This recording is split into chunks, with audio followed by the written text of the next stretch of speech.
Participants are invited and encouraged to join the panel. See the day host or the registration folks to sign up. There are some exhibits in the lobby. We invite you to take a look at those. And it includes a panel from the AIDS quilt and a sample from the Black Lesbian Archives. Be sure to check these out during our breaks. The conference evaluation form will be found on the conference webpage, and it can be reached from the menu in the left margin. When your attendance is complete, please submit an evaluation. These are important to us for future planning. And speaking of when your attendance is complete, also if you would help us help the environment and the finances and recycle your badges when you're done with the conference. Take note of the different scheduled events that are coming up today and tomorrow, et cetera, and through Saturday. And finally, please observe reasonable community standards, whether attending in person or virtually. We have posted some Zoom information about keeping muted, except if you're sharing at some point. And now let me share a few words about our sponsors, because a conference of this substance and quality would not be possible without the generous support of those sponsors. We're privileged to have the following sponsors. Our presenting sponsor is Nissan. Our conference champions include Blue Cross Blue Shield of Tennessee, Deloitte, and the MTSU Office of Institutional Equity and Compliance. Conference allies include Dell, and our neighborhood sponsors include Connect, Fifth Third Bank, Focus, MTSU College of Liberal Arts, MTSU College of Media and Entertainment, MTSU Vice President for Student Affairs, the Tennessee Human Rights Commission, and the Albert Gore Research Center.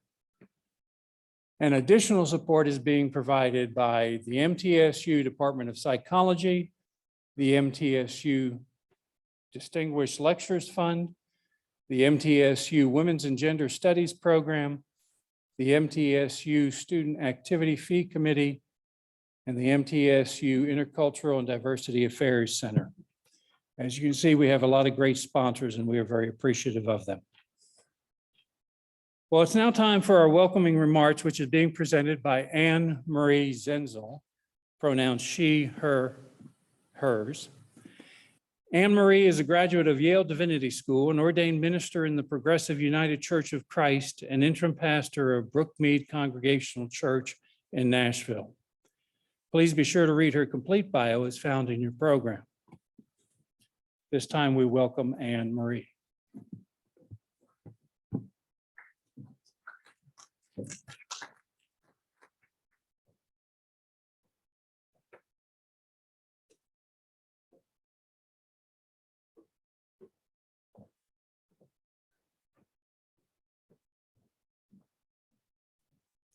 Good morning.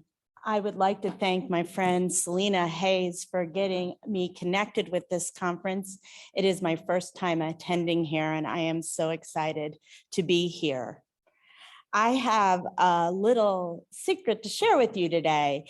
I am a recent Nashville transplant. I have been here for only 4 years, but I have a very personal connection to this university, MTSU.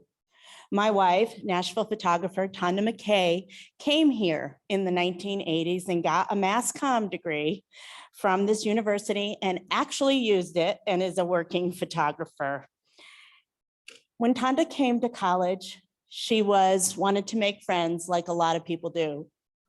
She used to read the daily devotional at high school. She was the president of the Christian Student Athletes.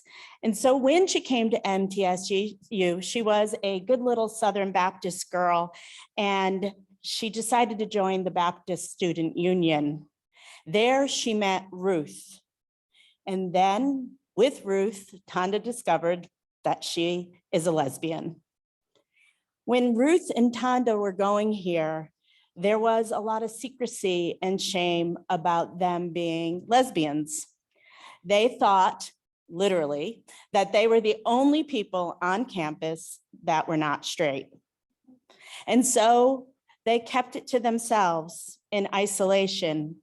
Though some friends of hers sometimes joke that, oh gosh, Tanda, we knew you and Ruth used to dress alike. And they used to play the song by Rupert Holmes, Pina Colada Guy song, if you like pina coladas, getting caught in the rain, over and over again in their dorm room. After college, they went their separate ways. And Tanda would meet people after college. And, it's a funny story, meeting your first lover in the Baptist Student Union. And she would tell this story to get a laugh. And she and Ruth lived on the 3rd floor of the high rises. Well, one day Tanda was telling this story and somebody said to her, Tanda, all the lesbians were on the 4th floor. And she goes, oh my God, I only had to go 1 floor up to find my people. So my name is Anne-Marie Zanzel, and my pronouns are she, her, and hers. As Ray said, I am a graduate of Yale Divinity School. I'm an ordained minister in the United Church of Christ, which is very similar to the Disciples of Christ here in the South.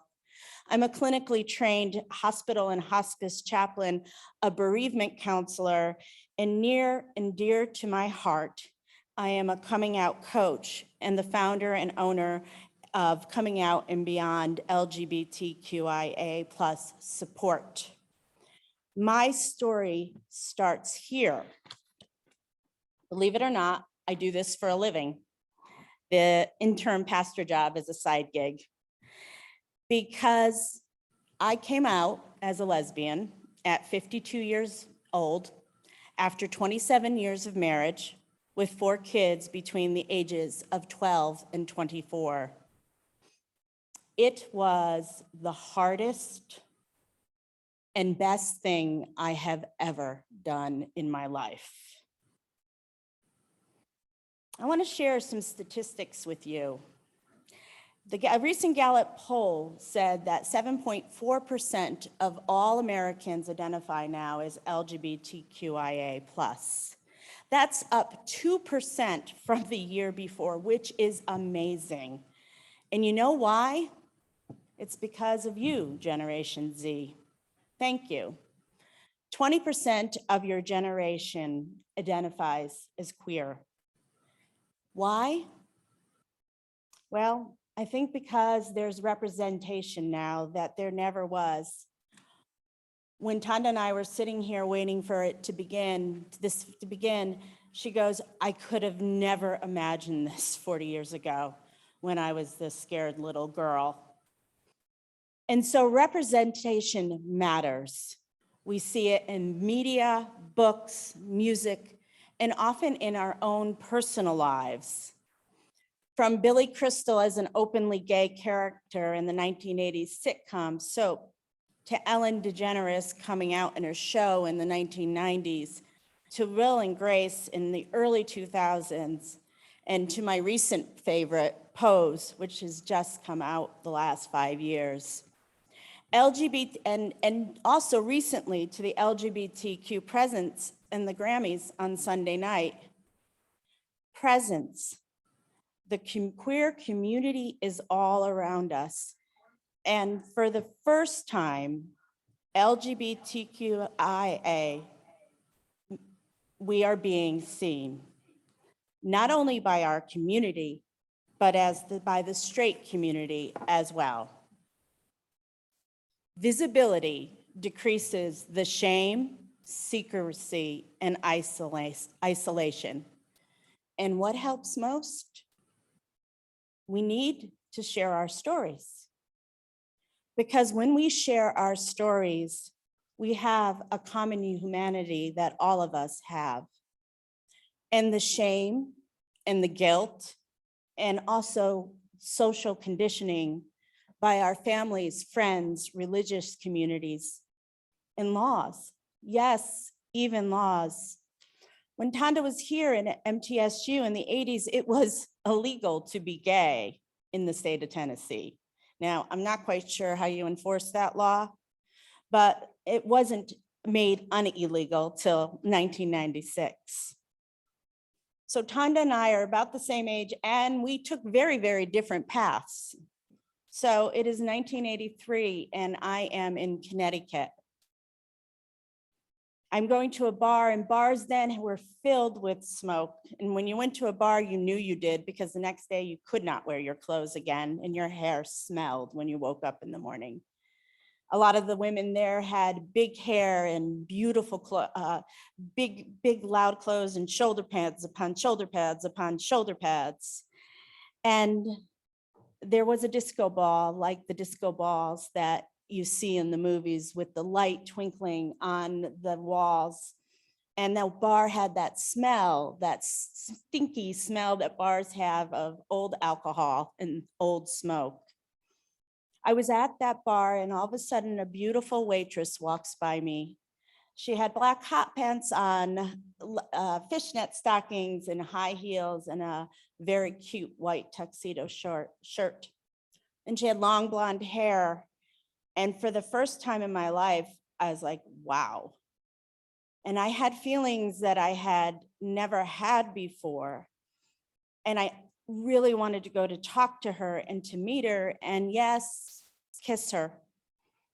But I just didn't know how to do this. And I said, never mind, I just can't. But over the next couple of days, I kept thinking about that incident, saying to myself, what was that? And even back in 1983, I knew every straight girl is 3 drinks away from a lesbian encounter. So I thought, well, that's me. So it's 1987. I'm out to lunch with my best friend, one of my best friends from high school, Carrie, and she is getting her doctorate from Stanford. She and her future husband are very immersed in the queer community in Stanford, and I am fascinated. I'm listening to all of her stories, and I am like, wow, this is a really cool community. I am like so jealous of her. I want to be in this community like this. And she tells me about how David and her both are having 2 lesbians stand up for them at their wedding. And I'm like, gosh. And when I left that restaurant, I consciously thought for the first time, maybe I'm gay. Maybe that's the missing piece that I'm searching for. And I knew that I needed to find people and meet people. And I'm like, how am I going to meet people? I knew there was a gay bar in the next town. It was called Triangles. And I was like, I'd like to go there, but I needed a wing woman. And I called my best friend Deb up and said, hey, will you go with me? And she said, absolutely not. So I let it drop. Also, during this time, many of us who are of this age, we were living through the first pandemic of our lives. The AIDS crisis was beginning to devastate the gay community, and the fear was so palpable as the pandemic increased in its devastation. Sex was not for pleasure anymore. Sex equaled death. And you cannot imagine the rampant homophobia that was in the news and all around us. Myself, I didn't understand why people were being so cruel to the gay community. As I read stories of men being abandoned by their families in the healthcare system, and it truly, truly made me heartsick. But it also subconsciously made me afraid to be gay. And I also noticed something else. People were showing themselves as gay for the first time in my life. They let go of the fear and the shame, and they told their stories, because silence equals death. As a former hospice chaplain, I know that when you are dying, you have nothing left to lose. And these suffering, brave giants from 40 years ago truly changed our world and made so many things better for our community. They paid with their lives, and we are forever indebted to them. So I was 25 and it was time to get married because I was a good Catholic girl, and that's what good Catholic girls do. Hey, it's the next step of the journey, right? It was expected of me and I wanted to have kids. So my future husband and I got married because, all of our friends were getting married and I guess it's time. But I also knew that Jim would keep me warm and safe and dry, and he did. In the 1990s, I had a bunch of kids and I wasn't really paying much attention to anything except raising my family. And 7 years later, I had another child and I still think he is the Immaculate Conception. So in 2006, I went to my mailbox and I opened up and there was Oprah magazine was in there. And I see the story on the cover of married women I see the story on the cover about the fluidity of women's sexuality.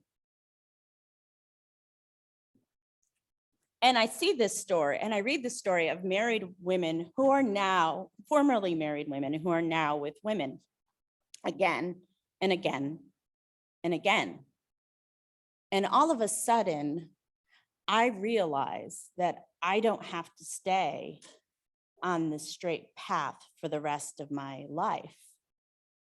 And I was so excited, I yelled to my daughter, Carly, who was 16 at the time, and I said to her, Carly, if something ever happens to Dad and I, don't be surprised if I end up with a woman. And she said, okay, Mom, whatever. Like the good little liberal I raised her to be.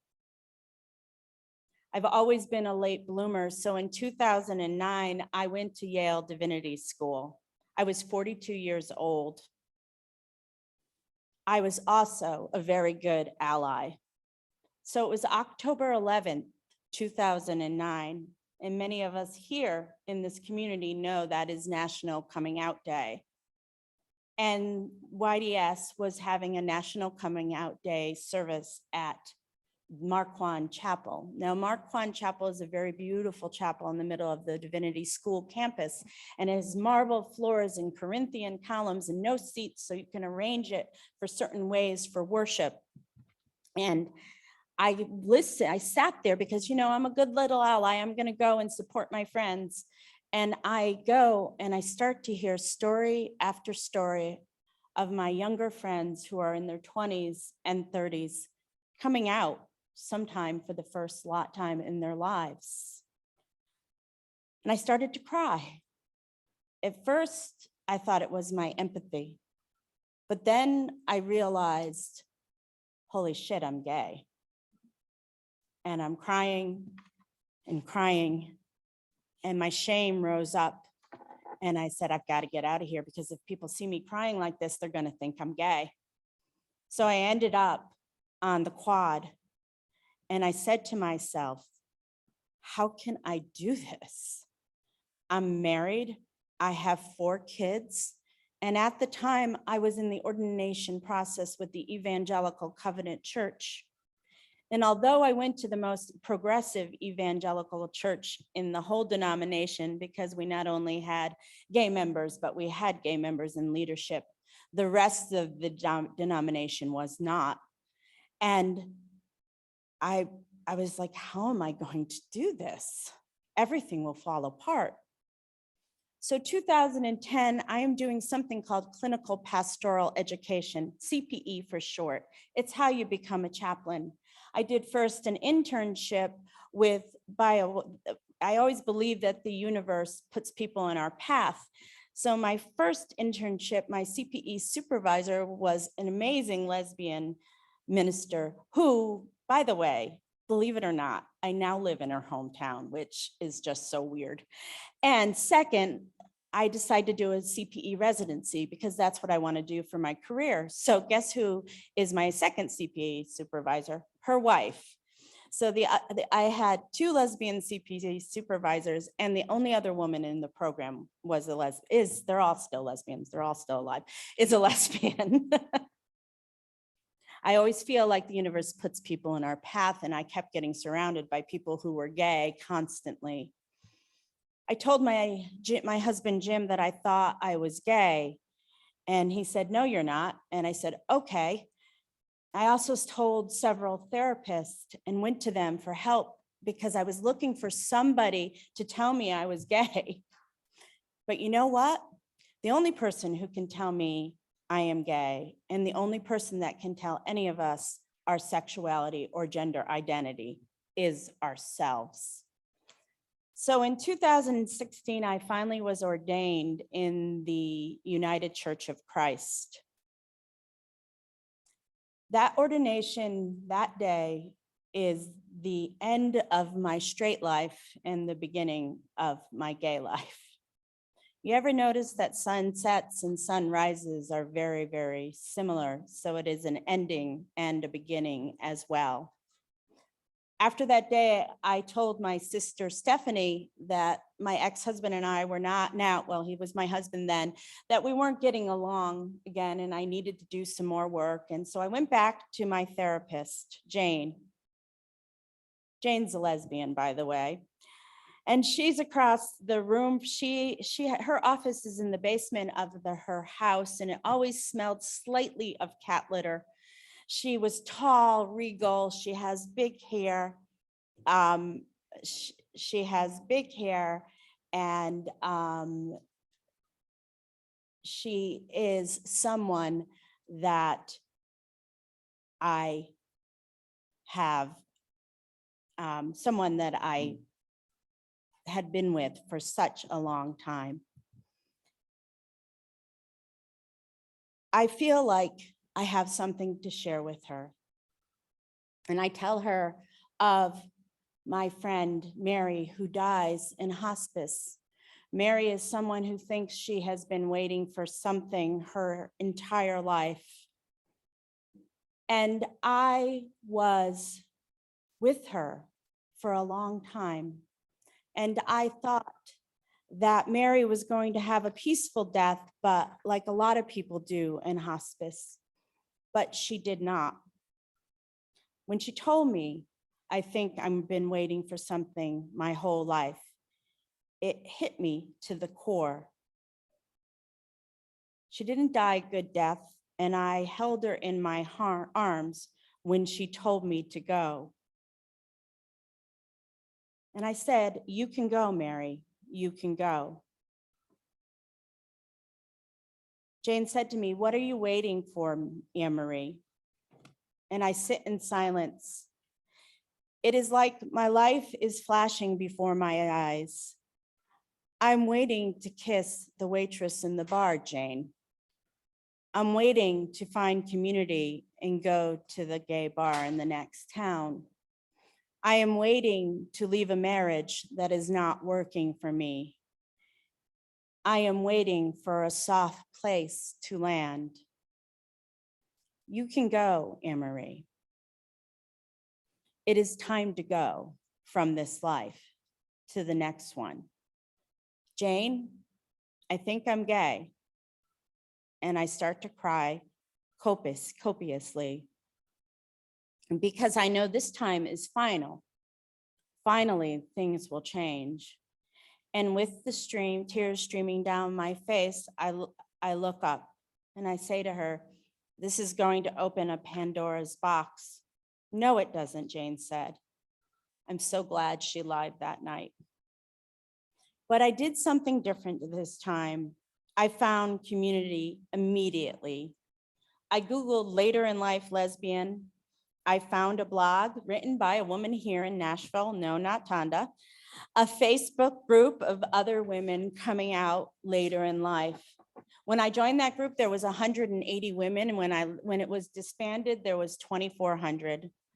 I didn't feel isolated because I heard my story over and over again. And more importantly, I began to tell my story. And as I did this, I started to let go of the shame. And because of the series of events from this group, I met and fell in love with my wife, Tonda, who became my soft place to land. I always reflect on the irony of this journey, starting on the day after my ordination and the next day. When I told my sister I need a soft place to land, I am still stunned on how prophetic those words were. Because aren't women associated with softness? I challenge all of us over the next several days to listen deeply to the prophetic words here and stories of both the panelists and the participants, and to share our own, especially if you're scared, or if we are confused, or we are vacillating with our decisions. Because the decision isn't that you're LGBTQ, the decision is what we are going to do with it. This decision is a critical piece of our authenticity. Are we going to live out proud and visible? I always imagine if Tonda and Ruth stepped out of their isolation and shame and guilt on that third floor of the high rises and shared their story, they would have found their people just one floor up. So can we take the next steps, the next couple of days? Like Mary, it was time to let go of one life and move to another, or me, when I said, it's time. It's time to go to the fourth floor. Thank you for the opportunity to share my story. I hope you heard a piece of yours in mine, and sending you all so much love and peace and good stuff. Thank you.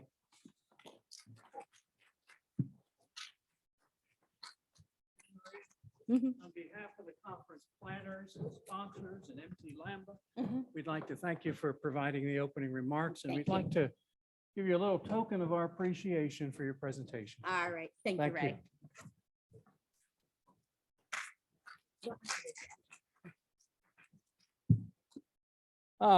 We'll be sharing some announcements throughout the day, and I'm just going to highlight a couple.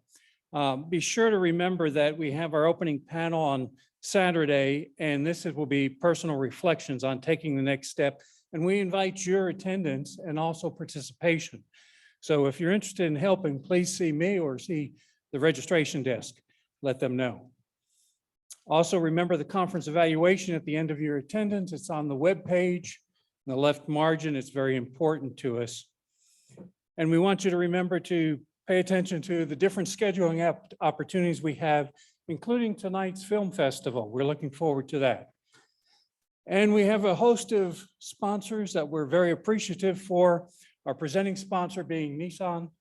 And we also have some corporate sponsors and neighborhood sponsors, and we'll be highlighting those through the day. They're also in your program. Please take a moment to look at that, and also to show your appreciation in terms of visiting their businesses and thanking them, etc.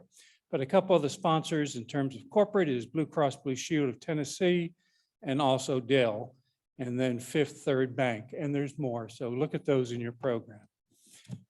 So we're moving right along to our next segment. It's time for the Academic Spotlight, which introduces the MTSU Women's and Gender Studies program. And this will be a faculty, well, that too, but a panel presentation. Dr. Vicki McLean, she, her, hers, is hosting the panel, and she's the Director of Graduate Studies and Professor of Sociology, as well as the Director of Women's and Gender Studies here at MTSU. Panelists include Beck Lawson, they, them, theirs, an instructor in the Women's and Gender Studies program. Also, Dr. Elsie Ray Helford, she, her, hers, a professor of English, faculty in the Women and Gender Studies, and director of the Jewish and Holocaust Studies minor at MTSU. Also on the panel, Autumn Martin, she, her, hers, is a master's student and graduate teaching assistant in sociology and former graduate intern for the program. And then Dr. Marissa Richmond, she, her, hers, is an instructor in history and women's and gender studies here at MTSU. And then on the panel, we have Sally Warren, she, her, hers, an instructor in women and gender studies. Please be sure and read the fuller bio for these folks in your program, and we welcome them today for our panel.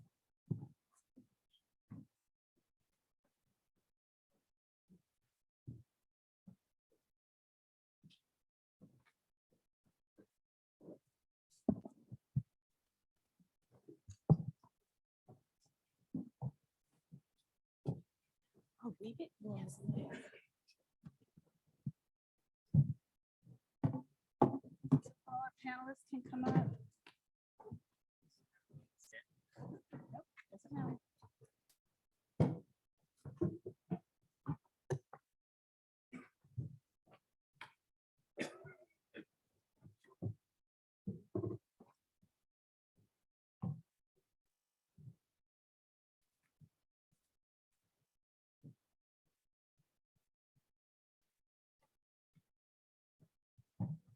Are y'all comfortable there? Do you want to spread out so you have a separate mic? You have enough seats?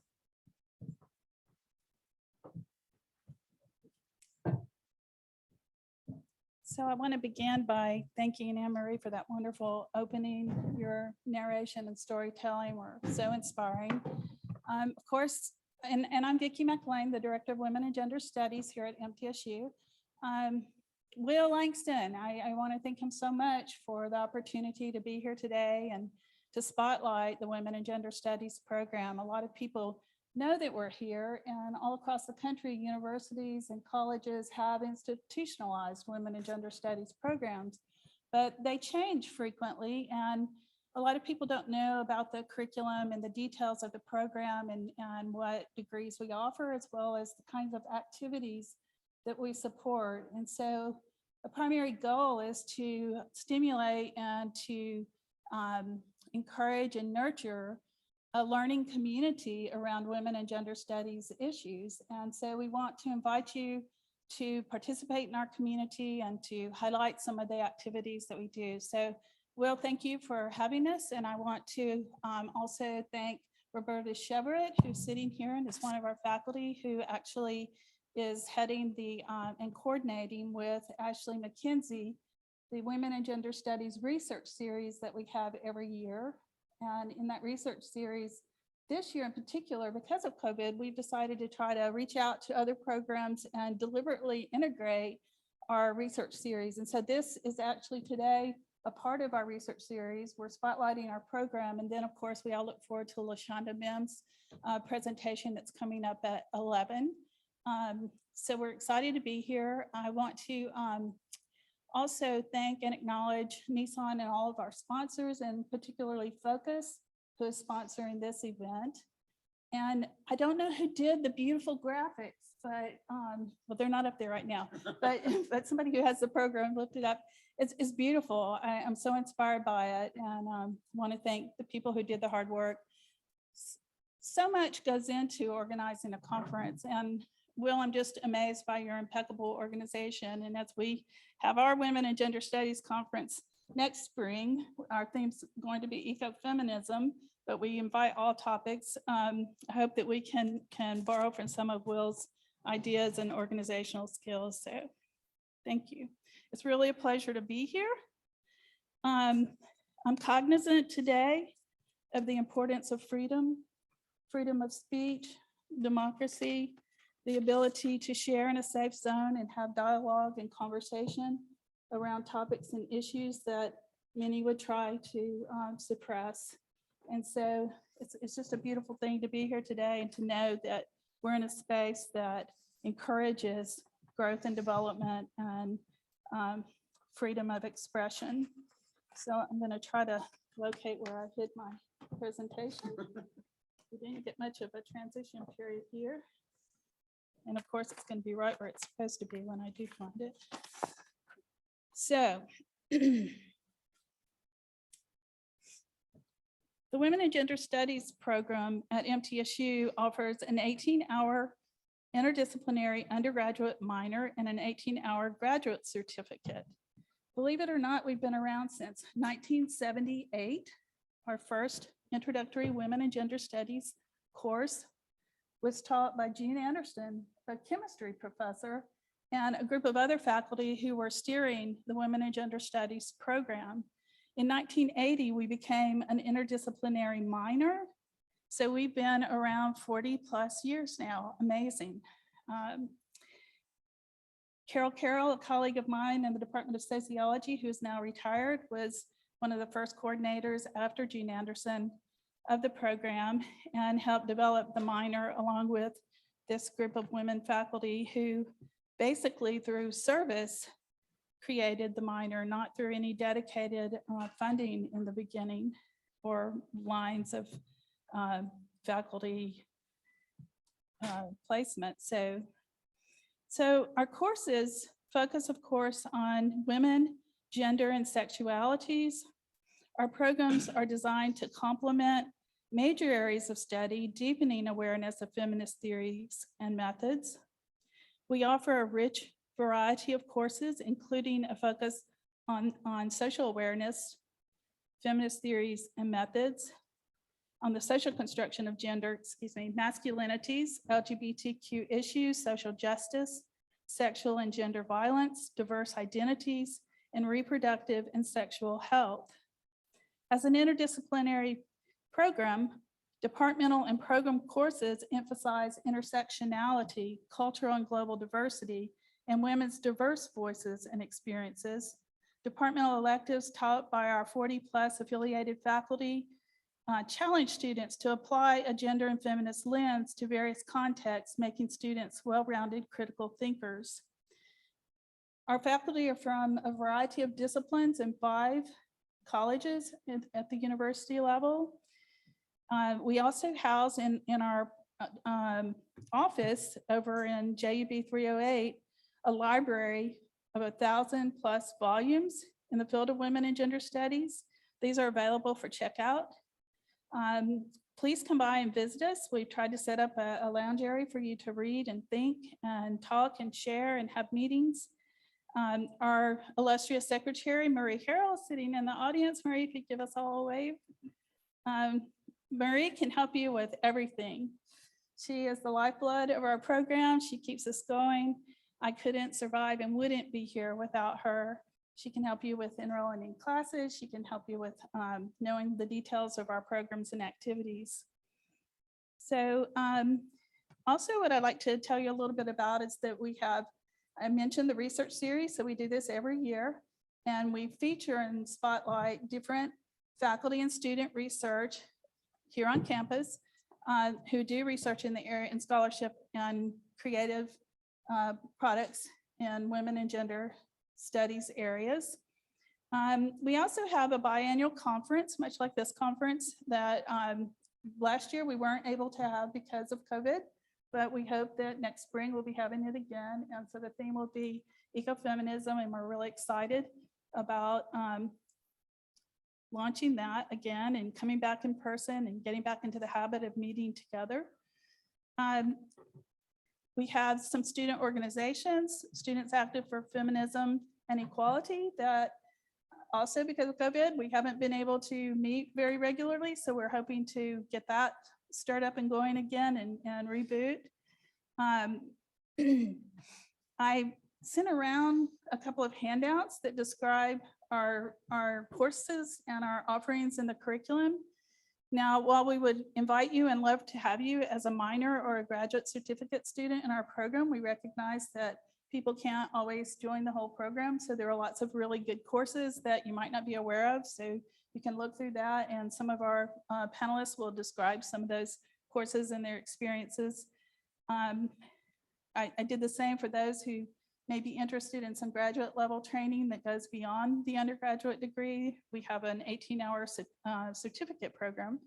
And so we invite you to take those courses and to get involved with this. And so again, I just want to emphasize that we are a learning community. And so we invite students, staff, and faculty and people in the community to get involved with our programs and activities.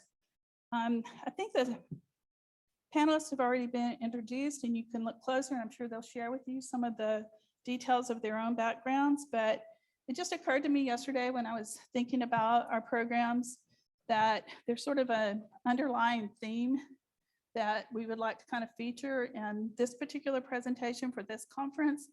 And so I would say that there's a subtitle of Queering the Academy and Women and Gender Studies curriculum. So if you follow the changes in women and gender studies programs nationally and historically, we've seen over time that we've moved from an emphasis on women's issues and inclusiveness of women in academia and in the curriculum to recognizing, and that was like in those late 60s and early 70s. And then moving into, the 80s and 90s, really bringing gender and the social construction of gender into focus in terms of understanding the social construction of culture and femininity, masculinity, the problematics of binary thinking and essentialist thinking, and incorporating courses that teach around a pedagogy of critical thought and engagement, and in ways in which feminist pedagogy shares the co-construction of knowledge. And I think that all of us in our courses aspire to share the platform with our students and to involve them in engaging the construction of knowledge, recognizing that the expression and experiences and the personal narratives are so important to a full understanding of the issues. And so I think that our panelists are going to share some of their own stories and their experiences both teaching and being students. And the importance of, if you will, queering the curriculum in terms of challenging the binary constructions in particular that distort human expression and that often lead to oppressive environments that don't allow the freedom of expression. And also in the extreme form, really encourage othering and acts of violence against people who have particular expressions of their identities. And so I'm going to stop there and let our panelists join in and talk to us about their work and their experiences and figure out where I'm going to sit up here. So we're going to start with Elise Halford, who's actually joining us by Zoom. And Elise was the program director of Women and Gender Studies between 2000 and 2008. Elise is a dear friend and colleague of mine, and she has acted as a mentor. In my humble opinion, in looking through all of our archives and documents, Elise has probably done the most of any other director in terms of developing the curriculum, diversifying and enhancing it. And so I invited Elise to tell us a little bit about her experience with the program and our history. Take it away, Elise. Thanks, Vicki. Can everyone hear me all right? Yes, thanks, Will. I'm happy to be here today, and I thank you, Vicki, for the introduction and for the expression of your support. Vicki is a dynamo and has been working hard to meet more recent changes to the university, to our students, to the needs of our students, and to the difficulties that the pandemic has brought to maintaining a robust student body. Women's and Gender Studies, when I took over as director, was just called Women's Studies. It doesn't mean we did not teach about issues like the social construction of gender and sexuality. It means that is where the history of the program came from feminism, from the second wave of the women's movement. And the initiatives that I facilitated include the changing of the name of the program from Women's Studies to Women and Gender Studies. The grammar of this and the complexity of it, some programs are called Women and Gender Studies, some are called Women's and Gender Studies, some just changed to Gender Studies. And there was a strong contingent of faculty who really wanted to make sure that we retained the history of the program, so retain the word women in Women's and Gender Studies. And as I directed the program, and at that time, the director of the Women's and Gender Studies program was also the co-chair of National Women's History Month, I enjoyed being part of transforming the Women's and Gender Studies curriculum, as well as how we conceptualize National Women's History Month. So to my knowledge, I brought in the first trans woman as a featured speaker for National Women's History Month. We brought in Kate Bornstein. It was a fantastic event. And I also brought in Susie Bright to talk about sexuality. So she did a talk on pornography. And I remember being brought into the provost's office and being asked to explain how I was making these choices because she was getting complaints that National Women's History Month was too radical. And I pointed out some of the other events of the month, such as International Women's Poetry and some panels on women and diversity in the workplace and a few other things that we had. And she said, okay, I get it. And I said, yes, this is all part of National Women's History Month, as we're going to celebrate it here at MTSU. And we were left to continue on our way. Expanding understanding of what we do is much more of what my tenure as Director of Women's and Gender Studies was about, than expanding the way that courses were already being taught and the way the Women's and Gender Studies faculty and our council, meaning the people who meet to make the decisions and work with the director in as democratic a fashion as possible. I lost the track of my sentence there, so we'll leave it ungrammatical. Those were the things that we worked on. And we also wanted to expand the curriculum where we could. And so there was already a gender studies course offered by sociology, because sociology, as is so often the case, is further along than other disciplines in understanding gender, sexuality, and people in groups. And so we had an Intro to Women's Studies class, and we had this gender studies course at the upper division level.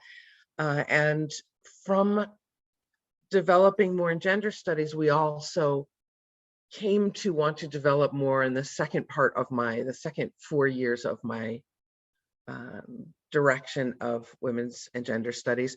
We also wanted to work in sexuality. And one of the first things that we discovered, that in my opinion is still the case at MTSU, there are not enough courses dealing with sexual identity, dealing with LGBTQ+ issues. Whether it be the limited courses in English or the lack of courses in, I don't believe history had, we worked towards a course in history on history of LGBTQ issues, or LGBTQ rights or things like that.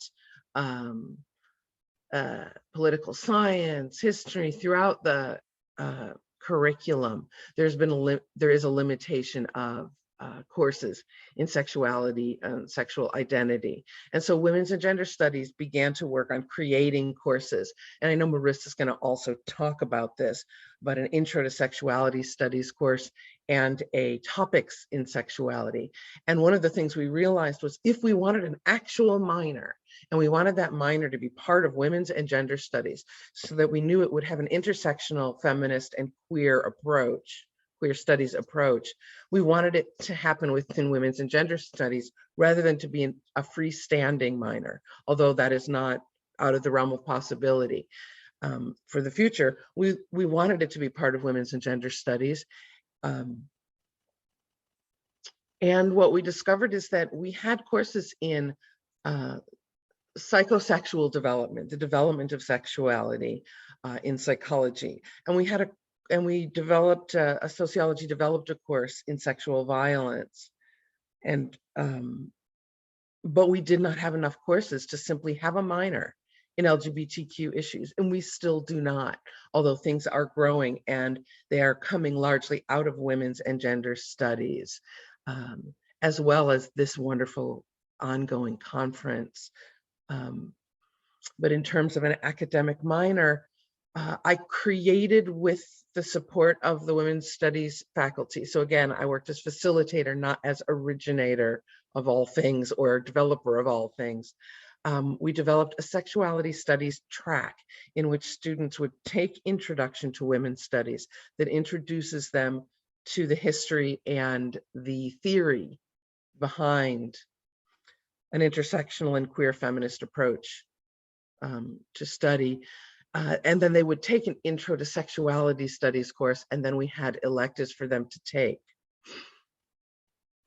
We had a bookmark, and we tried to do some introductory projects on this to get Lambda involved and to bring awareness that there was this track and this minor.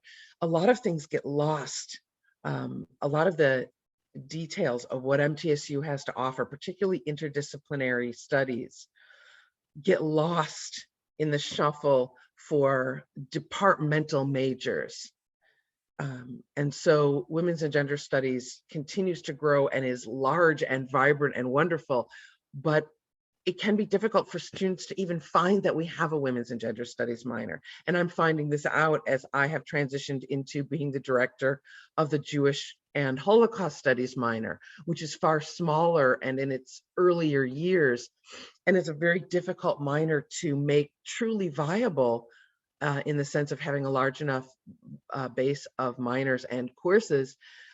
Again, because it is a freestanding interdisciplinary minor currently under the Dean of Liberal Arts, although with something like Women's and Gender Studies, you have courses that are in media and entertainment, as well as in throughout liberal arts.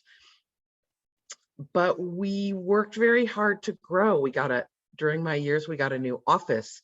We got a secretary position, an 80% secretary position.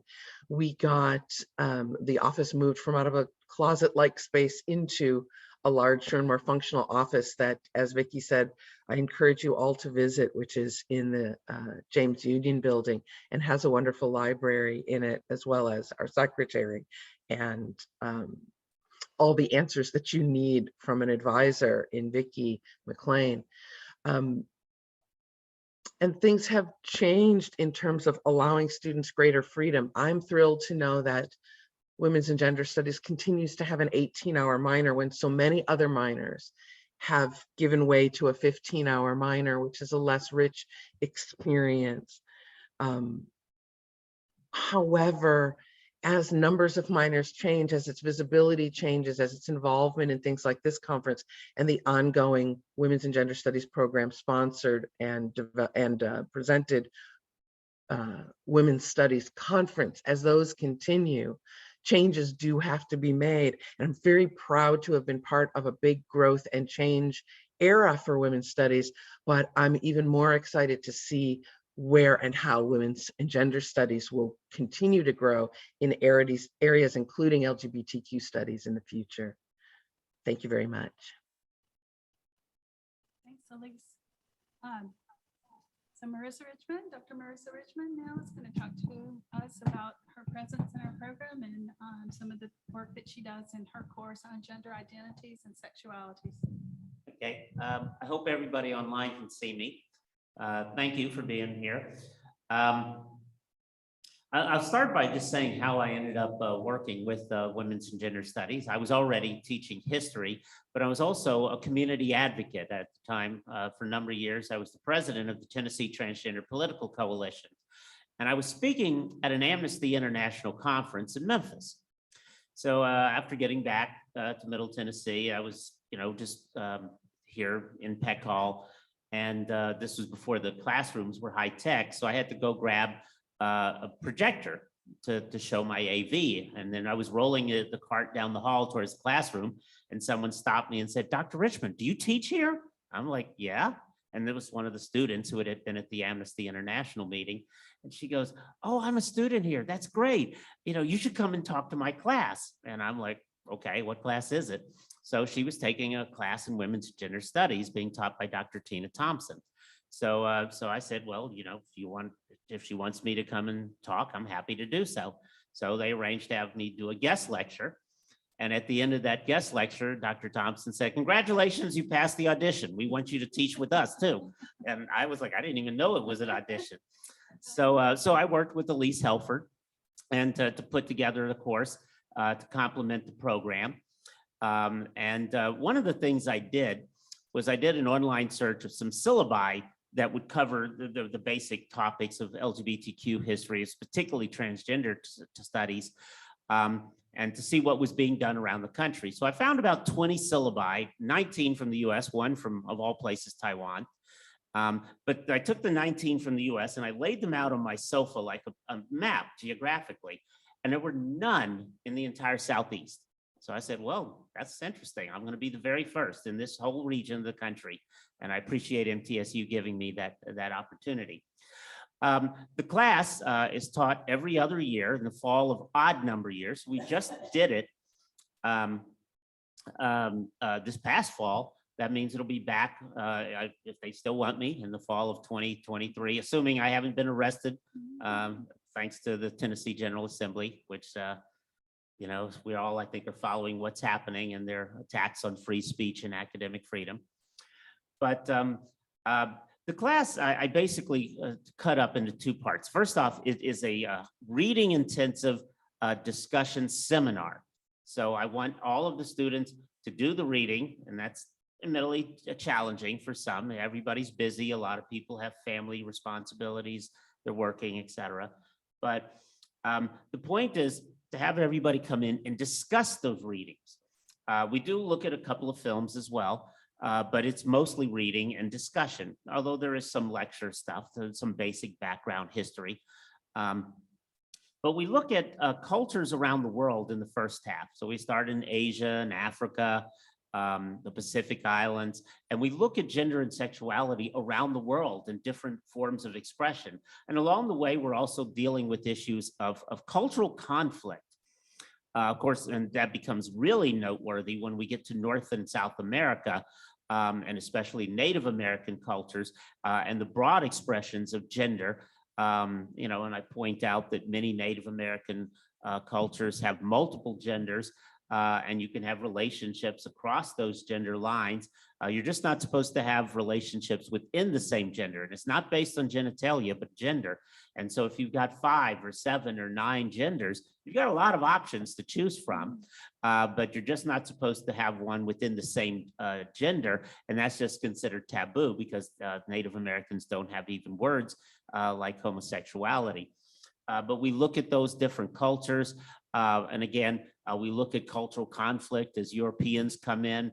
But even when we deal with issues of religion like Christianity, we also look at the divisions within Christianity. And sometimes people think that Christianity itself is one large block, and that all Christians are supposed to think and believe exactly the same thing. And there are reasons why there are more than 200 different sects of Christianity. So we look, for instance, at the Gospel of Thomas, which was not included in the Bible, but one of the earliest, if not the earliest, written Christian document, and try to understand how Christianity evolved various attitudes with regards to gender and sexuality.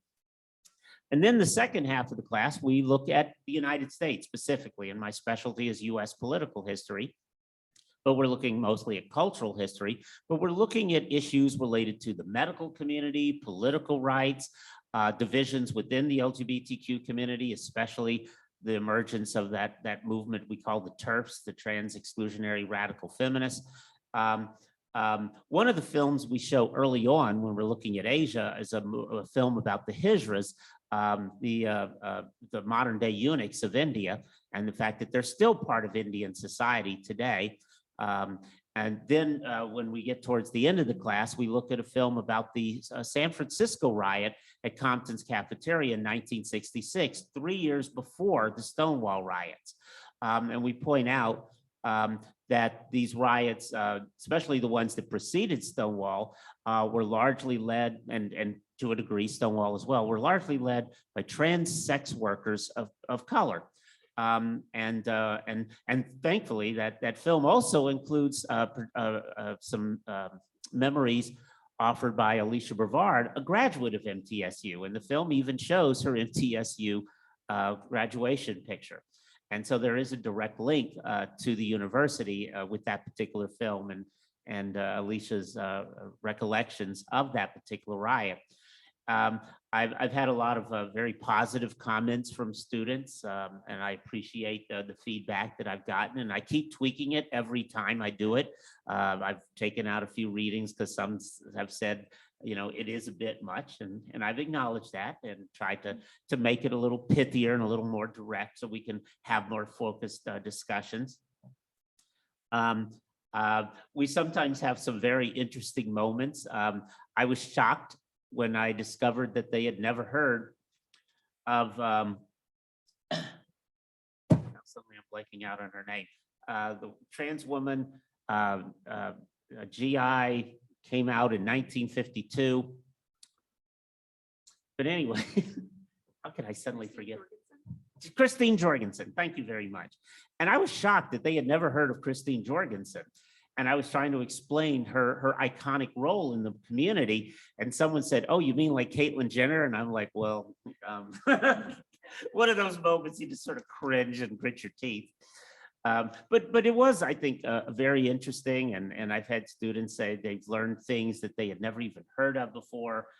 They weren't aware of the Compton's cafeteria riot. They weren't aware of the Hijras. They didn't, and especially when we look at African sexualities, that they, because we've got a wonderful book that I found years ago, Boy Wives and Female Husbands. And so the students have told me how much they appreciate it. I appreciate them, and the discussions have been very lively and informative.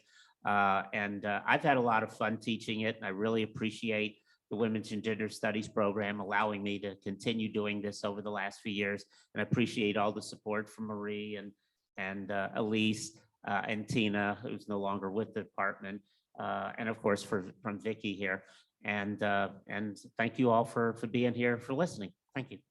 Thank you, Marissa. We're so glad to have Marissa on board. We feel very fortunate that she's in our community and willing to continue to, and she doesn't do it for the money, let me tell you. So we really appreciate you. We know that you believe in your causes. So we want to move along now to some of our former graduate students who took the certificate in Women and Gender Studies. Our certificate program was established in 2010. And our first graduate, Kara Reynolds, was a music student, and she graduated in 2011, followed by some sociology students. And so being the director of sociology, I have the opportunity to work with these wonderful students. And Beck Dawson took the degree in Women and Gender Studies in 2019 and finished their master's in 2019. And Beck has taught for us in the Women and Gender Studies introductory course since that time. So Beck's going to share some of their experiences along the way. Yeah, all right. Like Vicki said, I've taught, or I went through the program. I was in sociology and gender studies. I actually signed up for the graduate certificate first while I was choosing, because I knew that this was the direction that I wanted to go in. I come from an English background. That's what I got my master's in. So the interdisciplinary nature of it lended itself well. And I knew that I wanted to do research with the LGBT community. I joined MT Lambda my senior year, got so many great opportunities through that.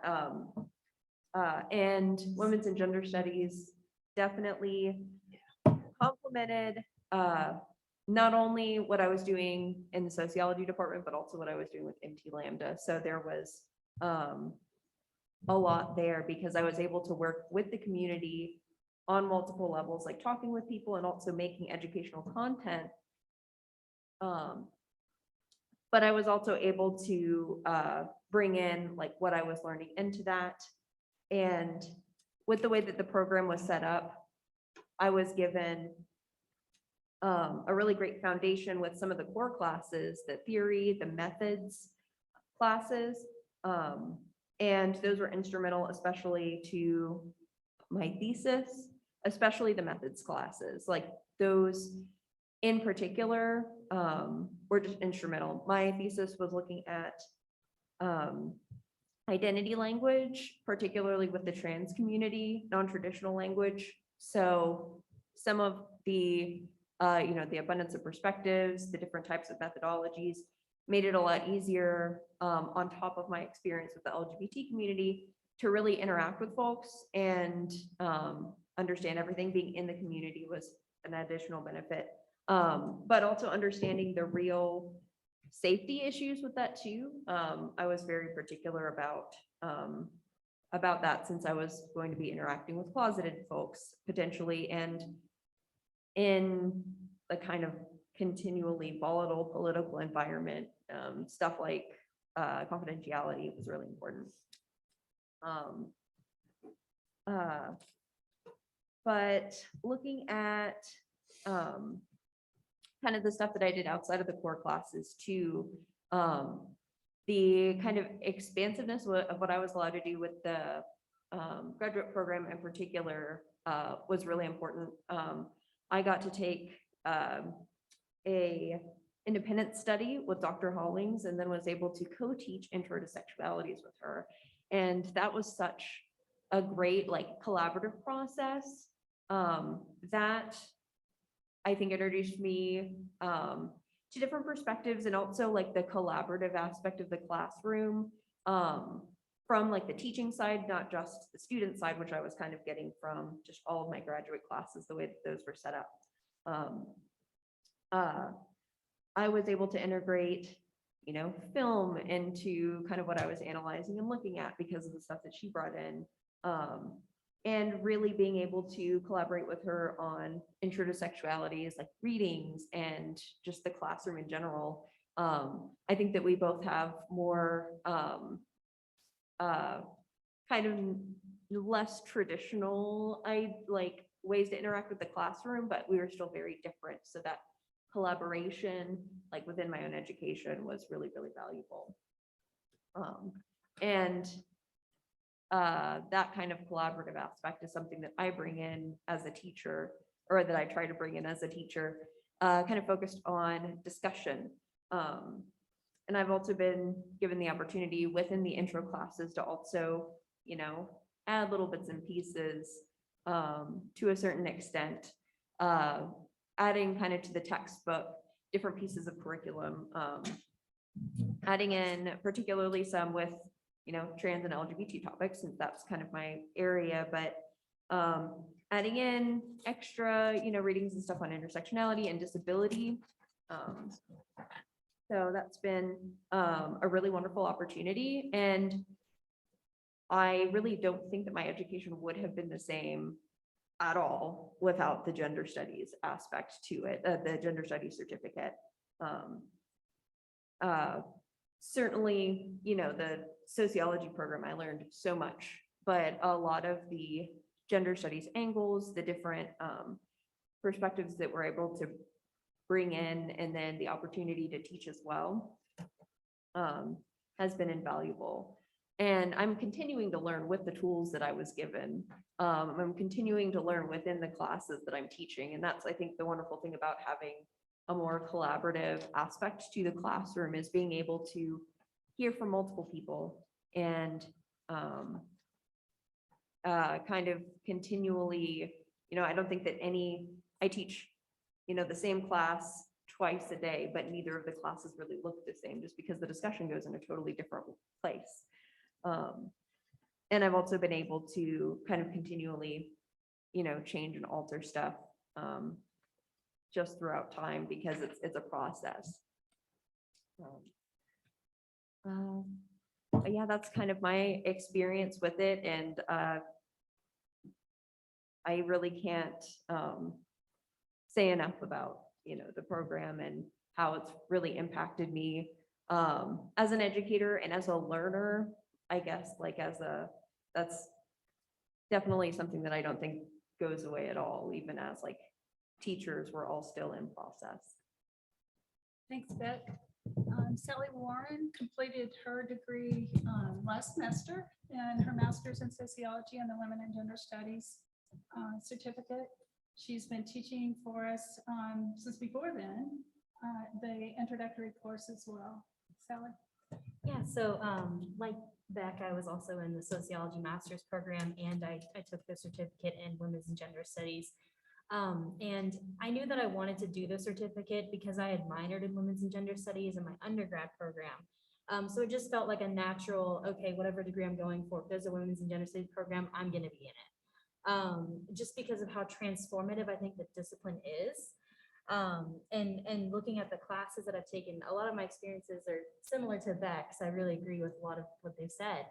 And the feminist methods course in particular was it transformed the way that I think about research and how we create and interpret knowledge in a way that I didn't get in my other courses.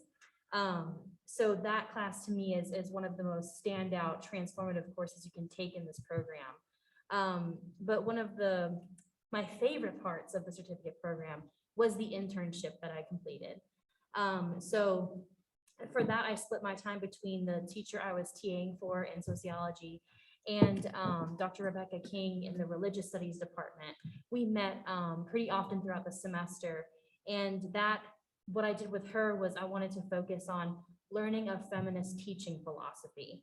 And so and at first it seemed a little silly, but I took her syllabus and I would ask her in our meetings, what's a feminist late policy? What's a feminist grading policy? And so I wanted to see how she could spin each part of her syllabus into a feminist perspective. And that's really helped me shape the way that I teach my students and how I created my syllabus and how I approach my class. And also this was during when we were remote for COVID. So I was able to, see how she managed to turn her syllabus more flexible and those challenges in the classroom when you've switched all of a sudden to online. So it was an interesting time to do this teaching internship as well. But I think that internship was so incredibly amazing, I guess you could say, and how it shaped the way that I think about teaching and how I think about my future teaching at the higher ed level. So that's just been one of the best parts, was getting to reflect on a feminist teaching philosophy and what that looks like. And I'm losing my train of thought here. I had something in my head. And the way I describe the program to my students is that women's and gender studies is both deeply personal and it's also very, what's the word I'm looking for here? It's personal and it really challenges you to think outside of your own experience. That's one of the strengths of the Women's Gender Studies program, is that it doesn't matter what discipline you're already in. Anybody can benefit from this program. You don't have to be in sociology. Just because many of our students are in sociology, you benefit no matter what discipline you're in. What program, it doesn't matter. It can fit whatever you need. And to me, that's one of the best strengths of this program. It's just how interdisciplinary it is. And I can't say nothing but good things about this whole program and all the faculty that I've met. And the students are also all just so strong and reflective, and they come to class each day and just amaze me with what they think and how they interpret the readings, just because we all have different perspectives tackling any of the subjects. And so it's been a wonderful time, and I think it's really helped me prepare for my PhD program, to be getting this teaching experience before I go on. So yeah, that's a little about me. Thanks so much, Sally. And finally, we have Autumn Martin, who defended her thesis last week. She also took the Women and Gender Studies graduate certificate and did an internship with us in our program. Hi, everyone. So I did not come from the same background. I was a psychology student here for undergrad, and I had a sociology minor. And I actually got introduced with a class with Dr. a day before he went off and retired for violence in the family.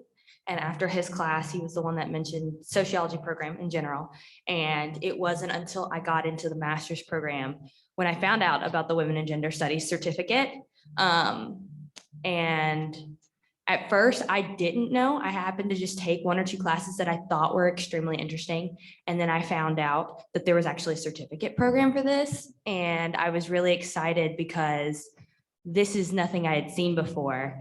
And the faculty and the students that I've had the chance to work with are just phenomenal. The sociology department in general is amazing. And then the Women and Gender Studies department as well. And like everyone else has said, they're from all different colleges. So for instance, I'm currently taking feminist methods with a professor from the English department, and she's wonderful. And I really enjoy the opportunity to do like the readings and then the discussions It wasn't like that in undergrad. So it was definitely a shift when I came to grad school. But I really liked it because it made you think kind of differently. It's one thing to kind of just read the material, take exams over the material, understand it, but to actually then conceptualize it and bring in your thoughts and opinions on it and kind of correlating it to different issues. I found that really interesting. And I really liked how this program has been so welcoming in the fact that I never felt worried about like any kind of like research ideas that I had or interests. Like it was always kind of like welcome, the ideas were. So again, I talk about the feminist methods class I'm in. One of the things that we've done this semester is we've done weekly scratch proposals. So every week we had to come in, it literally could be a sentence of just a random research idea. Doesn't have to be the same thing from week to week, and it can be completely off the wall. But we just came in with an idea and then we talked about it, different avenues that it could take. What kind of fueled this research idea? Because, that's part of it. Like there's something that sparks that makes you want to venture onto a research idea. So I really liked that.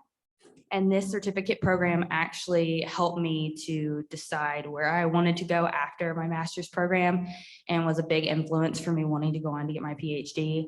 And I also got to do an internship with Dr. V, and I got to do an intro class with her and help her. And it was really cool because, like in your intro classes, this is a lot of times the first time you're seeing this kind of material and like these topics. So it was kind of cool to see from the teaching perspective of what these students were thinking the first time they read this material and their perspective on it and how they interpreted the materials. So I thought that was really cool and interesting. And that was a huge influencer for what made me decide to go on to get my PhD, because the Women and Gender Studies department is an amazing place to be. And I can't talk highly enough about it. Thanks so much, Autumn. So I've had the pleasure of sitting on the theses of all three of these students, and they didn't really talk about their specific research topics, but Autumn didn't tell you that she's also a nurse and a mother of 3 children.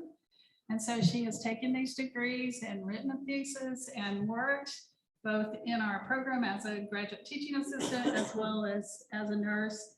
And she looked at RNs, women RNs with children, minor children who worked as nurses during COVID and did an amazing thesis.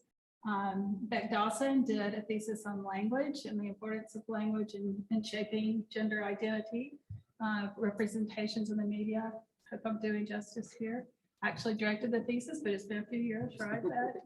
And Sally has done, describe your topic. You'll do it much better than I will. I'm sorry.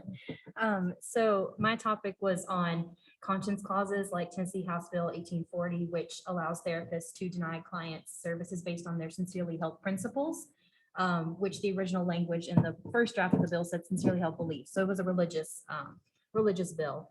And so I surveyed therapists in Tennessee asking their perspectives on this bill and took an angle from a trans perspective of if they had ever denied services to trans clients and how this impacted their practice. So I wanted to know if therapists supported this bill in the state legislature. Overwhelmingly, they did not, but I had a small sample.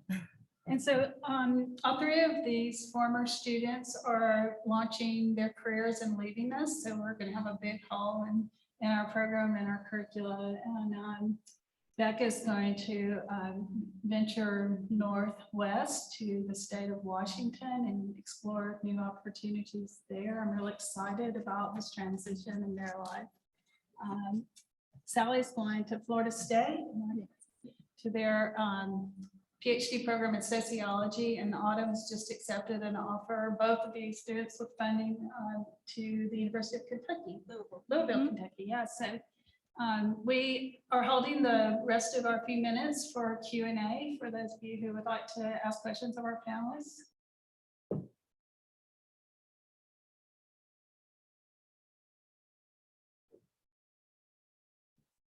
Elise, do you have, oh, we have a question here. Thank you. Go ahead. Yes. What do you think are the biggest either like in terms of collaborating across departments with your team? Or what do you think are what's worked and or what's been hard? And are you directing the question to who? I'm sorry, but I think I have an opinion on that subject. Yeah. Elise, do you want to run with that? I cannot hear the audience from where I am. Can you restate the question, Vicki, through a mic?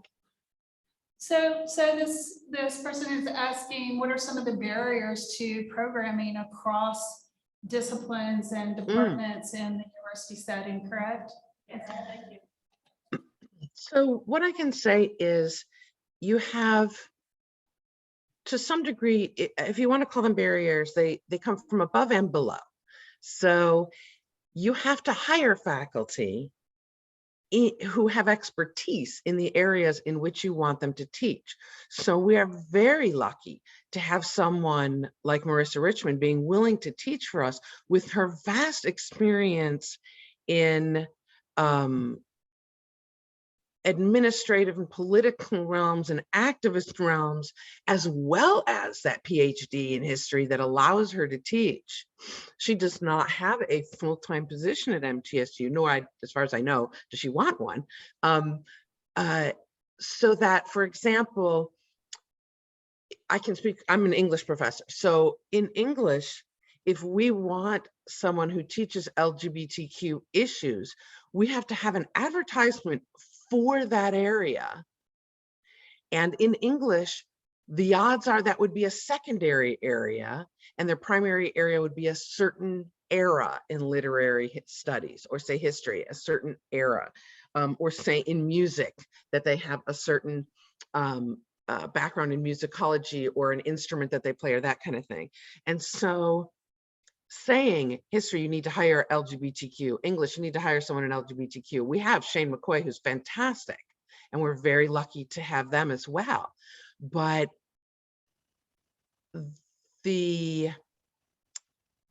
I helped work on the course with Marissa because I felt it was very important.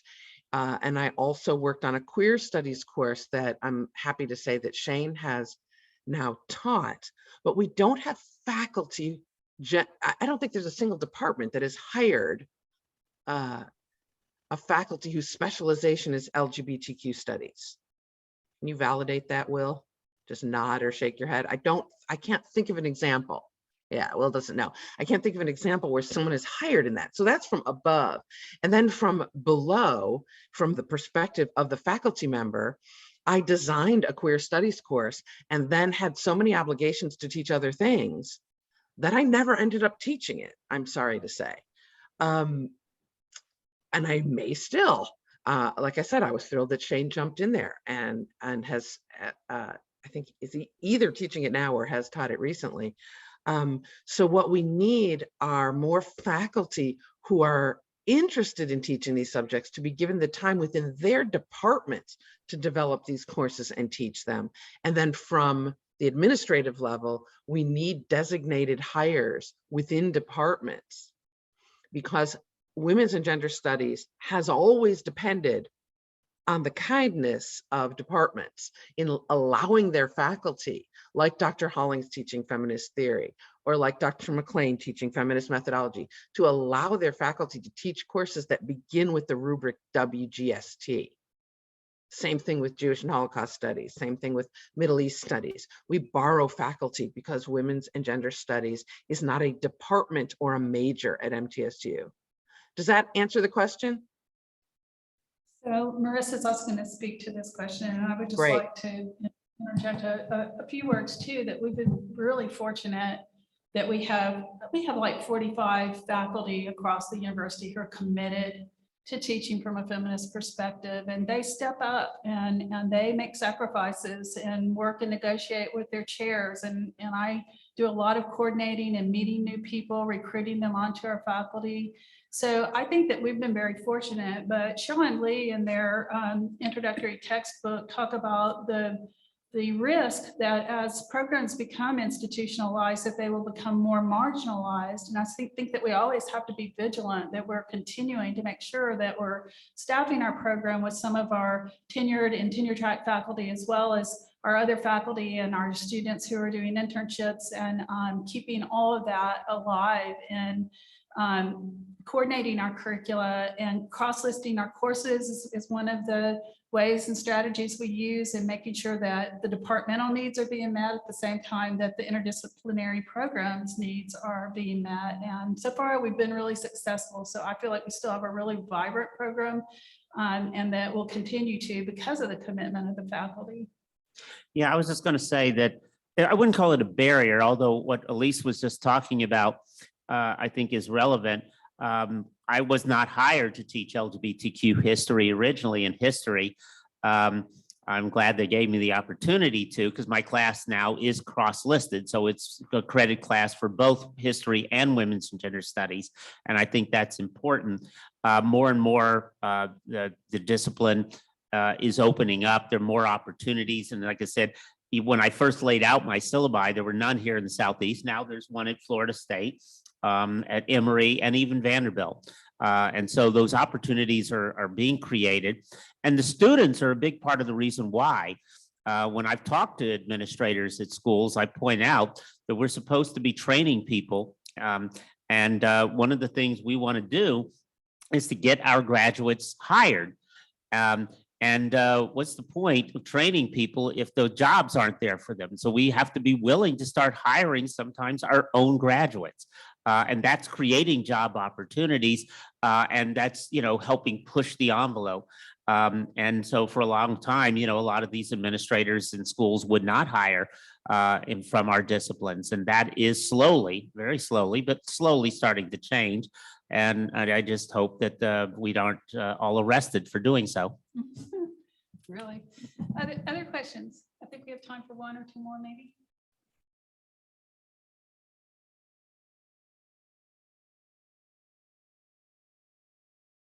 Okay, then I want to encourage you again to get involved with our programming and our activities, and take some of our courses, and just call our office or email us if you have questions. We're excited to have you on board and in our community. And thank you again, everyone, for being on the panel, and Will for inviting us.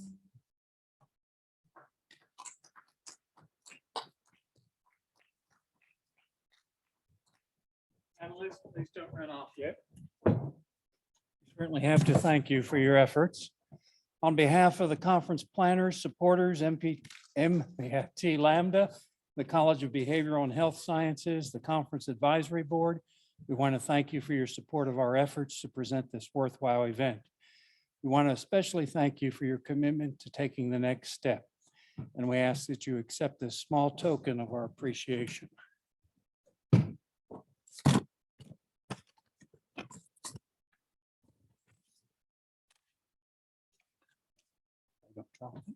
Thank you.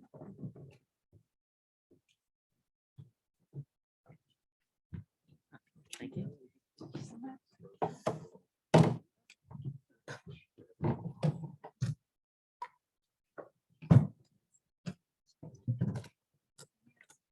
Expect us to continue.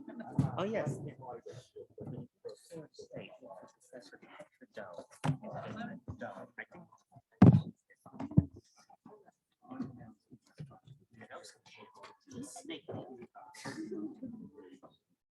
Absolutely. Well, thank you so much, and congratulations. I was wondering how things went. That'll be wonderful. I look forward. All right. I have a question. Is the certificate program totally on campus, or is there going to be an online option? We don't, that's something I would really like to work towards, but I think that because of the, like this transition that we're going through, I think that in the future, there's going to be a lot of faculty who are much more interested in a hybrid, what's the word they're using now, where it's offered both remotely and in person. There's actually a blended class structure. That's actually a category now. So at our council meeting coming up in April, I'm going to talk about us doing that, because I think it would draw in a lot more students if they could access I those. would love to take it. I've searched for one local to me. I'm up in Northeast Is it Tennessee. Ray or what? Ray. Okay, I can't remember those. Yeah, I'm finding that too. But yeah, very interested. Yeah, I'm glad you reminded me that we want to, thank you, talk about that at our council meeting, because it's time. I think there's going to be a lot of learning out of this past 2 years of delivering Indeed. remotely and technologically. I mean, why wouldn't you let people zoom in so that, people who are confined at home, and I mean, all of your events too. I mean, I just can't see us ever going back really, Right. Right. Even though I'm not like technologically, I feel incompetent. Like I blurred when I turned my laptop on a while ago, and I mean, I do things like that all the time. So it really kind of it unsettles me. I was telling everybody maybe I have a little bit of undiagnosed autism or something, because for me coordinating that technologically. So if I have somebody, and usually I do, like I have somebody in the class who's really Right. good with technology and they don't mind just stepping in and taking over, then I'm willing to do it. So And it still throws me off when there's technical. Zoom folks, we're gonna run a slideshow for you on break here. And when we get back somewhere around It's not working. 11, yeah. So you gotta do we'll that. So open I'm back getting a up little for the more room. flexible. we'll get better at it, and also I think we'll become better technical assistants. Like the infrastructure will get better in how those things go. So I will definitely bring that up when we meet April 28th, and work towards having more of that. And both of the programs that I'm directing, I want to see us doing more of that, because I have students contact me all the time who say, I just can't be there in person, is there anything online? And Right. so I think remote would be even better. I mean, the kind of the hybrid blended format would be even better. And we have a decent audience here today. I need the audience too to make that work. Yeah. But I think we can satisfy both preferences of learning, Yeah. the formats. Yeah, thanks, Ray. I'll Yeah, thank definitely you. be in touch about what I learned. I think I left that mask there. I need to get it. Wanted it too. Oh, that's my tissue. That's terrible. You're not supposed to leave those laying around. Take care.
Good morning. We have about 5 minutes before the keynote, of course, but I want to share some announcements and recognize our sponsors. Several announcements, so bear with me if you would. We want you to remember to use your preferred pronouns when introducing yourselves and interacting with others. And if you haven't gotten one, they have the little pins with preferred pronouns out at the registration desk you can use if you'd like. And we're excited that the event's being simulcast this year on Zoom. And as an FYI, we can't guarantee that you won't be photographed or appear on camera because it is that hybrid model. If you are parking on campus here, be sure that you have your parking pass. Those are required, and you need to park in the appropriate spaces accordingly. We can't take responsibility for tickets or being towed away, and we certainly don't want that to happen. If you're attending for extra credit, be sure you've informed us when you checked in at registration or do so ASAP so that we can be sure to put your name on the correct list. On Saturday, the opening panel will be personal reflections on taking the next step. Conference participants are invited to attend, but also encouraged to participate, to join in on the panel. So you can see me or Will or the registration folks to sign up for that opportunity. Be sure and take a look during the break at the exhibits we have out in the lobby area. We have the AIDS quilt, a panel from the AIDS quilt, and a sample from the Black Lesbian Archives. Also, at the end of the conference, or the end of your attendance part of it, the conference evaluation form can be found on the web page, and we ask you to please complete that. This is very important to us as we plan for future conferences. Be sure and take a look at your program and the opportunities you have for the different schedules through Saturday. Remembering also the evening opportunities, this evening, the film festival, tomorrow evening, game night, etc., and all the things in between. And also help us to help the environment and the finances when you're completing your attendance, be it today or I mean at the end of the conference for you, whatever your schedule is. Please recycle your name badge at the registration desk. Finally, please observe reasonable community standards, whether attending in person or virtually. And a conference of this substance and quality wouldn't be possible without the generous support of our sponsors. Please take note on page 5 of your program and on the website, the different sponsors that we have. Our presenting sponsor is Nissan. Also, we have some conference champions, Blue Cross Blue Shield of Tennessee, Deloitte, MTSU Office of Institutional Equity and Compliance. Conference allies include Dell. Our neighborhood sponsors include Connect, Fifth Third Bank, Focus, MTSU College of Liberal Arts, MTSU College of Media and Entertainment, MTSU's Vice President for Student Affairs Office, the Tennessee Human Rights Commission, the Albert Gore Research Center, and we have additional sponsor support from Middle Tennessee State University Department of Psychology, MTSU Distinguished Lectures Fund, MTSU Women's and Gender Studies Program, MTSU Student Activity Fee Committee, and MTSU Intercultural and Diversity Affairs Center. We're very appreciative of our sponsors, and this would not happen without them.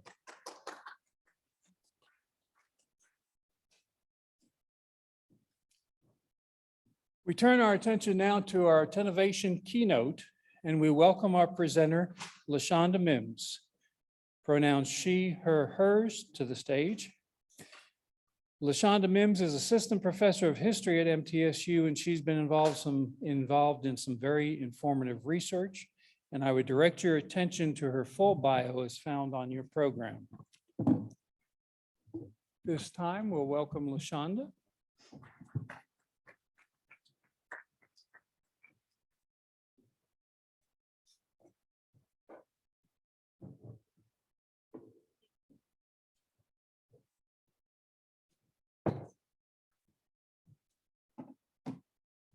Are these waters for me? Thank you. I think we're waiting on a PowerPoint. It's not that fancy, so if it doesn't work, we'll do without, and I'll try to be extra entertaining.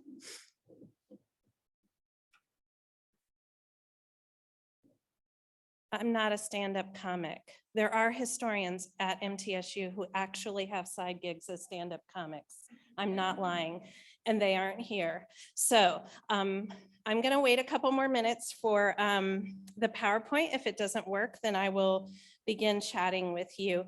What I will say is that this is my second year at MTSU, and I'll promote my classes if you're interested.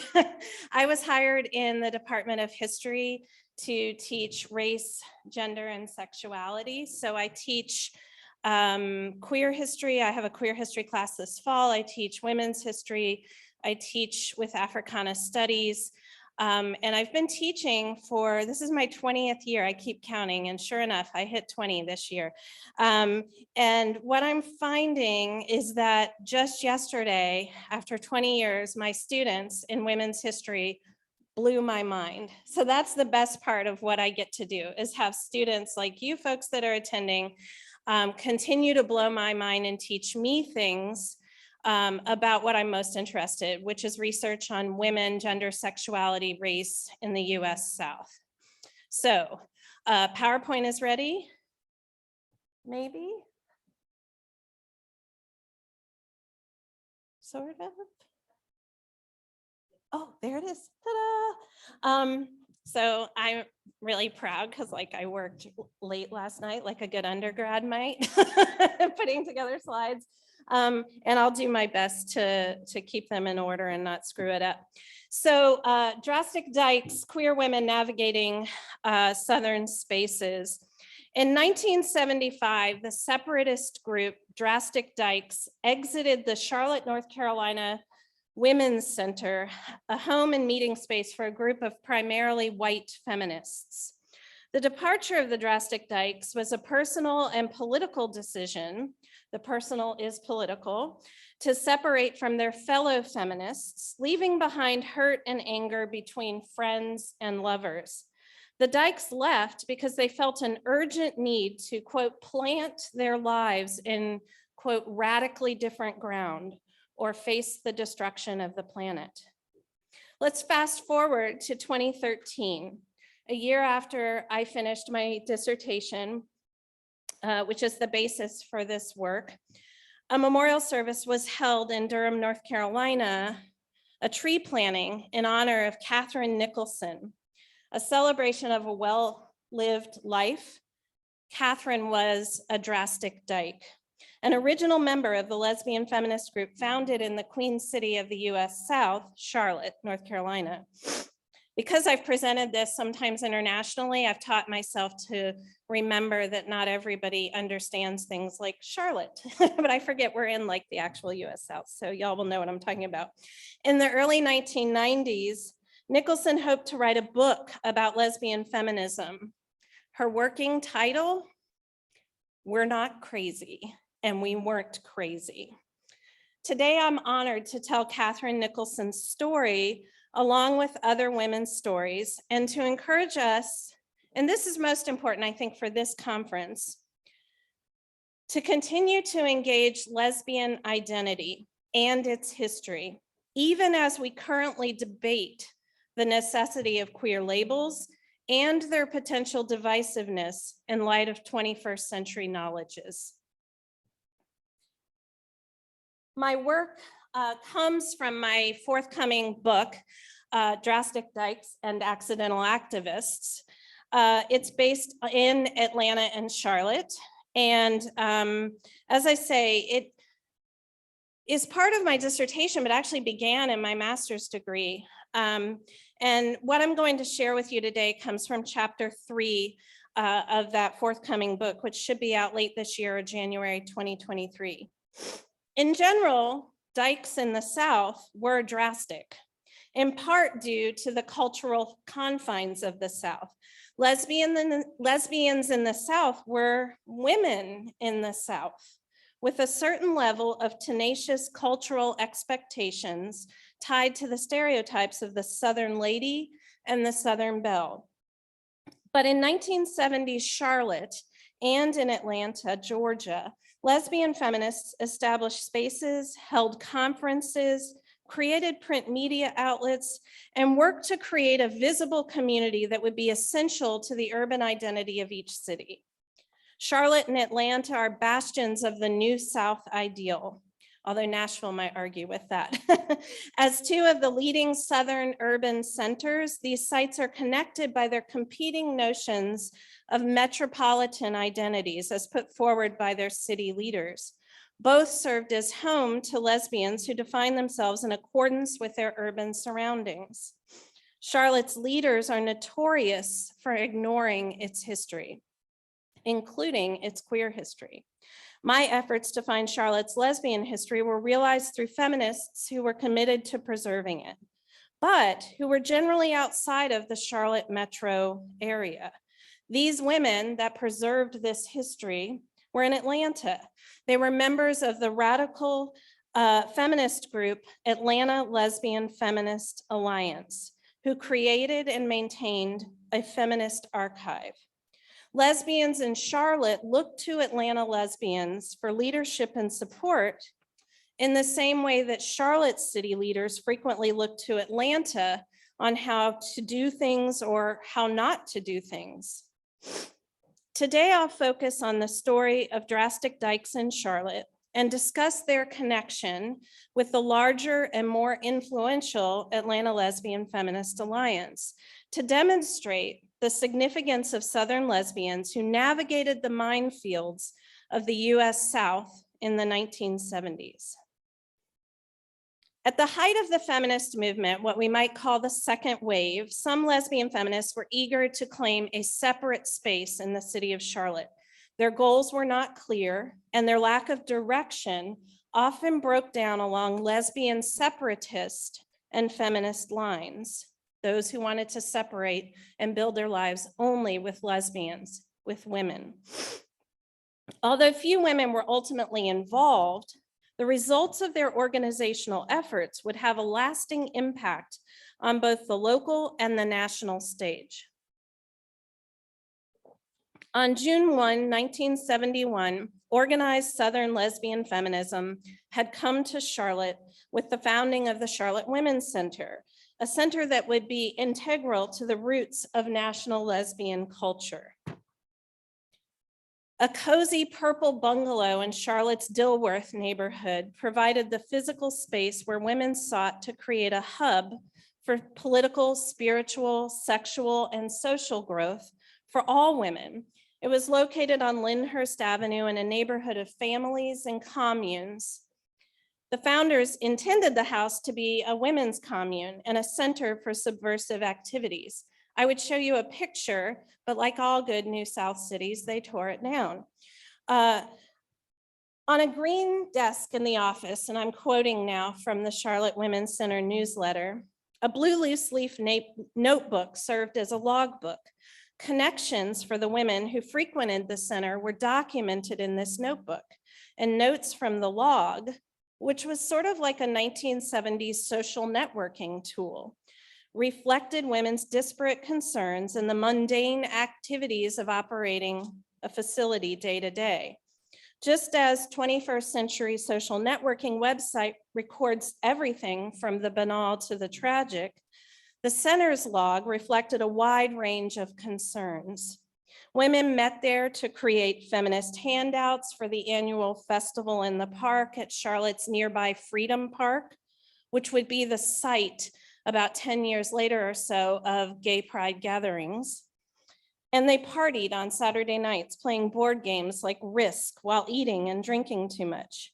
Women eagerly anticipated the arrival of a party featuring, quote, turnip greens and sangria, and complained about house problems in this notebook with moth infestations and, quote, dog shit in the back room. Clean it up. Women at the center hosted meetings such as writers' workshops, a theater group, a television group concerned with programming on women's culture. And by this, I mean, is there programming on television that is doing damage to women, or is there programming we can promote? Discussions included the center's organizational structure, the content of their newsletter, and current events related to sexism, sexuality, women's education, unemployment, abortion rights, rape, and women in prison. Feminist causes of regional and national interest were paramount concerns for the Charlotte Women's Center. The Charlotte Center occasionally served as a hub for regional organizing. Did it work? Ooh, let's try it again. Yeah. Oh, okay, let me go back. Aha. Regional concerns led to connections with other feminist groups, especially with the Atlanta Lesbian Alliance, who I will call Alpha. They called themselves Alpha. These connections were the lifeblood of the Lyndhurst Avenue house. And finding archival evidence of this, where they make this little note when they send their newsletters and publications off to Alpha, helped me establish this connection between the two groups, because as you might imagine, those things don't always survive.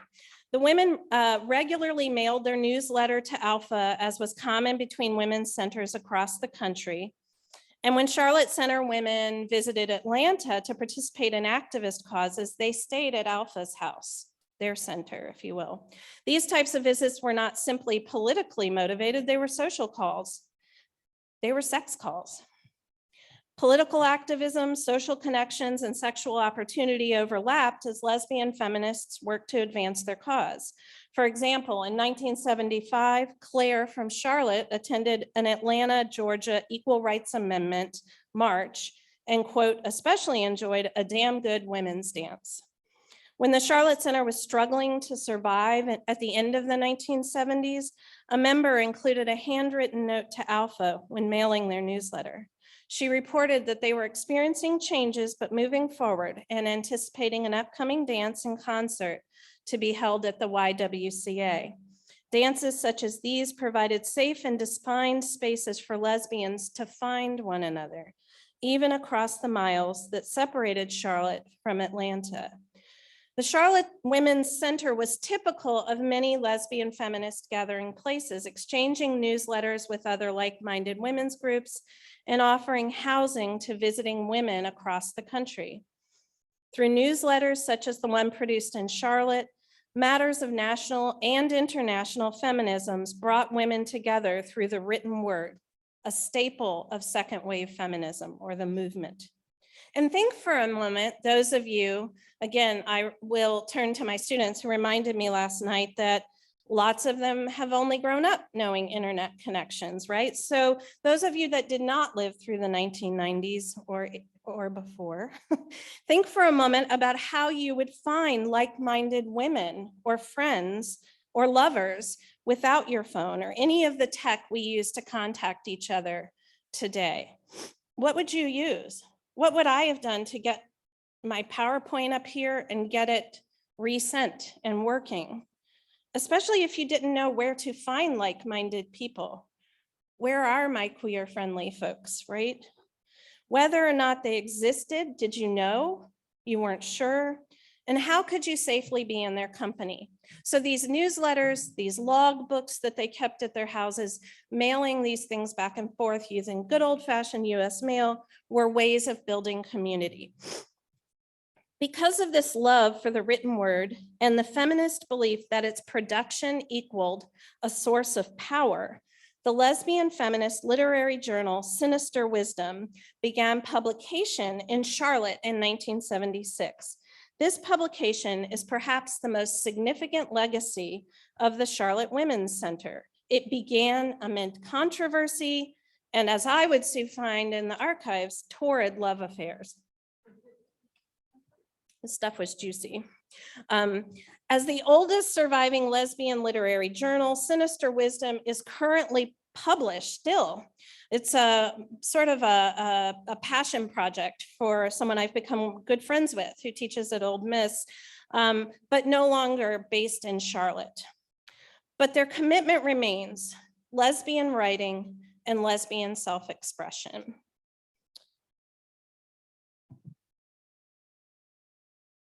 Southern lesbian poet, some of you may have encountered her in classes, depending on where you are in your education or exploration. Minnie Bruce Pratt published her first poem in the 5th issue of Sinister Wisdom. This publication would lead her to forge intimate connections with Charlotte and its women. Pratt met Sinister Wisdom editors and lovers, Harriet Des Moines and Catherine Nicholson, when she was invited to read her poem at a conference kind of like this, the Southeastern Women's Studies Association annual conference held in Charlotte in 1978. In describing her time there, Pratt recalled, "I never went to the Sinister Wisdom production parties in Charlotte," meaning when they were putting out the magazine, the journal, "but I understood these were big community events, and also that participation faded so much that Harriet and Catherine could not put out the magazine with regularity.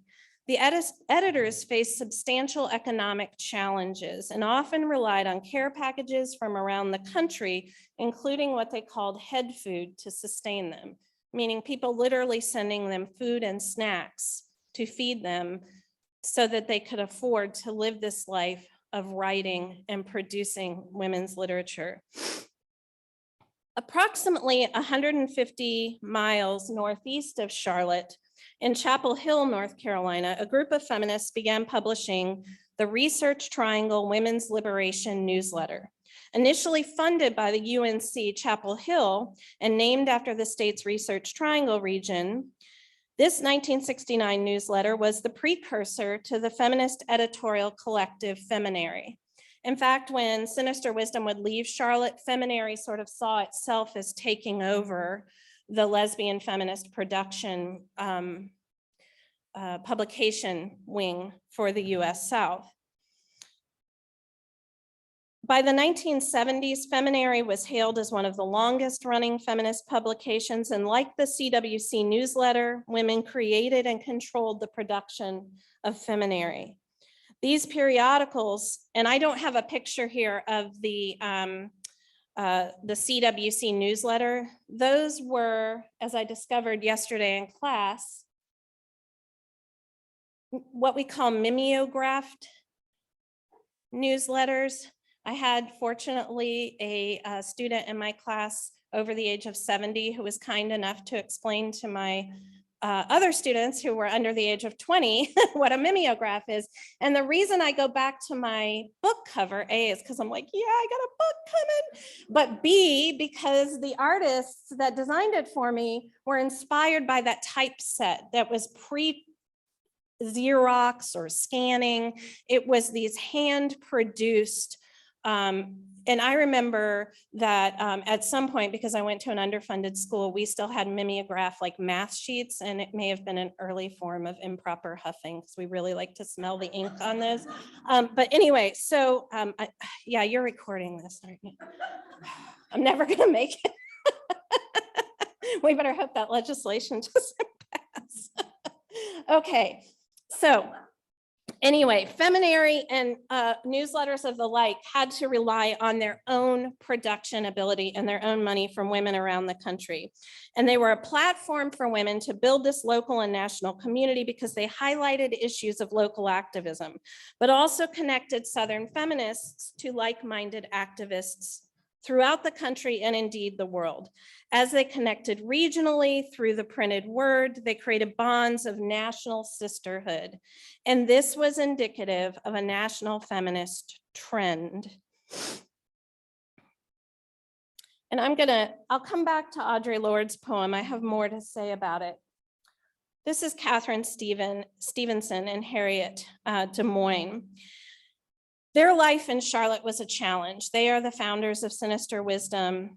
They felt isolated there. It was a term, in fact, often used by Southern women and Southern lesbians who saw themselves in what one writer termed an oppression sandwich. They were caught between, quote, repressive Southern men on one side and non-Southern lesbians on the other. Women outside of the US South who often viewed lesbians through a regional lens. They saw them as disorganized, ignorant, and fearfully closeted. While in Charlotte, Des Moines and Nicholson ran Sinister Wisdom from their home in a quiet Cold War era neighborhood near the Charlotte Country Club. And I should note that that neighborhood changed and became slightly questionable so that my partner and I could afford to live there. I want to be clear, we are not country club folk. But I didn't find out till I was in the archives looking at the first issue of Sinister Wisdom that our house was indeed right around the corner, just maybe a 5-minute walk to where Harriet and Catherine put out the first issues of Sinister Wisdom in this quiet Cold War era neighborhood. So just a few blocks of this mainstay of wealthy white heterosexual privilege, writings from Audre Lorde. This was in the first, I'm sorry, you can't see it any better. It's juicy and wonderful. Look it up, Audre Lorde's poem, Woman. T. Corinne, Carla J., Adrienne Rich, Rita Mae Brown. These were in the first few issues of Sinister Wisdom. This one was on the back cover of the very first issue. And these women, Catherine and Harriet, gathered these writings by radical lesbians and produced them. Academics, activists, mothers, and poets all came together through their words in a small Charlotte home. Their thoughts were sustenance for an international feminist audience.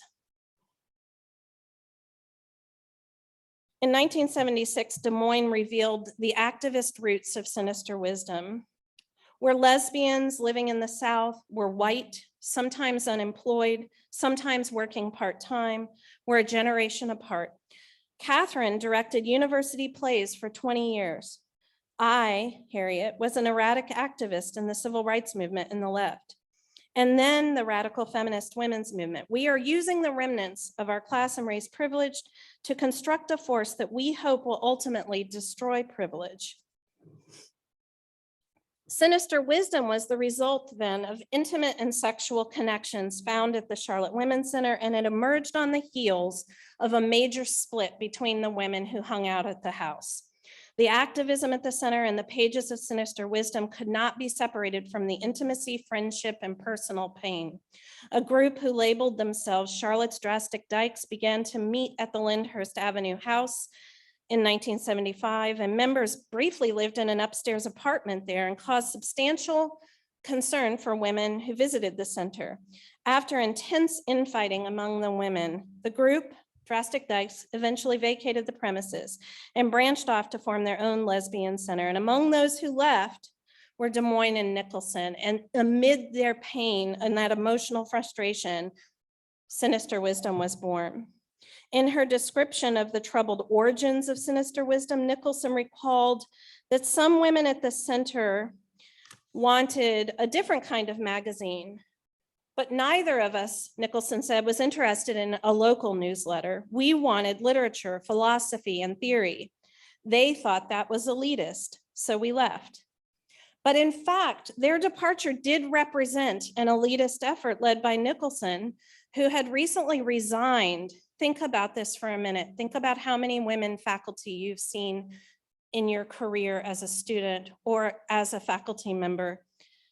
She resigned her position as a tenured faculty at UNC Charlotte, Catherine Nicholson did, at a time when maybe 1 to 5 women might be in the entire College of Liberal Arts as tenured professors. But Nicholson saw herself as a scholar in a man's world where she and other women were doomed to seek male approval in their work.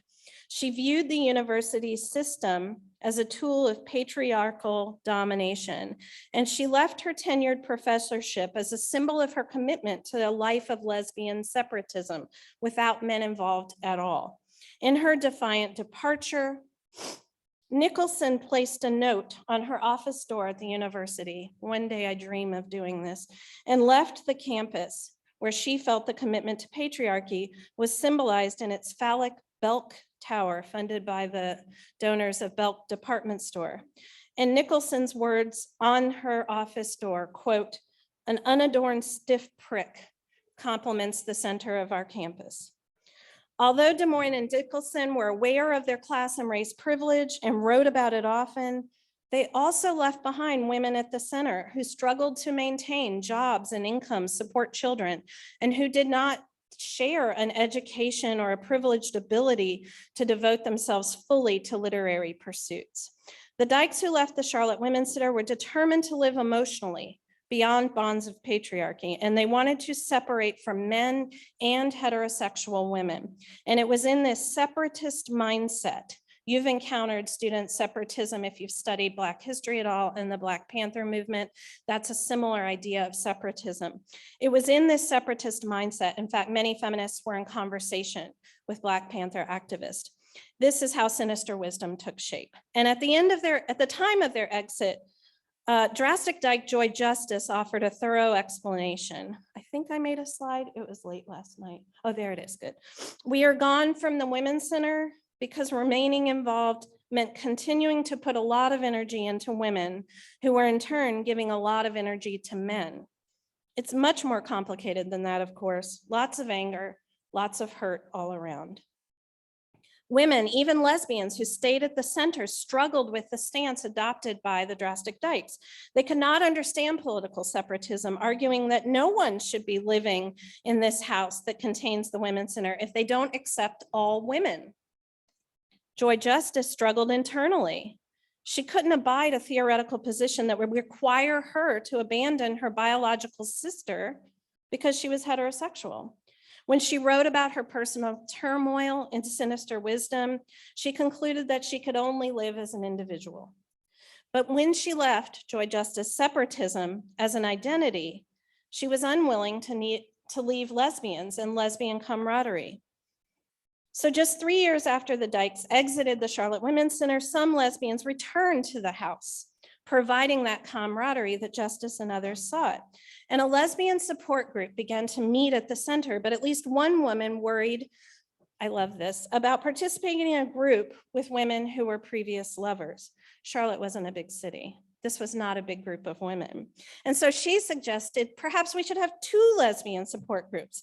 That would allow more freedom to air feelings and avoid some sort of inhibition for former lovers who might be forced to participate in the same group. You can imagine at some point you run out of groups and lovers. Or maybe not. Charlotte's lesbian population was still small enough in the 1970s that this friendship pool was indistinguishable often from the dating pool. So gathering like-minded women who identified as activist and lesbian would sometimes mean interacting with these former lovers. And as a result, activism and camaraderie often took a back seat to sexual tension. So although founded as a place to welcome all women, especially lesbians, by the mid-1970s, the center was clearly a space of anger and frustration and reflecting national debates. This wasn't just happening in Charlotte. This is indicative of a national event happening around the US at these centers. They couldn't find sufficient common ground for lesbians, lesbian separatists, and heterosexual feminists. Three different groups there.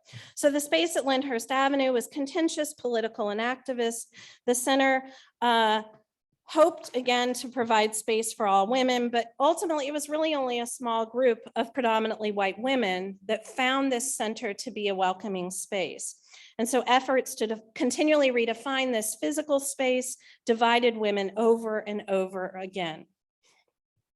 In comparison with other regional Southern centers, the Charlotte Center saw women saw their center as a uniquely independent entity. It was controlled by women and for women. And so at that same Southeastern Women's Studies Association where Pratt, the poet, met the editors of Sinister Wisdom, feminist J.C. Honeycutt from the Charlotte Women's Center went to this event with other feminists from Knoxville, Tuscaloosa, Asheville, et cetera. They were all talking about their women's centers. And Charlotte's women presented their center as unique. And here's why they said it was unique: because of their autonomy and control by women for women, our length of existence, our focus on women's liberation and consciousness raising rather than on other issues, social services, funding, or respectability, meaning pleasing what other folks expect us to be like as women. These were ideas on how the Charlotte women saw their center as different. So while other centers at the workshop suffered under bureaucratic controls and funding, they saw their control of the Charlotte Women's Center as vital to their longevity. They saw their autonomy as a release from any societal respectability necessary to gain community or government support. Other centers were receiving funding from organizations like the American Association of University Women, who were largely supported and attended by university women. But Charlotte Center was even independent of UNC Charlotte. I mean, obviously Nicholson, marched out. The university was on the edge of the city. It wasn't very close. It was not quite as far as like MT to Nashville, but it was a good 20 minutes out or so. And the events that were hosted there were not the primary. There were some women's feminist hosted events at the university, but they didn't meet the needs of the variety of women who were meeting at the Women's Center. But thing is, the center depended, I love giving a lesbian talk and having Richard Nixon in it. It just makes me happy. So the thing was, they were kind of actually dependent on some government funding that they really didn't realize how important it was. This is the a statement from Nixon's signing of something called CETA funding, which was Comprehensive Unemployment and Training Administration funding. And it came at the end of the 1970s or the late 1970s. But by 1979, the center no longer qualified. The cities, it was up to city and local governments to spread this wealth around. That's how Nixon touted it. And the center lost their CETA funding. And without that funding or help in writing grants, or knowing how to even deal with the power structure of white men who were managing CETA, the center was out of money. And so by the end of the 1970s, it was an all-volunteer organization. They lost their one paid employee, and in their newsletter, the last one I found in the archives, they were begging for people to come help just to lick stamps, to mail things. In the same year that Drastic Dykes made their exit from the Charlotte Women's Center, Atlanta lesbians hosted the 1975 Great Southeast Lesbian Conference. How am I doing on time? What time is it? 11:30, thank you. So while Charlotte's activists made these regional connections, the Atlanta Lesbian Feminist Alliance made national connections throughout the Great Southeast Lesbian Conference, where 235 women, doesn't sound like a ton, but if you're communicating in these antiquated ways, it's pretty hard to build that kind of community, especially around feminism and including lesbians, right?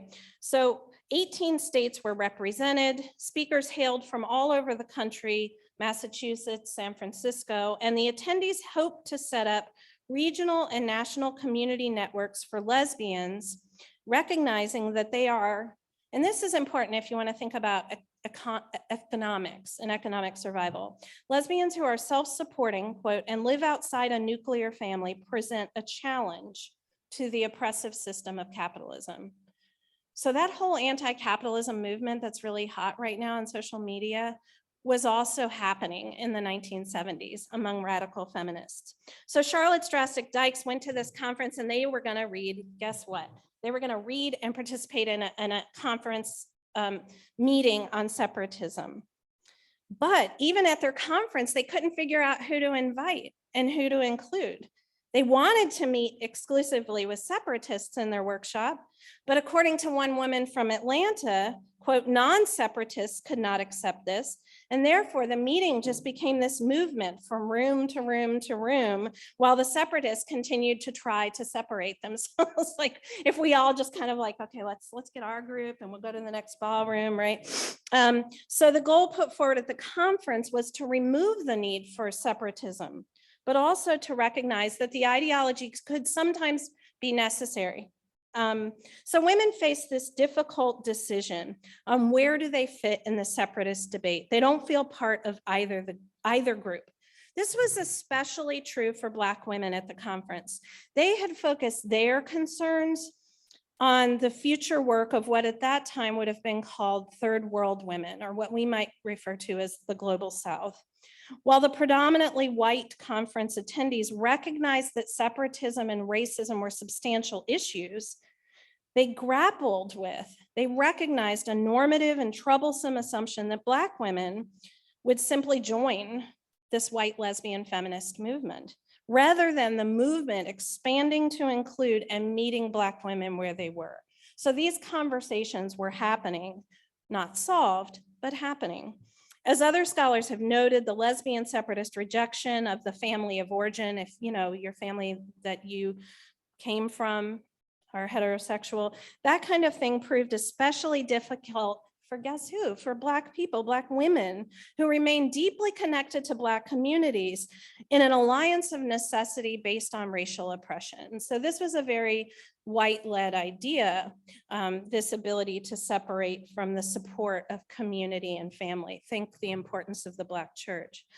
So let's talk for a few more minutes about Alpha. This is their statement of purpose.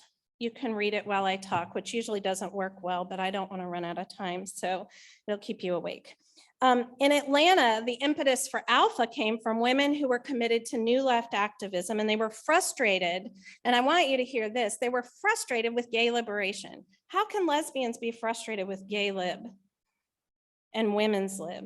Well, gay activist organizations, often led by white men, were hotbeds of sexism, anti-woman, with the Gay Liberation Front in Charlotte and Atlanta being largely controlled by white gay men. So in the funky little 5 Points neighborhood, if you've been to Atlanta near Emory, there was a home in Atlanta, and I'm quoting here, for lesbians who found the women's liberation movement too heterosexist and the gay lib movement, as well as most leftist groups, too sexist. So one part is too heterosexist, one part is too sexist. So lesbians flocked to Atlanta's Little 5 Points in the early 1970s, similar to the time period of the Charlotte Women's Center.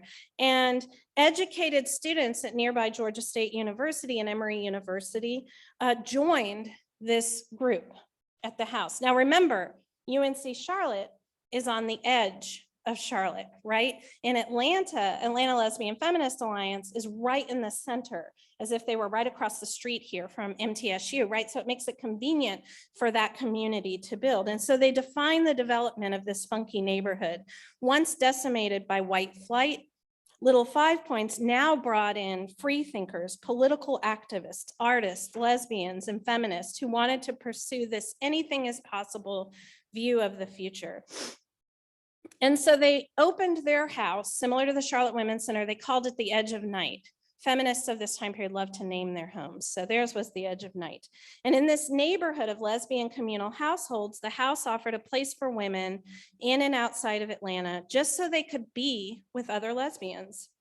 From its formation, Alpha quieted those separatist debates because they were united in their commitment to fight sexism and heterosexism. And so according to one Alpha member by the name of Vicky Gabriner, Atlanta's women's lib feminism was too straight. The Gay Liberation Front was too male. So Alpha would focus on lesbians, but according to these early Alpha organizers, it's not like there would, quote, be a litmus test. I mean, you don't have to put up a lesbian ID card to come in.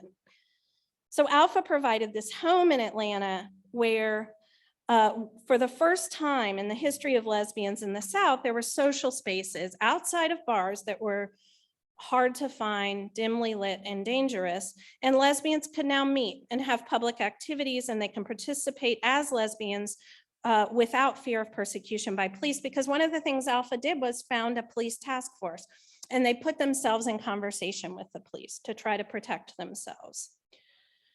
The house offered more than a refuge, it offered education. And if you paid $6, that was your membership, you got, among other things, sisterhood and good vibes.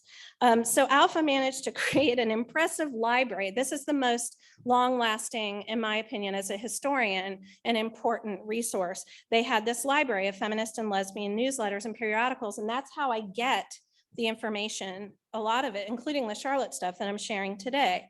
So they had this newsletter. These are some of the Alpha members. I couldn't get a better image. There just aren't many, unless you go to private collections. Excuse me. I'll come back in a minute, but I want to show you, this is Alpha's newsletter. It's often misspelled.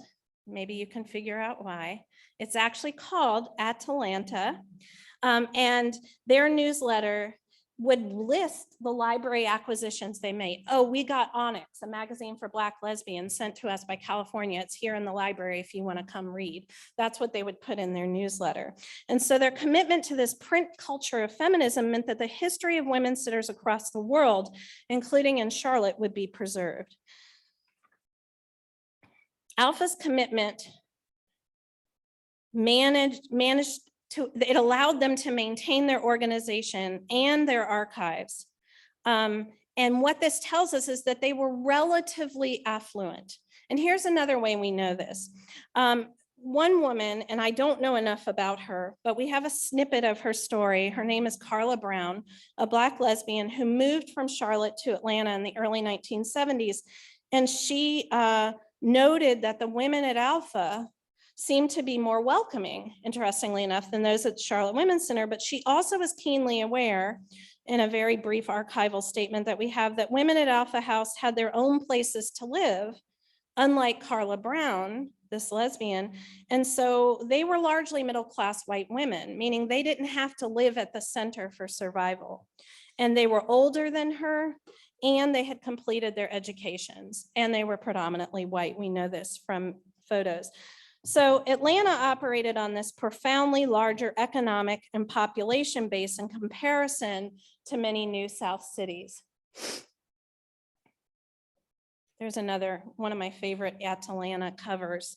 They're digging around for lesbian networks, and I think that's like Georgia and North Carolina, I can't quite see. So what can we learn from all this? Lesbian feminism radicalized women in Charlotte and Atlanta. Both cities were home to these activist groups that demonstrated the increasing visibility of lesbians generally. Lesbians in the two cities made connections across geographical boundaries because of feminist print media like Sinister Wisdom in Charlotte, Alpha's Atalanta newsletter, and the Charlotte Women's Center newsletter, and bookstores, feminist bookstores like Karis bookstores in Atlanta, still around, that carried this material, but also Alpha's library that preserved it.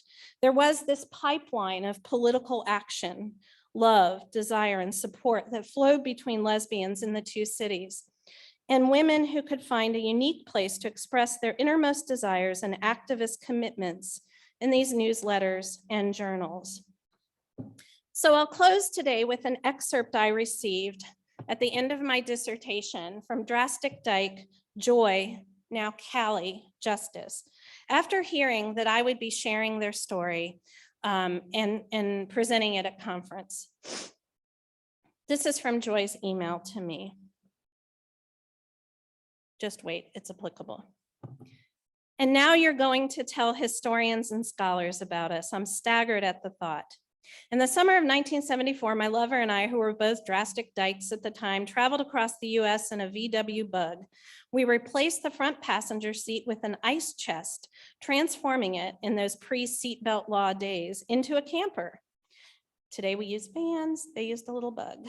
Every 1,000 miles or so at whatever campsite we landed for the night, Claire would jack up the car and scoot under it and change the oil to keep it going. As I remember us, drastic dykes understood that there were layers of connection between the fact that Claire, nursing a worn out Beetle cross country with no training or preparation other than the purchase of the book, How to Keep Your Volkswagen Alive, and the fact, it has like 16 editions, crazy, which each of us held with certain knowledge that unless a very, very large number of people in the United States planted our lives in radically different ground immediately, the planet would be destroyed sooner than anyone thought, with the most vulnerable among us being sacrificed first.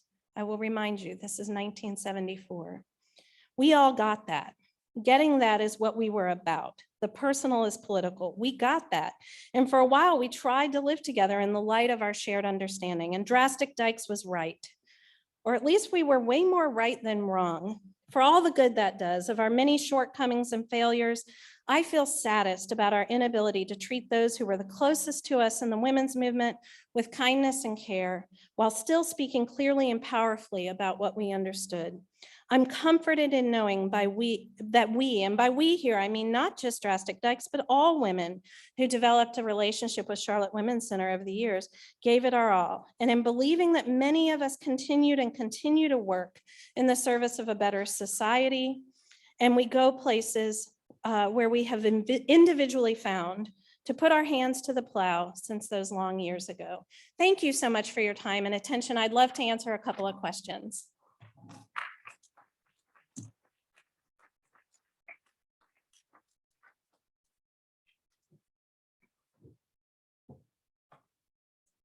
My eyes aren't great, but if you have questions, I will answer them. If you just want to go pee, that's okay too. Yes.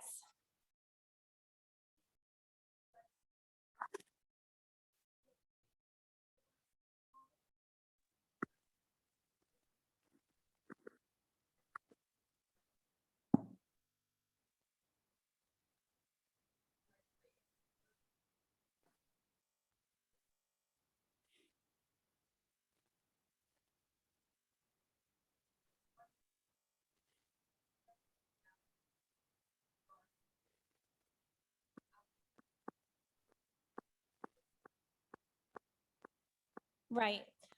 So Alpha, there were women, I mean, Carla Brown did stay at the house off and on. Women could come through at any time. It was a safe space. But you're right to say it wasn't the same as like Charlotte Women's Center where women kind of had ownership from living. Some of the more well-known lesbian separatist groups, the Furies among them being the perhaps most well-known, often those folks did live together for a time, but this pull away from so many identities became problematic. It's kind of what we see in social media today. As we try to unite around one identity, we call it, or Kimberly Crenshaw calls it, intersectionality, right? We try to bring ourselves together around one identity and we find ourselves divided around another. And these folks were dividing themselves from some very powerful groups. So sustaining that was quite difficult, but I argue that living together and having those spaces of creation allowed these long-standing, well, not the Volkswagen book, but the Sinister Wisdom and those to continue, the spirit of those to continue. And Sinister Wisdom, by the way, those women obviously don't live together, but they do, every 6 weeks, they do these wonderful Zooms with people like Minnie Bruce Pratt and younger scholars, and they have 100 to 200 participants in these Zooms. So that community, you know, what is that, 50 something years later is still, is still really strong. And so those bonds come from that space, sort of like you might build in a dorm if you can manage to keep close with those folks and not hate them. So I'm sure there's some of that too. Anything else I can answer for you? Yeah. We have a question from Zoom. Does the Charlotte Center still exist in a different location? Unfortunately, it doesn't. So it kind of slowed in the late 70s. There was a resurgence by a white lesbian who did not leave with the Drastic Dykes, was frustrated with the Drastic Dykes. And there was this revival, but the house itself, the idea of the Charlotte Women's Center did fade away by the late 1980s, unfortunately. Although they did put out a couple more newsletters, and they went in a direction that was still lesbian focused, but broadly feminist focused and politically focused as well. Yeah. So we should have the Black Lesbian Archive set up in the lobby at some point during the conference. Great. And yeah, I read about one that. of the inspirations was the documentary, The Last Lesbian Bar. As we got more connected online, did we lose our spaces more, or is this just a trend that's always been happening? I think it'll be like a lot of these sort of blanket observations. I think there will be some truth to it, but I think there's some mythical points to that as well. Lipstick Lounge is still standing in Nashville. You know, I'm excited and happy every time I see it. And yet the longstanding lesbian bars in Charlotte are gone. The longstanding lesbian bars in San Francisco are gone. But I see people craving face-to-face space in spite of our ability to be on Zoom, in spite of our ability to be outside of those spaces. What I think is challenging, and this goes back to how I opened my talk, is that we tend to divide over issues of inclusion nowadays. And folks then, obviously, my whole point is they were divided too, right? But as the space broadens for a variety of queer identities and spaces and places, certain groups that are queer identified are starting to pull back from their own leadership and turn this over to broader understandings of leadership. And I think that's important.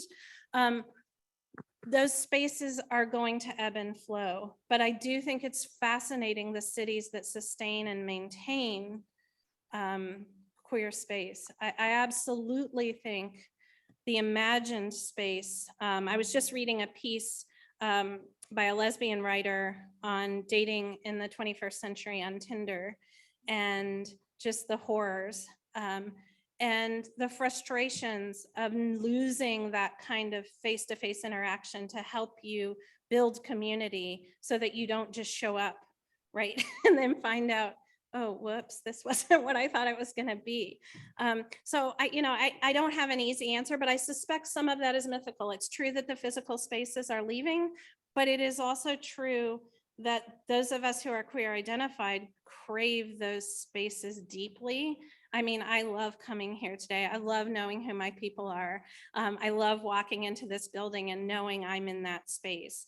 And so I think a lot of us are still looking for that. I know I am. Hi.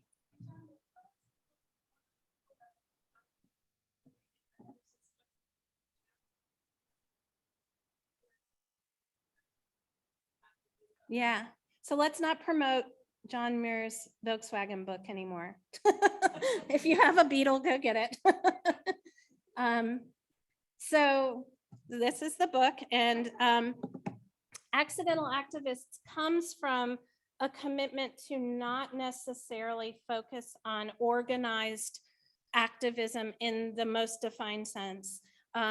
Even though I look at groups like Drastic Dykes, et cetera, they're accidental in many of their ways. I mean, many of them. I mean, I went to the Duke Archives on fellowship and I'm digging into Minnie Bruce Pratt's like spiral notebooks. I'm like, ooh, this is gonna be like a hotbed of like theory. And no, it was just about all the women she was having sex with. And I'm like, I was a little humiliated, but I mean, I love her. And so I'm like, I love that you gave us this while you're still alive and we can like, wow, you know, but I think my point here is she's an activist.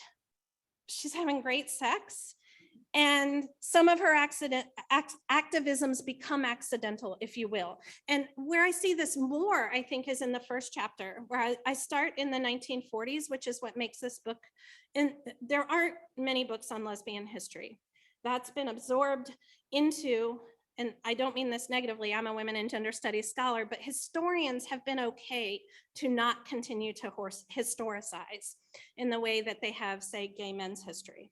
And that's one of my frustrations. So this book is different because of that, but it's also different because it spans a pre-Stonewall intro. And so the first chapter looks at women in the US South. Unfortunately, they are all white. This is one of the biggest issues I have in the book, is the issue of race. But again, it comes back to more and more, I think, the misconception that because women are lesbians, they're all united across dividers, and that's not true. Black lesbians built lives in ways that were separate and required different spaces. And I talk about that in chapter 4 and 5. And white lesbians weren't particularly good, as I said in the paper, about not just reaching out to include, but going to those spaces and saying, how can we build and help and be visible instead of just inviting you into our space, right? So that is one of the sort of main arguments in the book, is looking at race. But that first chapter looks at these accidental activists prior to Stonewall, in a South where Stonewall really didn't matter. We have lots of, that's not true for every queer person, but a lot of queer folks in the US South are like, Stonewall, it didn't really hit for us in the same way.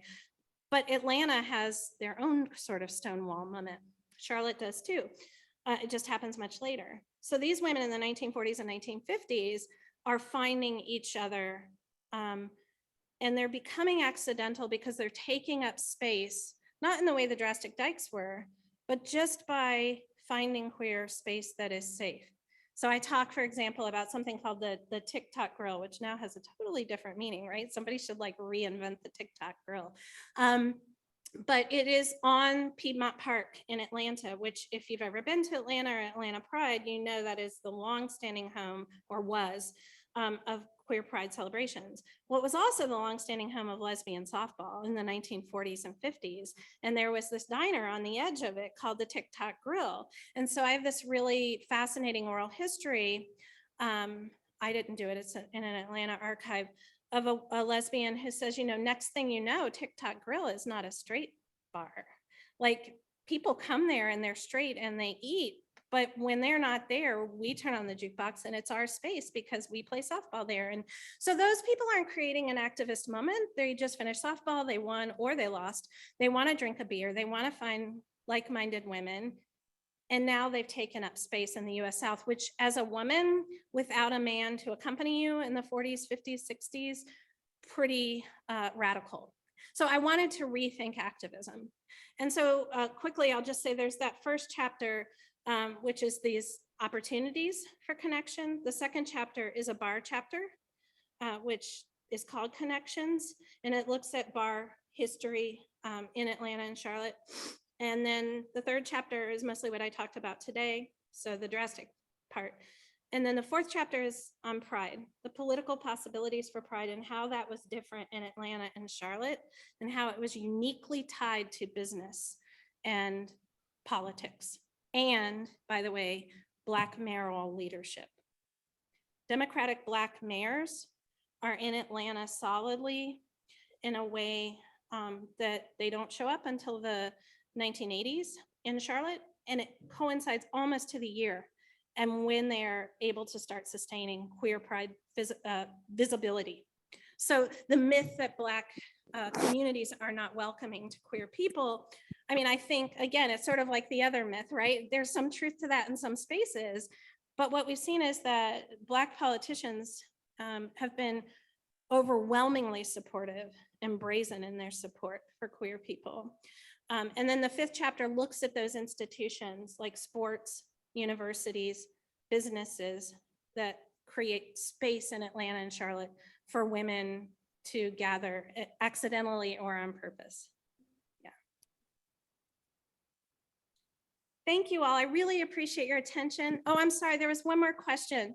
I will take it. I will meet you down there. How's that? I just don't want to run out of time, and my biggest fear is being boring, and I'm a historian, so you can imagine that's a pretty big fear. So thank you so much, and I'll come chat with you. How's that? All right. Thanks, folks.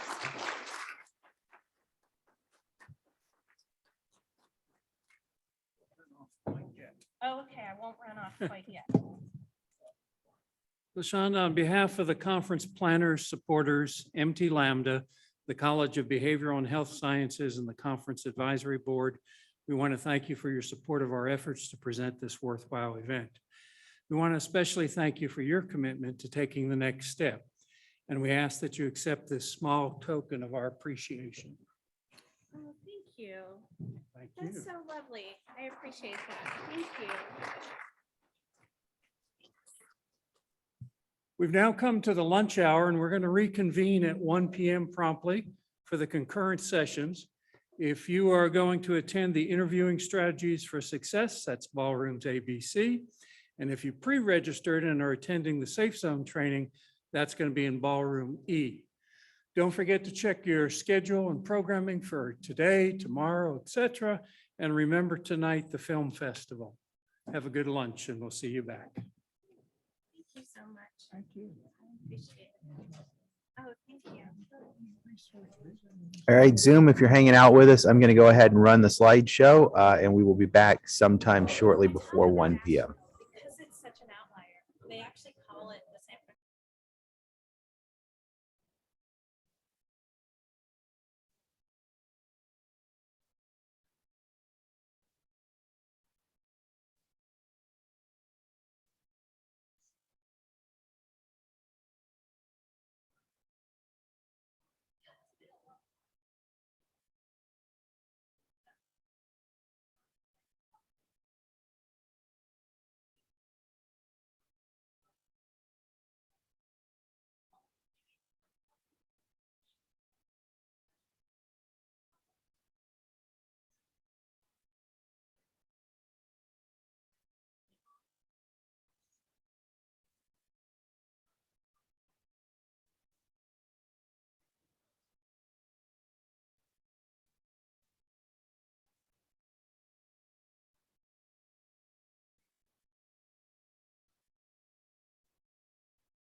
he said, he texted that he was in traffic to Will, so actually we'll see.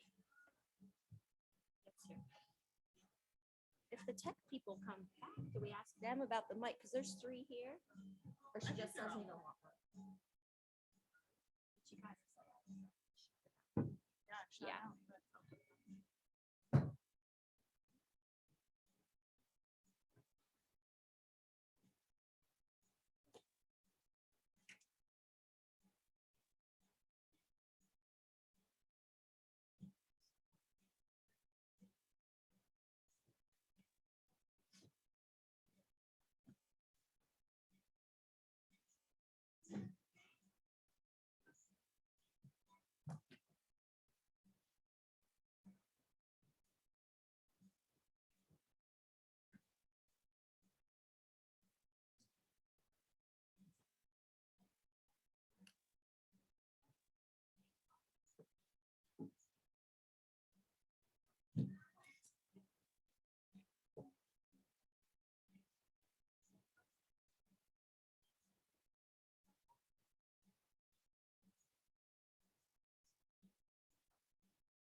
I feel like we're on debate team and you're on that side and I'm on this side. I know, right? Ooh, calendar.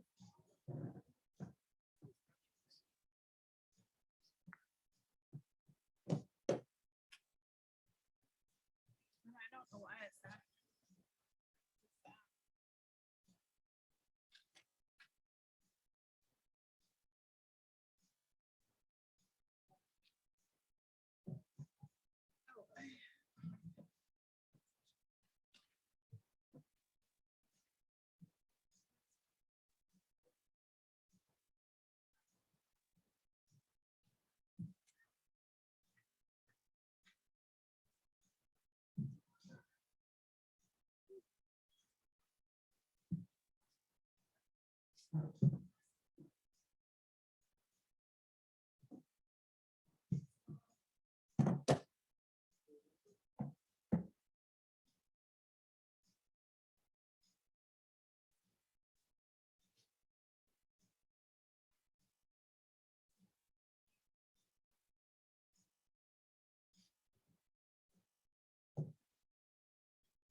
So she just worked in school and whatever she.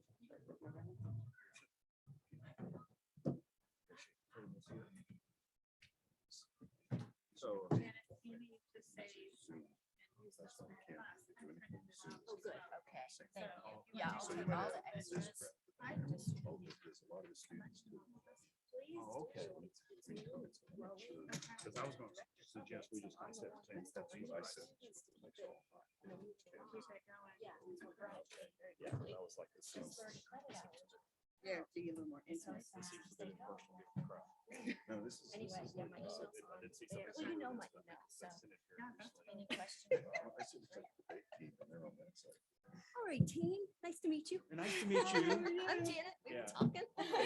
Yeah, so This is not a debate format, right? this is not a debate, no, but we're on Zoom, so we have to stay in the camera shot, so we're here until we go to help afterwards, Okay. okay? With Okay. interview questions. Is and that things. Zoom with a filter or just pure Zoom? So I you look don't like- know, it's back there, Carrie is gonna work it for us back there. This morning, and it is very dark, and I could not even really see faces. I Okay. just saw outlines. You just never know wow. if it's pores or. Well, she'll let us know. No, it's shadows. Okay. All right, so you all know the game plan. We'll just work our way through these 10 areas and chime in on any of them as we go through. Yeah. And once we cover all of that, we'll do question and answer even on a broader scale. And then we'll ask who wants resume advice, who wants interview practice, and we'll just go to these little tables. Okay. Okay, sound good? Are we doing interviews through like Zoom or are we gonna go someplace? No, we're just gonna break out in this room. Like just Okay. say, people can follow whoever they want to. Did you all Okay. bring questions or you have some at the top of your head just to I have tell some me on my about phone. yourself? Where do you see yourself in 5 years? That kind of stuff. Exactly, right, but it's common. I know. I always tell my hard stop, just stop. Right. We practice those too. Okay. So are these on? I have a cheat sheet. Okay. It's a cheat sheet, not just reference. Well, I've kind of got this one questions memorized.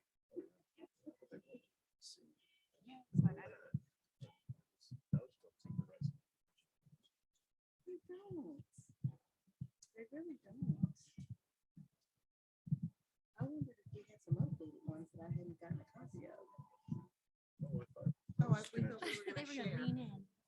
You should have done that. It's on now. Right? He's gonna break out the song and everything.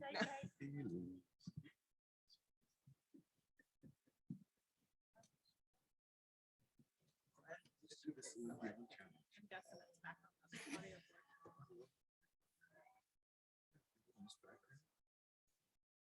Okay.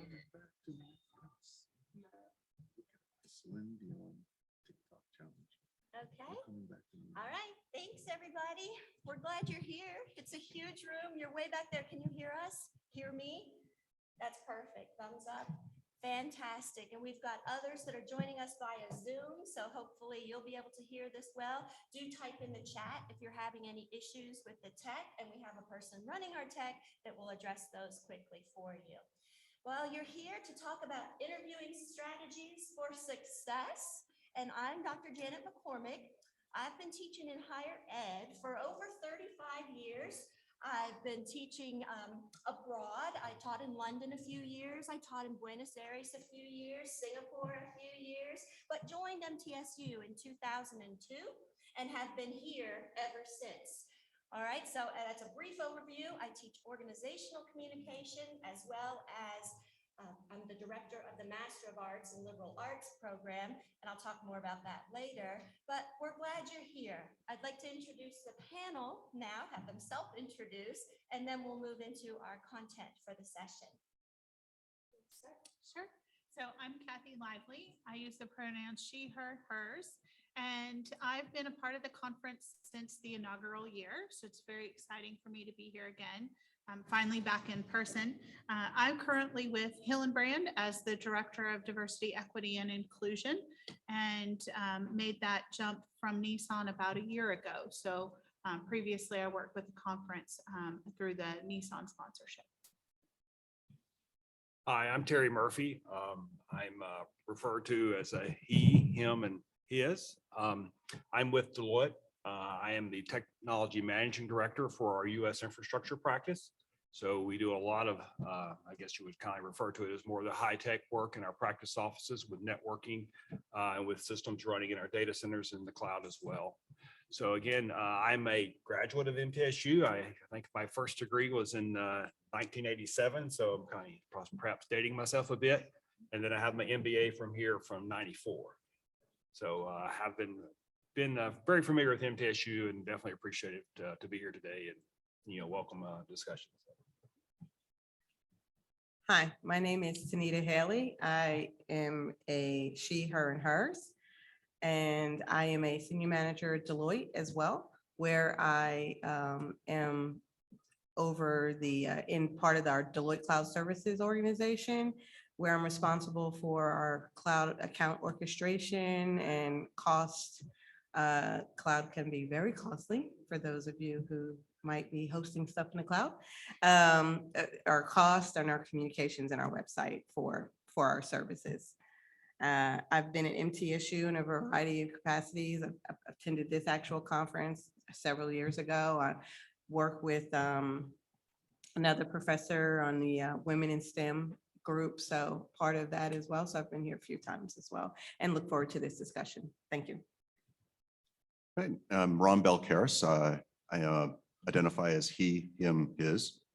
I work at Deloitte as well, so all three of us are at Deloitte. I'm a senior manager there with product manager, I should say, as well, with backup and recovery in all enterprise servers, which would be Linux and Unix builds. Also at Deloitte, champion the executive sponsor for the LGBTQ+ community group that we have. And again, I've been here, I think, since the inaugural of 2014. So big supporter of this conference.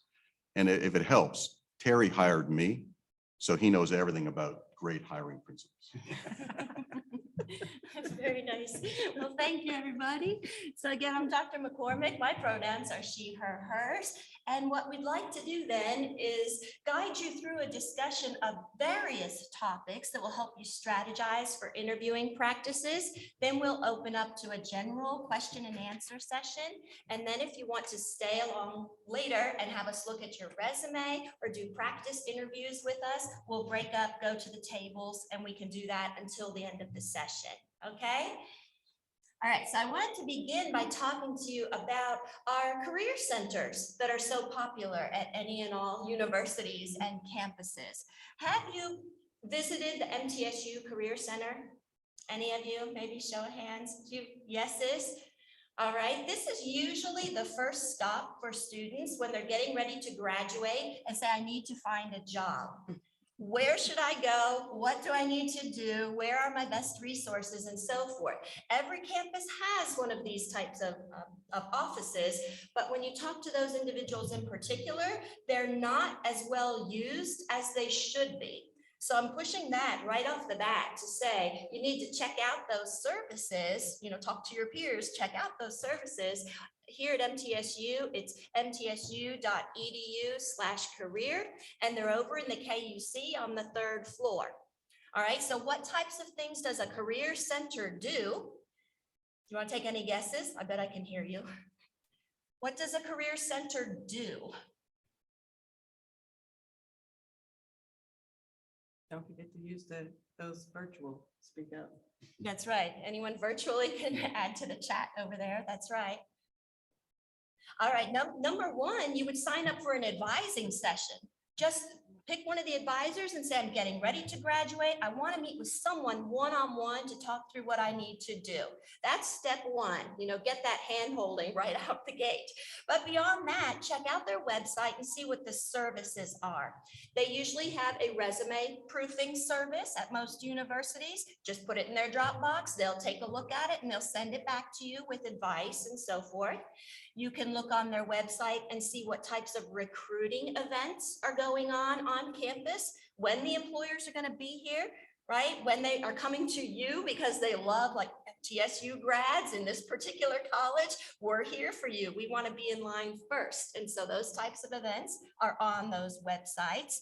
They have something called the Raiders Closet here at MTSU, where you can go ahead and get professional clothing and such, which is important to a lot of our students to show up looking professional at those job interviews. Certainly an excellent service. And then other things they do might be what? What would you expect at a career service center?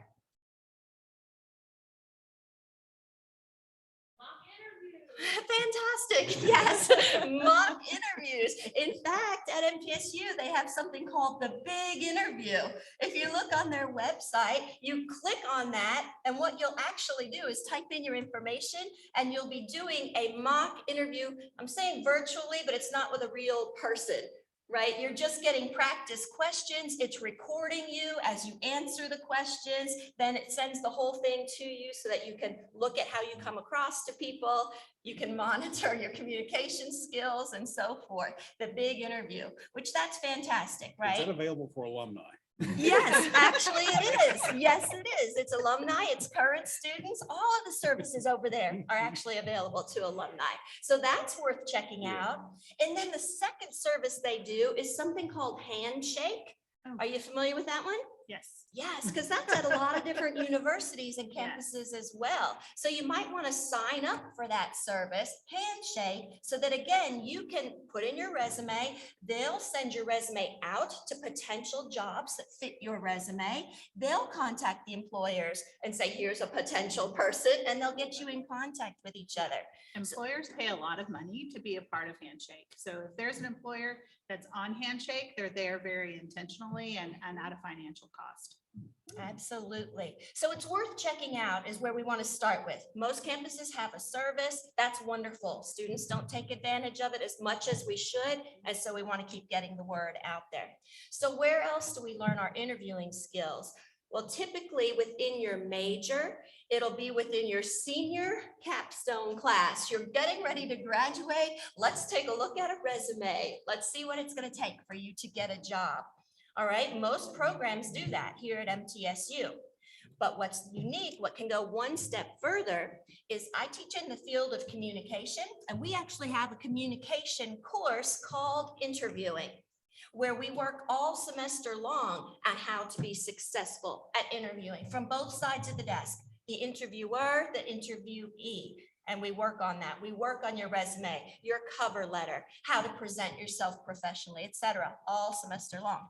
And I think this part's kind of funny because I took this class, I'm with you, back in 1987 when I was working on my undergraduate degree. I took this interview class and I thought it was the end all be all. right? I'm like, why don't they have this in every department, every program? Why just comm?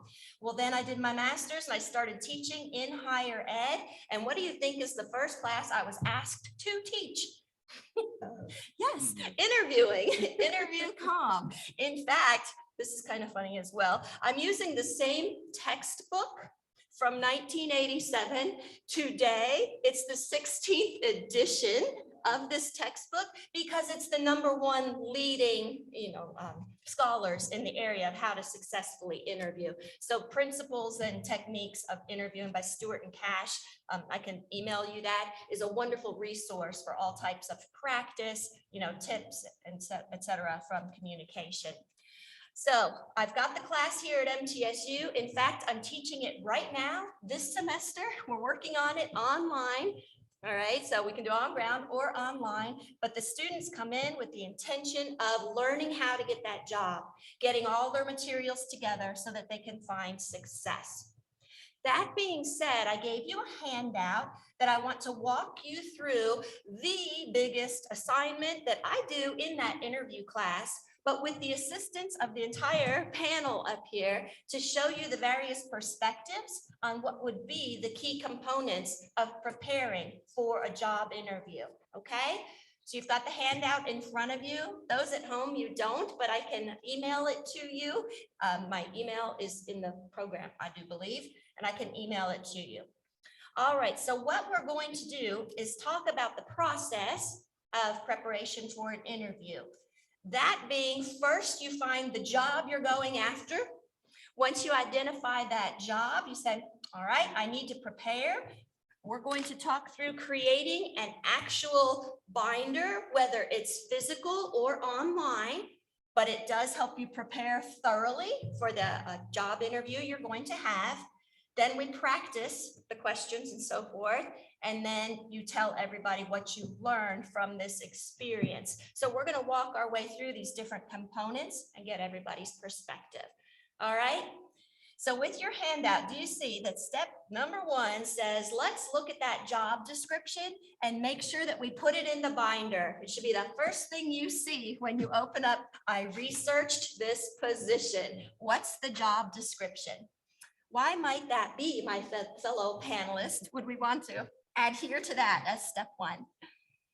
Well, I mean, this probably goes in a couple of areas for me, but when I'm interviewing somebody, I kind of look for either the questions they're going to come back and ask me to indicate that they kind of understand what we are looking for in that position. So obviously, if you haven't got the job description, you haven't understood that job description, you're really not going to be prepared, one, to probably answer some of the questions I have, but then you're going to have a hard time kind of articulating questions back to me that would seem relevant to the work.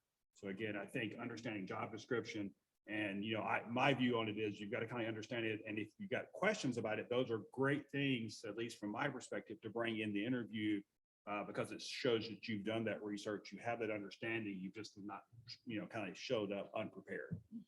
Preparation, that's right. Anybody else want to speak to this? I was just going to say from an HR point of view, because human resources is going to be like the first line of defense, if you will, before you get to the hiring manager, which would be Terry. So when you look at the first line of defense, from a job description standpoint, I would encourage to kind of take a look at what are some of the keywords that are coming through in the job description. And if those aren't in your resume, they need to be, because a job description is essentially like a search engine. Especially in this day of technology, you don't apply by what you see in a newspaper back in the day, right? So it's online, so it's a search engine. So you need to pay attention to really what are the words in that job description, because they're very thoughtful and they will tell you what the hiring manager is looking for. What are the skills and abilities that hiring manager is looking for? And then from a DEI standpoint, I always encourage those to look beyond. And also, if there's any bias within the job description that you've identified, you could kind of tuck that into your pocket as a future point of conversation during the interview, appropriately addressing, the opportunity for the organization to update some of their job descriptions and languages. So I think, you can really look at job descriptions in a unique number of ways. And I've received 20 resumes one time, and 6 of them were for jobs that didn't exist. Like someone just sent a resume based on what they felt would get them hired, not the job description. And they go away right away, like you're wasting your time. Like, don't just throw a resume in because you want to work at the company. You didn't even know what the job was. I don't know. That's happened to me. That's right. And those are the things that can be compounded over time. Usually when people are job hunting, you've targeted many different opportunities because you don't know which one is going to come through. The first thing you want to avoid is confusing those opportunities right there, either in writing, oops, I sent the wrong cover letter to you, right? Or at the interview itself, you start talking about, oh, I read this about you in Forbes, and they're like, that's not us, right? These are the things you want to avoid. All right, so in terms of preparation, I can't restate that enough. Print out that job ad, have it with you, know the language in it, and then stick to it, tailor everything else to it for each and every job that you're applying for.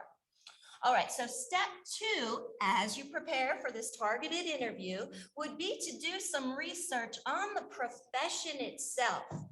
Before you look into the company, the exact job, we want to look at the profession as a whole. Now, panelists, why would that make sense that we have the broad understanding before we move into here at our company? This is what we do. Well, I would say that researching the actual profession ensures that you get in a job that you like. Most obvious. You don't want, you spend a lot of time at your job, a third of your day at least, and you want to make sure that you enjoy it and you're going to be enjoying the opportunities that that particular position might offer, as well as what the, what the future spin-off opportunities might be in the future. And so understanding what is involved and what type of education you need to prepare yourself for this, if maybe for, more advanced opportunities in that field, understanding what it's all about is just important. Again, that preparation is just you just can't substitute it. So yeah, and I think along with that, when you look at the profession, and of course, I'm probably talking a lot from a technology standpoint as I've worked in my career, but you kind of got to look at the various kinds of jobs in that area and how they might progress based on what you think your needs are. And there's some highly technical jobs like in our field that are really great jobs, but they may not progress as fast as other jobs, whether it be in sales or management or other places. So you need to kind of marry those up, I think, with what you're really looking forward to do in your career. Because if you're the type of person who wants to be in a place and you want to have very quick job mobility or something, well, that profession in and of itself may not be as good of a fit. And then obviously, as you kind of roll this into the interview and job hunting process, and some of those things that don't fit so well will come out and will kind of put some blockers on you. So make sure you think about that, I think, as you go looking for job and looking for professions. Absolutely.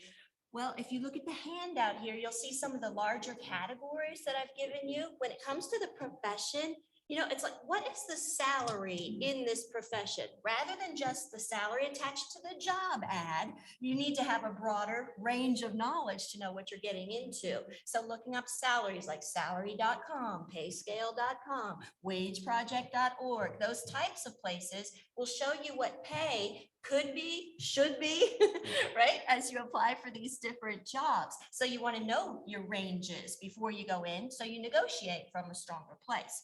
But you'll also see on your handout here, I'm asking students when they prepare to try to find at least 5 sources over at least 5 days as they do this research.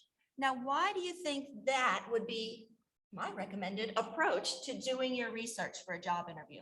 Spread it out, go to multiple sources. Panelists, what do you think?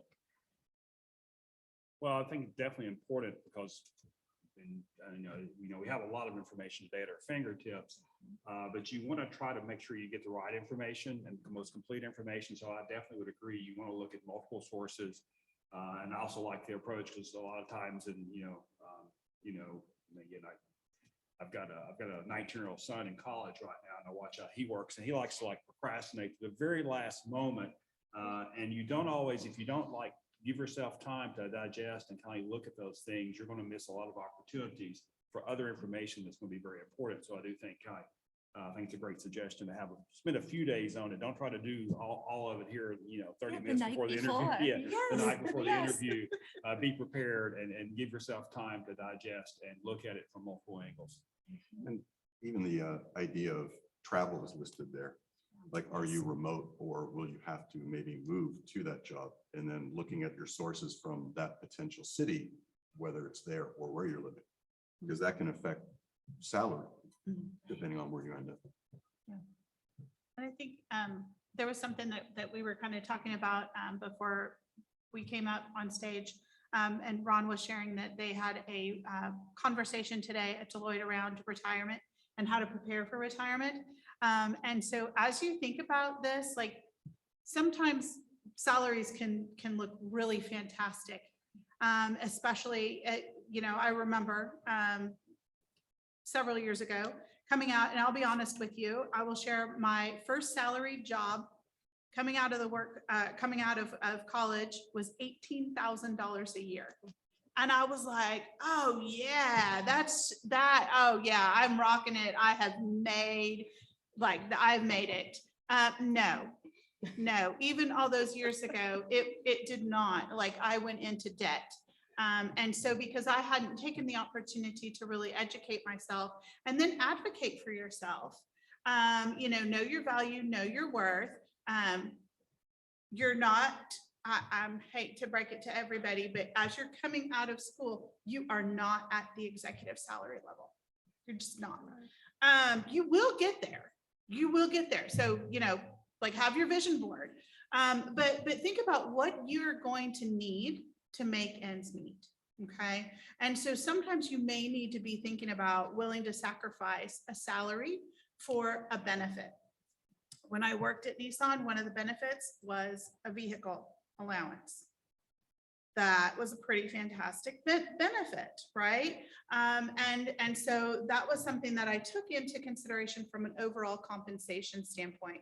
And I share that. And then also with the retirement piece is, what does the company do from a 401k? Do they match? Up to what threshold? How much can you invest? And I know it's really in anticipation of the longer road, but you need to think about that now, or be ready to kind of catch up with yourself kind of down the road. Thankfully, I've been able to catch up with myself down the road from that $18,000 a year salary, with no benefits, no medical benefits. Yes, I hate that we're connecting on that. 17. See? Exactly. I was 11 and that's in academia. Those of you who go into teaching, and that is a true story. We're So, aging ourselves. We are. Yes. Yeah.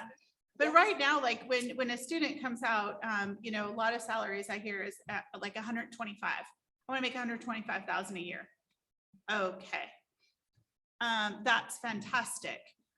That's probably not going to be realistic, right? And so you also need to understand too, what area you're going into, because a lot of the technical fields, there is a higher salary band than an educator, than an HR professional. So you need to be very aware kind of what is that appropriate salary range before you price yourself out or you price yourself under.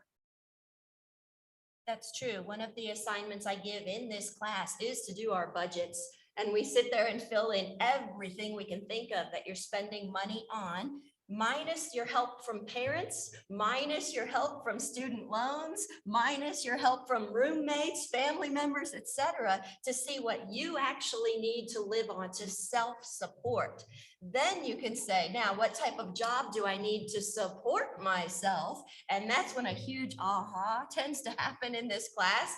Say, I didn't realize I can't afford myself after graduation unless I change the way that I've been living. right? So that's a good eye opener to go in well aware. Well, as you're doing that research for that step number 2, I would suggest to you here that as you print things out or put them on your computer and start making this document, you freely highlight the information you're finding. I'm going to ask about this, right? This was new to me. Dirty it up, if you will. As you're making a portfolio, it's not to have something crisp and clean to say, please grade this for me, right? You're taking it on the job interview to show you took the opportunity seriously. You did the research, you've got questions, right? You've engaged with it over time, as we were just saying. All right, so that's what we would do. Number 2 there is to look up research on the profession. Number 3 then says, now you can go ahead and start looking at information about the actual company that's hiring and the position that they're advertising. Again, this says to stretch it out over at least 5 days, over at least 5 sources. Now, this one you might put a little asterisk by. I've been teaching, like I said, 35 years, this class for 33 of those years, right? And college students haven't changed all that much, even in terms of looking up research. All right, so you don't want to just go to the company website and think you're done. I am prepared for this job interview. I was all over their website, which that's what 95% of our grads do. And they think they're ready to go in and talk about the job, etc. I'm suggesting 5 different websites or different resources. Like what? Panelists, would you be impressed? Where else do you hope they went and found other information about the job? I mean, from my point of view, and again, I would be looking for someone who has been able to find more current events. So do they know, like with Deloitte? I mean, what Deloitte's been in the news about lately? Do you know, what's been going on, or the mergers, acquisitions?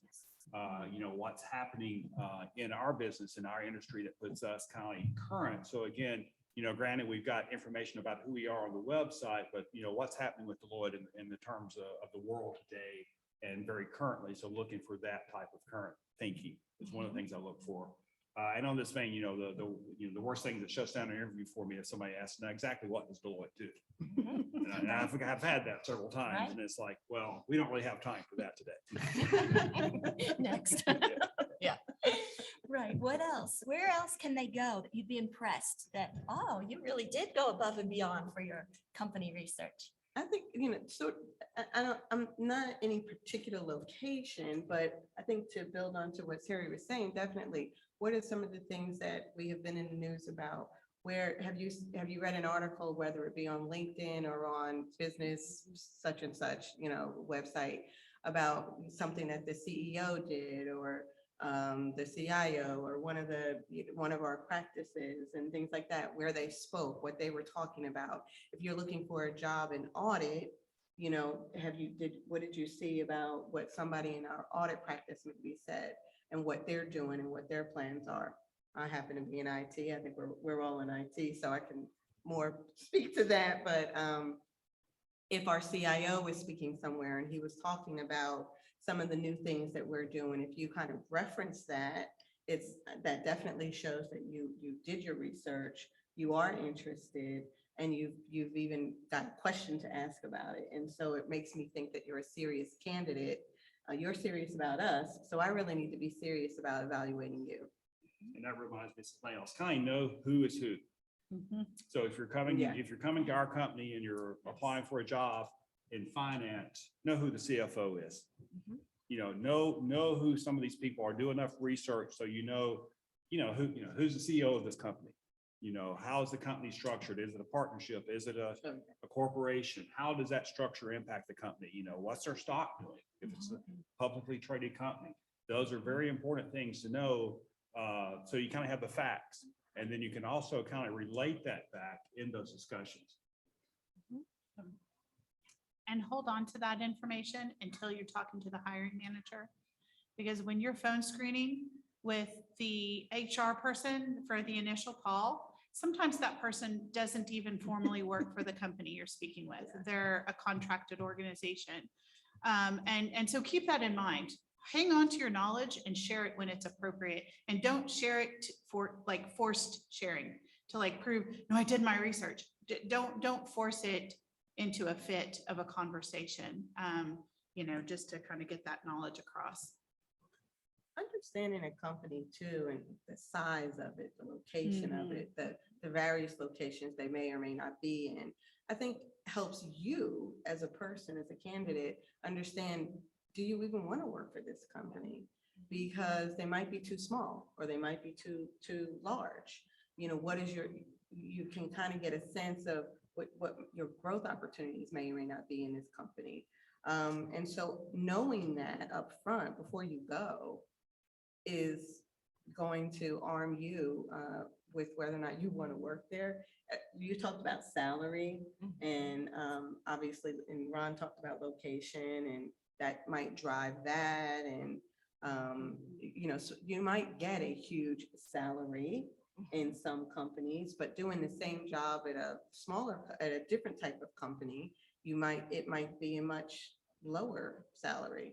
I know, for instance, there are some people in IT, in cyber, they expect to come out making six-figure salaries, right, out of college. But I know at Deloitte, in our consulting practice, we're still only, I don't know, I should say only, but we're still offering something in the 80s. And a lot of young people coming out of college, I think they have this expectation that they're going to be making $120,000, but you don't have any experience. And so, understanding, however, at Deloitte, your potential for salary growth might be larger than at some other companies. And so you can quickly get to 120. It won't take you, 10 years. Where other companies it might. So having that information about the organization, I think is very important for that as well. Yeah, absolutely. I think too, your perspective that you're hearing right now is we all work for large major corporations, global corporations. That is not the landscape of companies, right? So you may be more interested in working in a startup. That may intrigue you. The salary is probably not going to be there because it's funded by a venture capitalist group. If you don't know what that means, look it up. But you're going to be able to probably have ownership potentially in stock in that company. So if you were part of when Amazon was a startup, I'm guessing you're pretty happy right now. But startups aren't for everybody because it is a much different work environment and experience. So kind of keep that in mind as well. So as we're saying, to look up information on the company itself, we're saying go to the website, definitely figure out who the people are, who the players are, go to LinkedIn, dig down the hole to see who the people are outside of the office, see what connections you have, do you have similar interests and such that you can bring up at the interview? These are ways to be memorable, but also not be afraid to dig into the perhaps negative side of the company. And everybody has that. Everybody has it. How well hidden is it? Well, you be the researcher. You can talk to past employees, right? You don't have to just go to the Better Business Bureau and the Chamber of Commerce and so forth. You'll get the glowing reviews every time. But use your social media, use your network to find out more depth to the organization itself. They can tell you about the high turnover, let's say, or the inconsistency in salaries for men and women, et cetera, right? So you want to come in well prepared, right? My students, I have them write this pretty much every week on whatever exercise we're doing, is keep your power. Keep your power. You're not begging for a job. You're looking for a match between your skill set and what the company needs. Okay, so keep your power. If it's not a good fit, you can be the one to walk away. That's keeping your power. So you want to be well educated, well versed in what's out there as you go into these interviews. All right, so on to number 4 here, which would be the resume. I myself am a fan of there is no one best way to do a resume. Different people have different preferences, different expectations. I'm also a person who hates templates because they're the new rage, right? Everybody using Canvas and all these other different formats. But what you find out is you don't get to put nearly as much information on those templates as you do when you start with that blank Word doc and just start typing in the things that you know how to do. So it's almost a disservice to have those color blocks, right? And your address taking up the whole left-hand side of the page when you're trying to sell yourself to get an interview.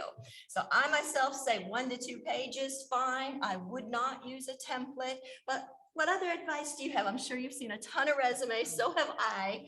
What sticks with you, or you'd like to say, avoid or copy this? Yeah. Yeah, I'm probably not a good person to ask because I'm a little bit quirky when it comes to resumes.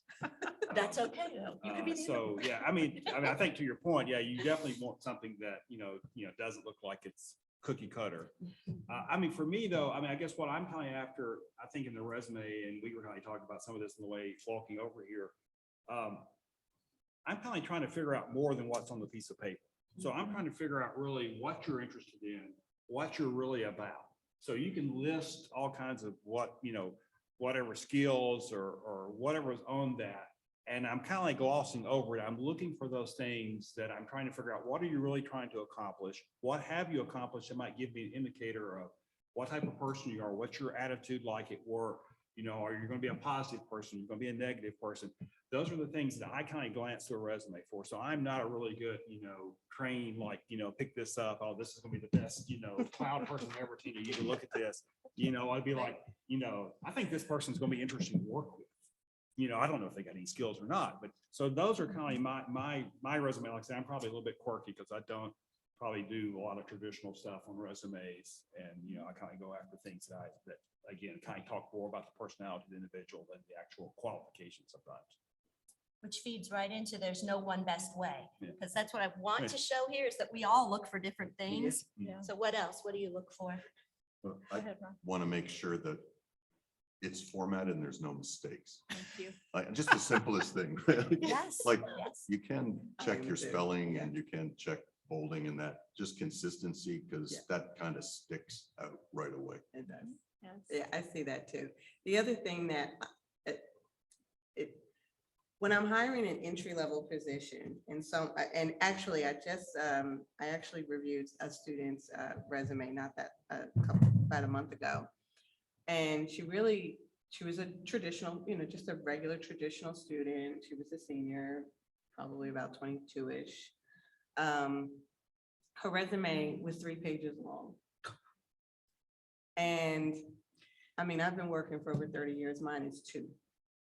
And so, but when I looked at it, she's trying to get, I didn't even know what her major was. So she didn't have that on it. So, I mean, she really needed a little assistance. But most of her work experience had been in the food industry, which was fine. And that is perfectly okay. You get I was a server. You get a lot of core business skills being a server. Those skills will last you a lifetime. And but you need to relay that, and we can talk about that when we get into the actual resume reviews. But all she listed was she had, with this job, this job, this job, and she just kind of had bulleted the things that she did. Check, cash register, or this or that, what have you, but she didn't kind of twist it, which was fine too. But because it was bulleted, that's why her resume was 3 pages long. And she didn't have anything about outside activities. And she did say she was a full-time student and a full-time worker, which I could appreciate, so I definitely kudos to her for that. But a 3-page resume in the core of your work experience is food service. And unless that's what you want to do, you need to consolidate it. So for entry-level resumes that are more than a page long, and unless you've started a business or you've been volunteering and you're like a leader in these nonprofits, you've started your own nonprofit or what have you, unless you've done some really great things so that's one of my pet peeves though, for entry-level resumes being more than a page long. So, yeah. Yeah, when you go to organizations like Society of Women Engineers or the National Association of women MBAs, right? There's a entire like crowd of folks, okay? And so you are vying for opportunities with thousands of others.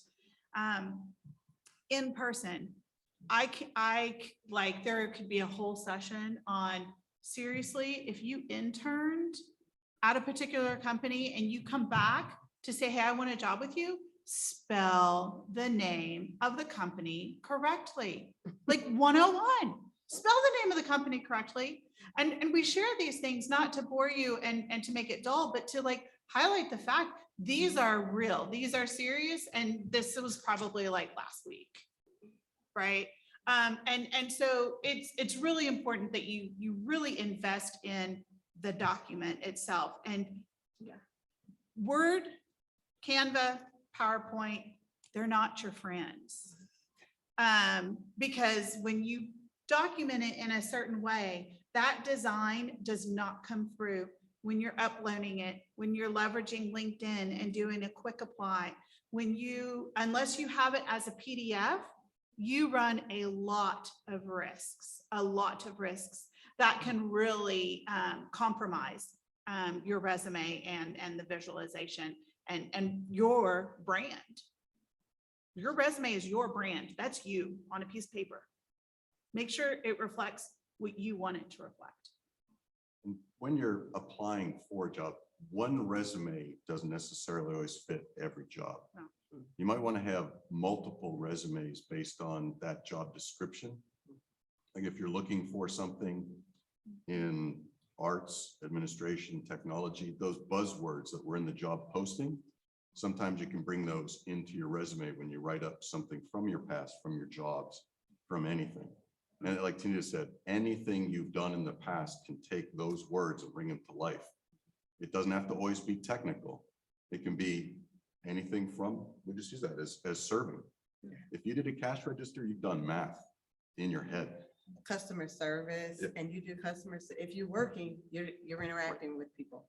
So you bring those words that you're looking at in that job you applied for and bring some of them if possible, because I think from an HR and a talent point of view, they even actually search resumes for those words before they even come into the building. Yeah, I was gonna say, I know like for us now, and it goes back to what you're talking about research and job description. So our recruiters have a program that they're going through because they don't necessarily read that amount of resumes, but they go through looking for those words that's matching the words in the description. And so they kind of have an algorithm. They're using technology to bring that forward. So again, to Ron's point, if you've written a resume for one particular area and you're trying to use it somewhere else, you may be missing every catchphrase that recruiter has and your resume never gets picked up. So you've got to look for that, and back to knowing the job description and making sure you're customizing your resume to kind of fit that to be picked up. Yeah. Don't list all your college courses. No. Like we know you're taking classes. We know probably based on what area you're in, what kind of classes you're going to take. We anticipate that. You've either gotten your high school diploma or your GED. Please, we don't need to know where you went to school before MTSU. You know, there's a lot of ways to save space on a resume that we see come through. And to the point, like, it's AI. At this point, AI is doing really kind of the first pass of a lot of resumes, unless you have the face-to-face opportunity. So keep that in mind. In the class that I teach, we talk about keeping a master list, if you will, year after year. For me, it's semester after semester. Just keep adding to it what you've done, what your accomplishments are, the dates, the people, etc. That's career advice, so that when it's time to job hop, look for new opportunities, you pull from your master list to make those tailored resumes that fit the job description of this something new that you want to go towards. For us in academia, we call that a curriculum vitae, and mine's over 80 pages long. But I too, the last thing I applied to do for an organization, just a leadership position, I had a 2-page resume as well. That's what you need to do, is be able to keep track, pull the relevant, so that each time you apply, you're doing something very specific. All right, we will answer one-on-one questions with resumes after we're done with going through this material. Okay, so hopefully you're thinking of questions about your own information as you're sitting there. So as we move along here, we're up to number 5, talking about a letter of inquiry. It's very similar to a cover letter, which we'll do in a moment, but a letter of inquiry is becoming more and more important as students are seeking that job after graduation. Now, you can insert the word email of inquiry. That's absolutely fine, but the idea is the same. As you've been thinking about your career path, you probably have some companies in mind that I would love to work for them. Right? Our pro pilots here at MTSU, they're all about Delta or whomever. They're very targeted on where they want to go. So you want to keep that in mind, as well as asking if jobs are available. Should become a skill that you develop over time. I've been watching Delta. I'm not sure if anything's open just yet, but I'm getting ready to graduate. I think I'm going to send this letter of inquiry or email of inquiry to let the company know I'm coming. If an opportunity like this exists, could you let me know about it? Right? When do you anticipate needing to do a new hire of how many people, et cetera? It puts you a step ahead of the generic others that you're interviewing with by saying you're following the company, you're keeping on it. So you want to practice that. I just had a student this morning. She's been out. She finished her master's, went out for 3 years now and is saying, I want to come back and I want to teach at the college level, but I don't know where the jobs are. She took this class with me 6 years ago. I said, remember the letter of inquiry? Now's the time. You contact the schools in your region and you ask, is there a job opening? Here's my credentials. What's coming down the pike? Right? So that then you can be ahead of those announcements that say, we're looking for this job to be filled. So letter of inquiry, have any of you received any of those from people, an email? I recently have. I haven't received a lot of those, to be honest with you. I think it's interesting you bring this up as I put a star beside this because I need to think about this more. But recently, and it wasn't really for a job, it's for an internship with our company. And it was an individual that, I knew their parents and they are coming out of college, and he had sent me a email of inquiry. And again, he was looking for accounting finance, which is really not my area. But, I was impressed with it. I was impressed with the fact that, he kind of remembered who I was, who I worked for. And, he just reached out. And so, I kind of leveraged my relationship with our chief accounting officer at Deloitte. And he recently had a call with her. And it's kind of like, going through a process. I don't know if he's going to get an internship or not, but he's had a couple of big contacts just through the letter of inquiry. So again, nothing else, he's really helped his network. Exactly. And I was very impressed. So, but I don't see it I don't really see it that often right now for myself. You hear how vivid that response just was? I don't see it often, but when I do, Yeah. what a difference it makes. And I used my network to help that person. That's what you're going for by using the skills such as that. Did anyone else want to talk about the inquiry? Okay. I mean, I've had similar situations with with that kind of thing. As opposed to, and they're to me because they obviously know who I am. So they're not blind, I guess, is my point. But yes, I definitely get inquiries. Hey, looking for an opportunity, not sure if you have anything, if you know anybody, and that kind of thing. And if I do, I'll reach out and try to help someone. But I wouldn't have couched it, if you will, or grouped it as a letter of inquiry, as much as I would have kind of thought, oh, it's somebody using their network, which I think is important. So I think that's very important because the reality is a lot of times when people get jobs in today's workplace, it is through relationships. It's not that blind, oh, I saw a job online on company X's website and I submitted my resume and oh, I got the job. You don't hear that story that often.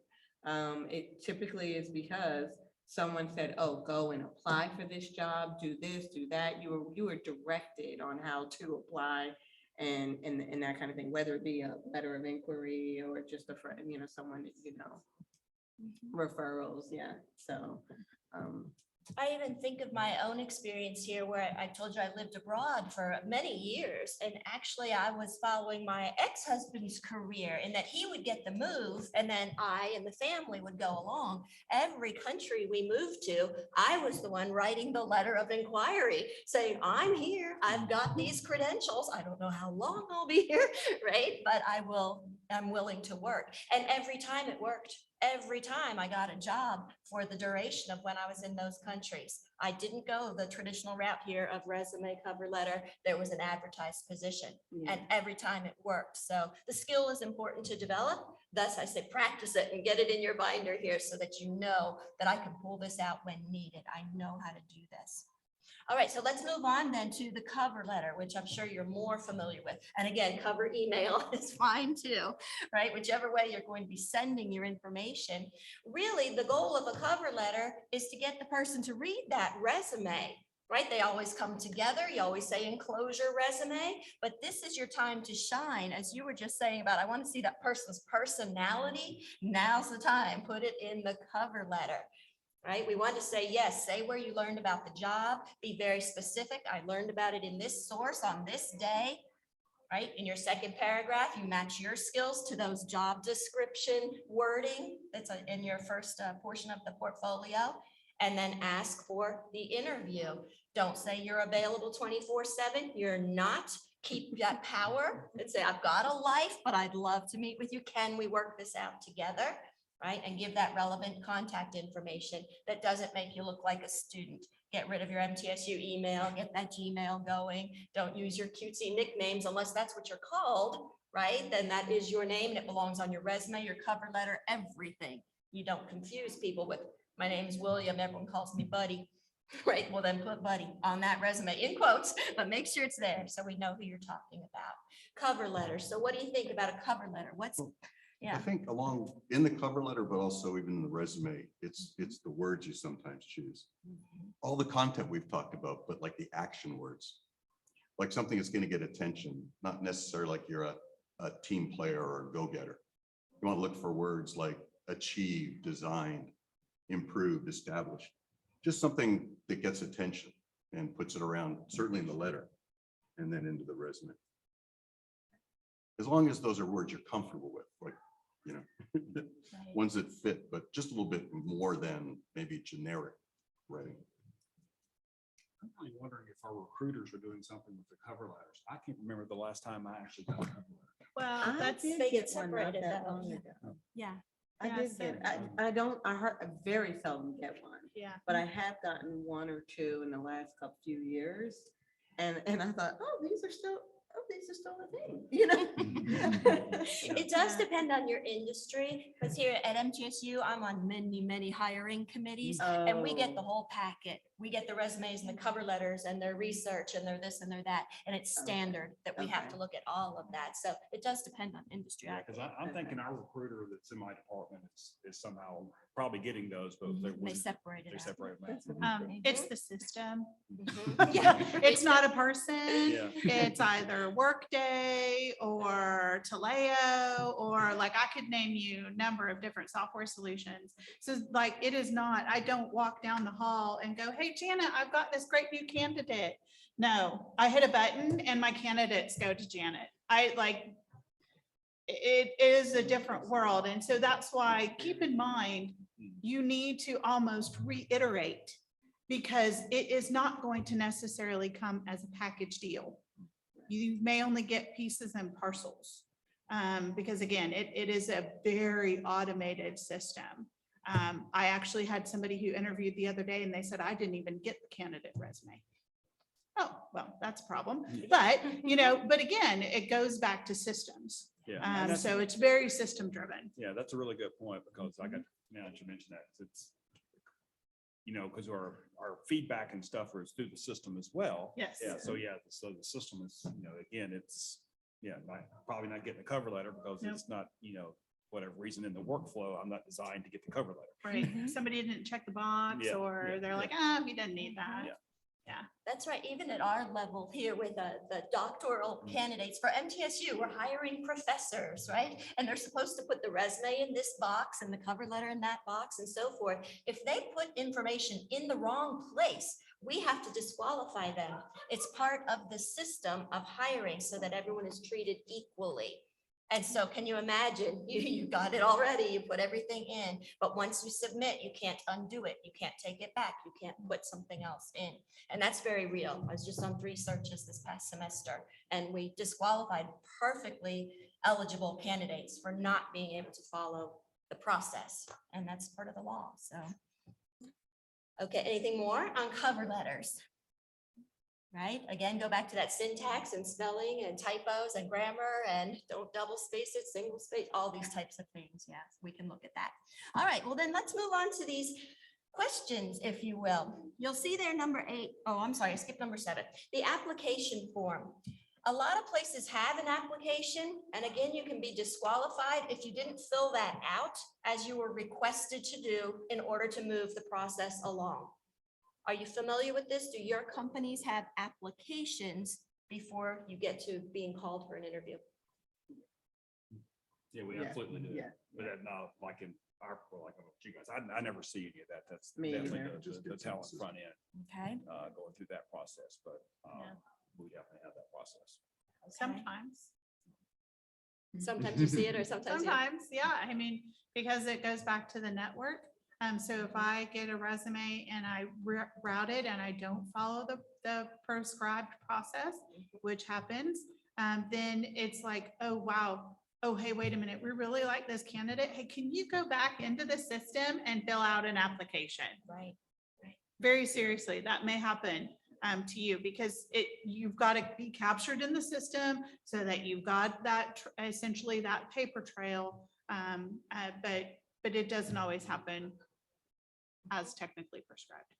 That's right. And then the detail of the application, you know, if it was filled out completely, or if you left a lot of suspicious areas blank, those types of things all impact the process for interviewing. So you need to know if there's an application, where it is, fill it in completely, and then move on to the next step of securing that interview. All right, so that one's pretty straightforward.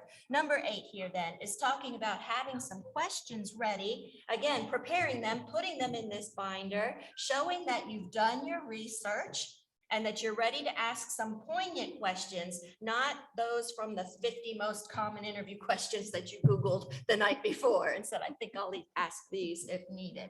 So this number 8 here says, what would be some questions that you plan to ask the interviewer? So what types of things do you think you want to ask about at that initial interview? So just the fact I said that means you don't ask about salary. It's the initial interview. It's not about money. It's about the job, etc. So what types of things might you ask about that show you did your homework? I would love to hear from the audience first. I don't know about y'all. Like what questions are you preparing for? You can just shout out or not. It's really okay. I always ask about questions. Okay. I want to know what you're going to do to help me go forward. I think that my career is not just for me, it's also my company.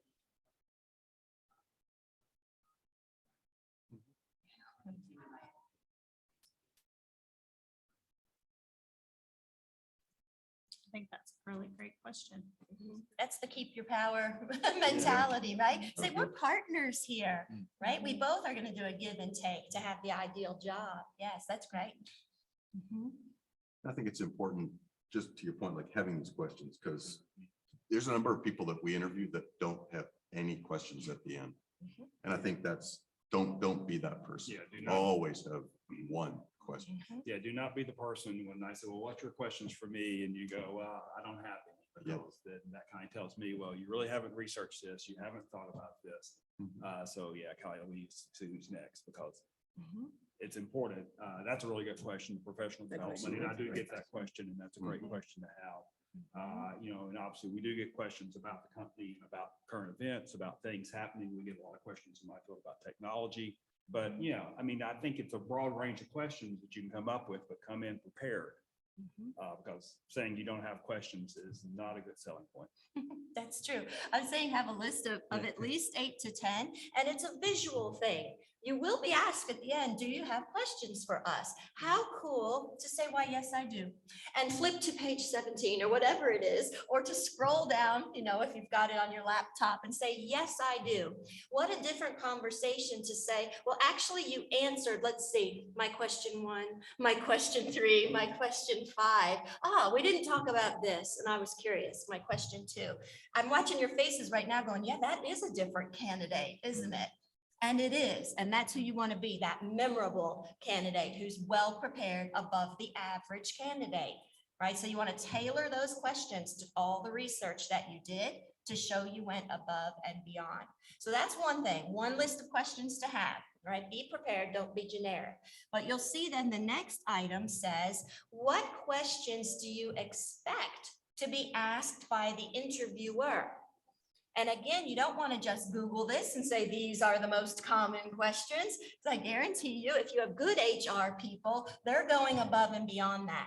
They actually looked at your resume and want to know about, for us at MTSU, we have experiential learning, right? EXL. That should be a question you expect from an interviewer. Your classes say EXL next to them. What does that mean? Tell me more about it.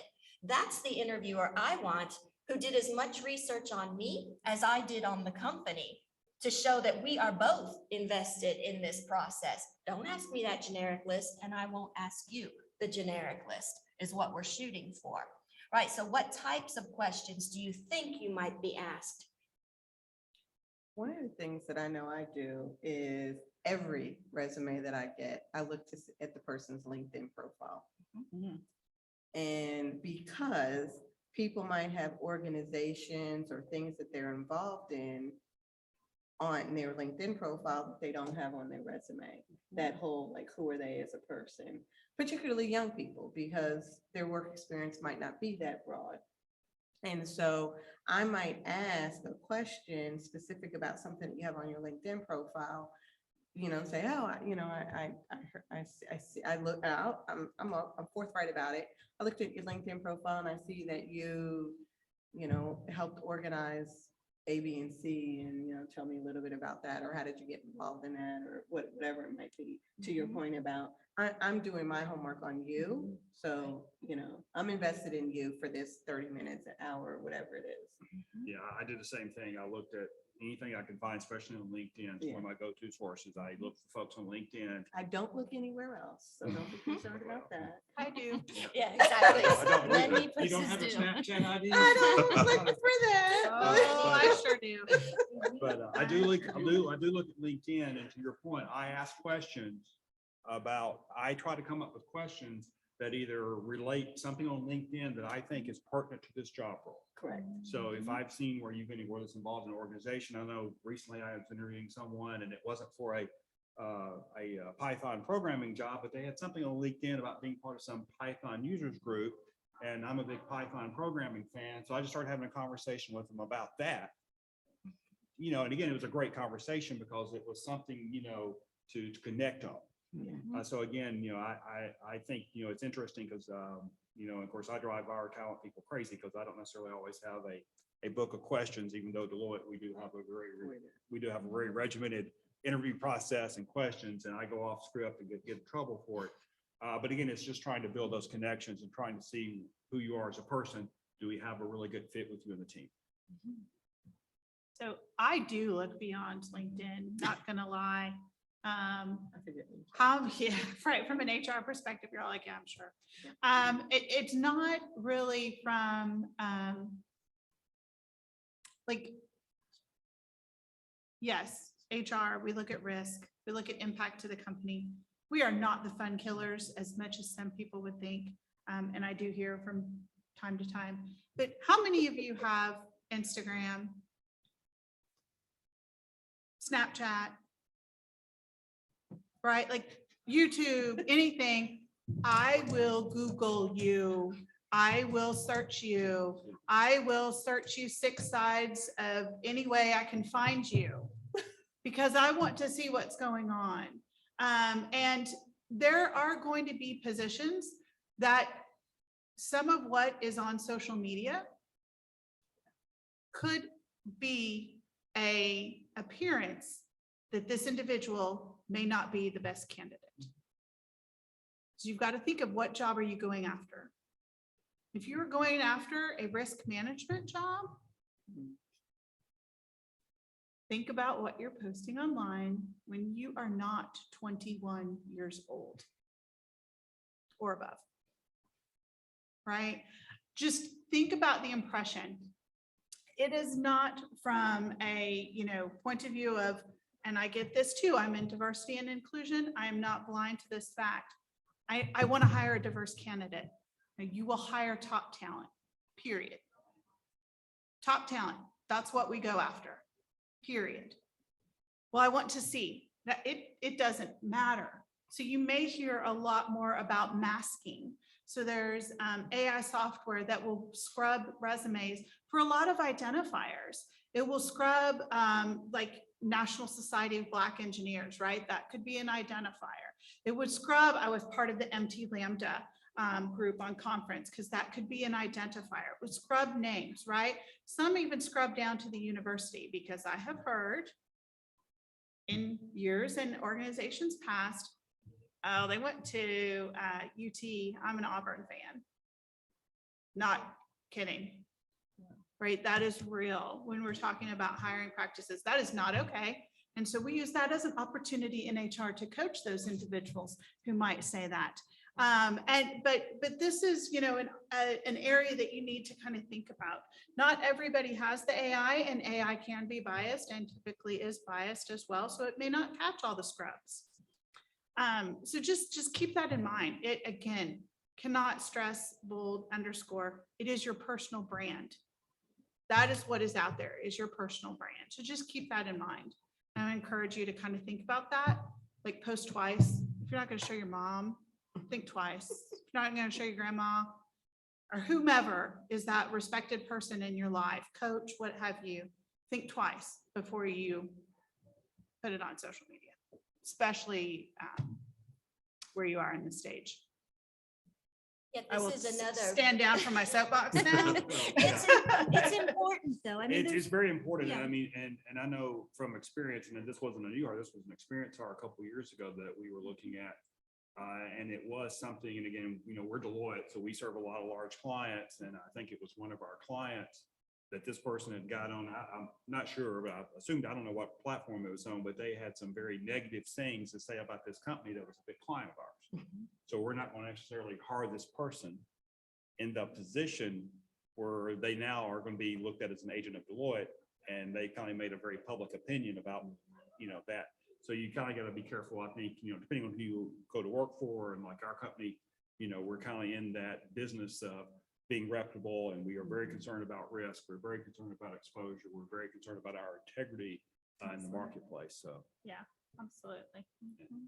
And there's laws about this as well. Oh, yes. Oh, yes. About what you can look into. Here at MTSU, we have to treat all candidates equally. So if I get interested in somebody's Facebook and I start spending, 20 minutes looking at their Facebook, I must, as a person on the committee, spend 20 minutes on the Facebook of each of the other candidates, should they have one. It's all about equal treatment of candidates. And so a lot of times a company will pull back and say, how about you just all don't look at Facebook so we don't end up going down that rabbit hole? There's actual rules about it. But isn't this a great place for you as the applicant to again keep your power? Fine, she's saying we get into your social media. When you get on the page of employees, go into their social media. See if the way they're presenting the company is the way they are behaving behind the scenes as well. That speaks to company culture, right? And again, if you're keeping your power, you might say, that's not really a place I want to work. What they say and what they do are clearly very different. Look what they do as a company every Friday night. That's not on that website. It's not on the company website, but it's on their social media. Is that where you want to be, or is it not? So it works two ways. Oh, absolutely. Two-way street. Going back to that, keep Absolutely. your power. Right, okay, so we're down to the last item then on this handout, which is evaluation and feedback. Now, if you're doing a mock interview, you do want to know, how did I do? So if you use career services and you did the big interview and it was recorded, then you get it sent back to you so you could take a look at, oh, wow, you said a lot, you stuttered a lot, you weren't dressed properly, your eye contact was off, etc. You want that feedback so you can do better. Same thing with a real person who does a mock interview with you. Ask for that feedback, incorporate it, and go on from there. But if it's a real interview, what would then be the feedback? It's not going to be a little feedback form that says, I thought you were pretty good. What would it be? It might be crickets. Yeah. Which means you just go into cyberspace and unfortunately to never, I mean, not never, sometimes never, but there may not be that follow-up that you anticipate. And so hopefully you've experienced some of this, because my guess is several of you probably already have some kind of a job or have experienced some of this opportunity. So, but usually it's a follow-up. But I mean, if you get the person's email address, send them a thank you email. Like, that's one thing that I didn't see on this. As a follow-up, send them a thank you, and please not a THX. Not a THX email. Like a nice, does not have to be a paragraph, can be 2 sentences. Remind them, because my guess is these hiring managers over here on this side saw more than just you. But don't say, hi, I was the one with the, blonde hair or what have you. No, speak to something that really resonated with you from the interview, and something that would kind of trigger their memory as well. That would be my suggestion as the HR person. I think it's very simplistic. And if you didn't get their email, my guess is you can find them. So you can search them too, and you can get on their LinkedIn profile and slide into their DMs and say, hey, even if there's nothing, would you mind if I connect with you on LinkedIn just to continue the conversation? Or I really appreciate it and would like to reach out to you, or, whatever the case may be. That would be my suggestion. And that has happened when we have candidates, 3 that are good and 2 that are good, but you get 1 and they've stayed in touch on LinkedIn for years when they get hired, because you're keeping in touch. It does work. LinkedIn, to your letter of inquiry, I have been blind kind of, copy, I don't know the person, and then reaching out, hey, I saw you do this, and, I'd be interested in talking to you and, getting, networking together, blah, blah, blah, that kind of thing about opportunities. So I wasn't thinking about that, but yeah, LinkedIn, I get that email of inquiry. So That's right. That's actually even one of the services at the Career Service Center that we have on campus, where you type in the company's name and they'll have a list of several employees who are open to receiving these types of inquiries from students, and they'll make that match for you right off the bat. So that's worth doing as well. We do read them. In my class, when you speak thank you notes, I still buy a pack of thank you notes and hand one to every student and say, send this when you're done. Make that impression that makes you stand out. We all get how many emails a day? A thank you email can sometimes, many times, be lost just as quickly. But when you get something tangible, it's rare, it's unique. You got to put it on your desk. You've got to do something with it that moves you ahead of the generic crowd, if you will. So I still do that. I hand them out and say, send this when you're done. Yeah, I think it's very important. It always impresses me. It doesn't happen very often. Right. So if you think everybody's doing it, they're not. Very few people do that. Even the email, very few people will send a few sentences. But to Ron's point, when you make that connection, even if it doesn't work out in that situation, you've made a connection. It's part of the network. And maybe it's a year down the road or 2 years down the road and other opportunities open up. You've got a connection now that you've made, and it's huge. I would keep in mind with the written thank you note in this environment. So I work here in Murfreesboro out of my home office. Our corporate office is based in Southern Indiana. So if you send me a note to our office in Indiana, it could be 3 months from now before I ever see it, because I don't go into the office. So if you have a virtual interview, I would just kind of check with that individual just to kind of see, are they in, 100% remote workforce situation, hybrid, and kind of then kind of use that response to send your letter, because I'll never get it. Yeah, I got a funny story. I'm kind of telling ourselves a little bit. I work out of the Hermitage office. And again, same type of situation, working from home most of these days. And I go in and, I've got mail that's piled up for months. But I have people send me stuff because I think, if you kind of look us up corporate wise in our department, you'll find that 30 Rock in New York City is kind of the address. So if you actually want to send me something, send it to 30 Rock because they will forward it to my house. And it won't be immediate, but I will get it if you send it all the way to New York. But if you send it to the Hermitage office, they will put it in the stack that I will go into the office and check about once every other month. It'll be there, but it'll, but so I tell people to mail, or probably other locations in the US, but mail me at 30 Rock and I'll actually get the mail within a few days usually after that. Nice. I like that. Yeah, learning the system. yeah. Mhm, learn the system. All right, so we've moved all the way through your handout. I'm hoping you do understand that this is a practice that leads towards more successful interviews, right? It strengthens you as a candidate if you work through things methodically and try to rise above the average candidates. That would be the goal. So to have either something tangible where students report back to me and they said, I took this to the interview. I did everything I was supposed to do. I used it. And in fact, the interviewer either asked to keep it or said, let me take a look at that so they could see what type of research you did, et cetera, which again moved you into that next category of getting the call back, that you were the candidate who went above and beyond.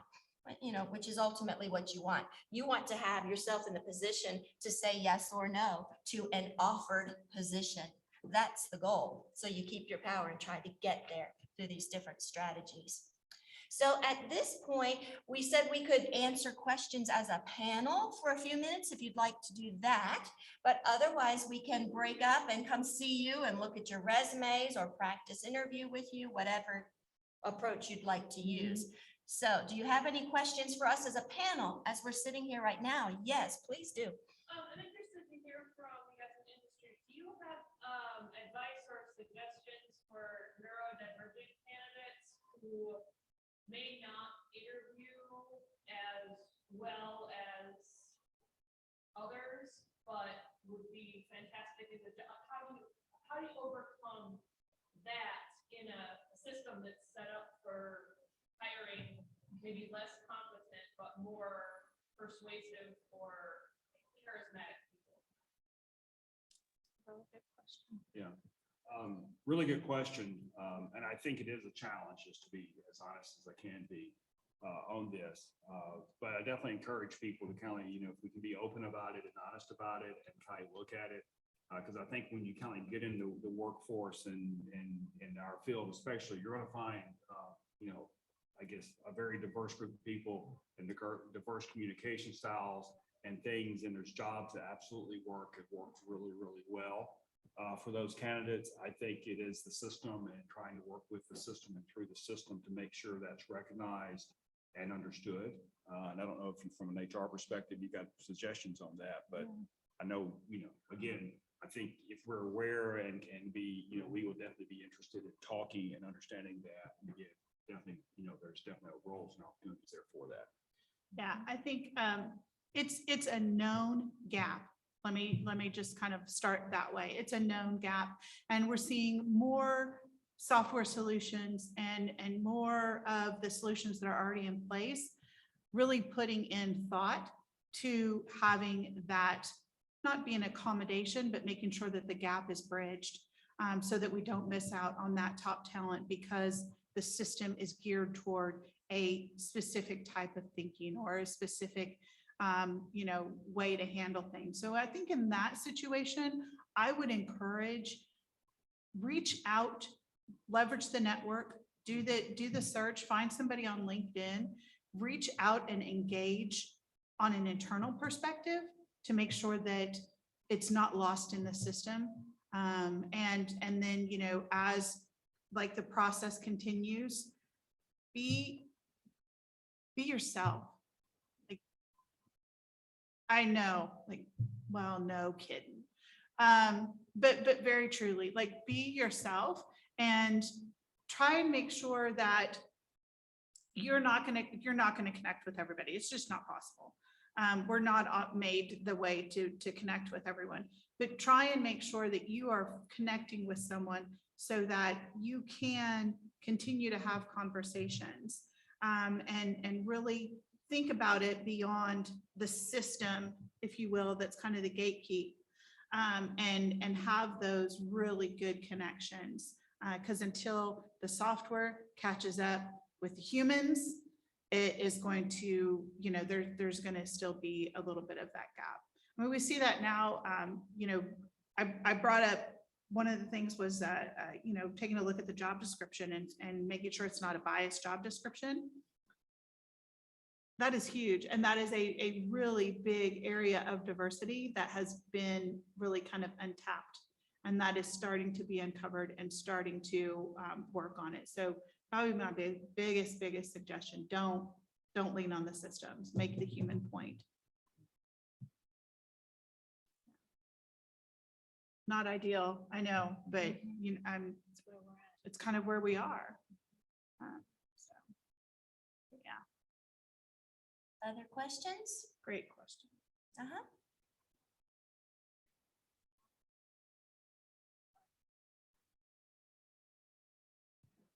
How do we handle non-professional questions asked at an interview?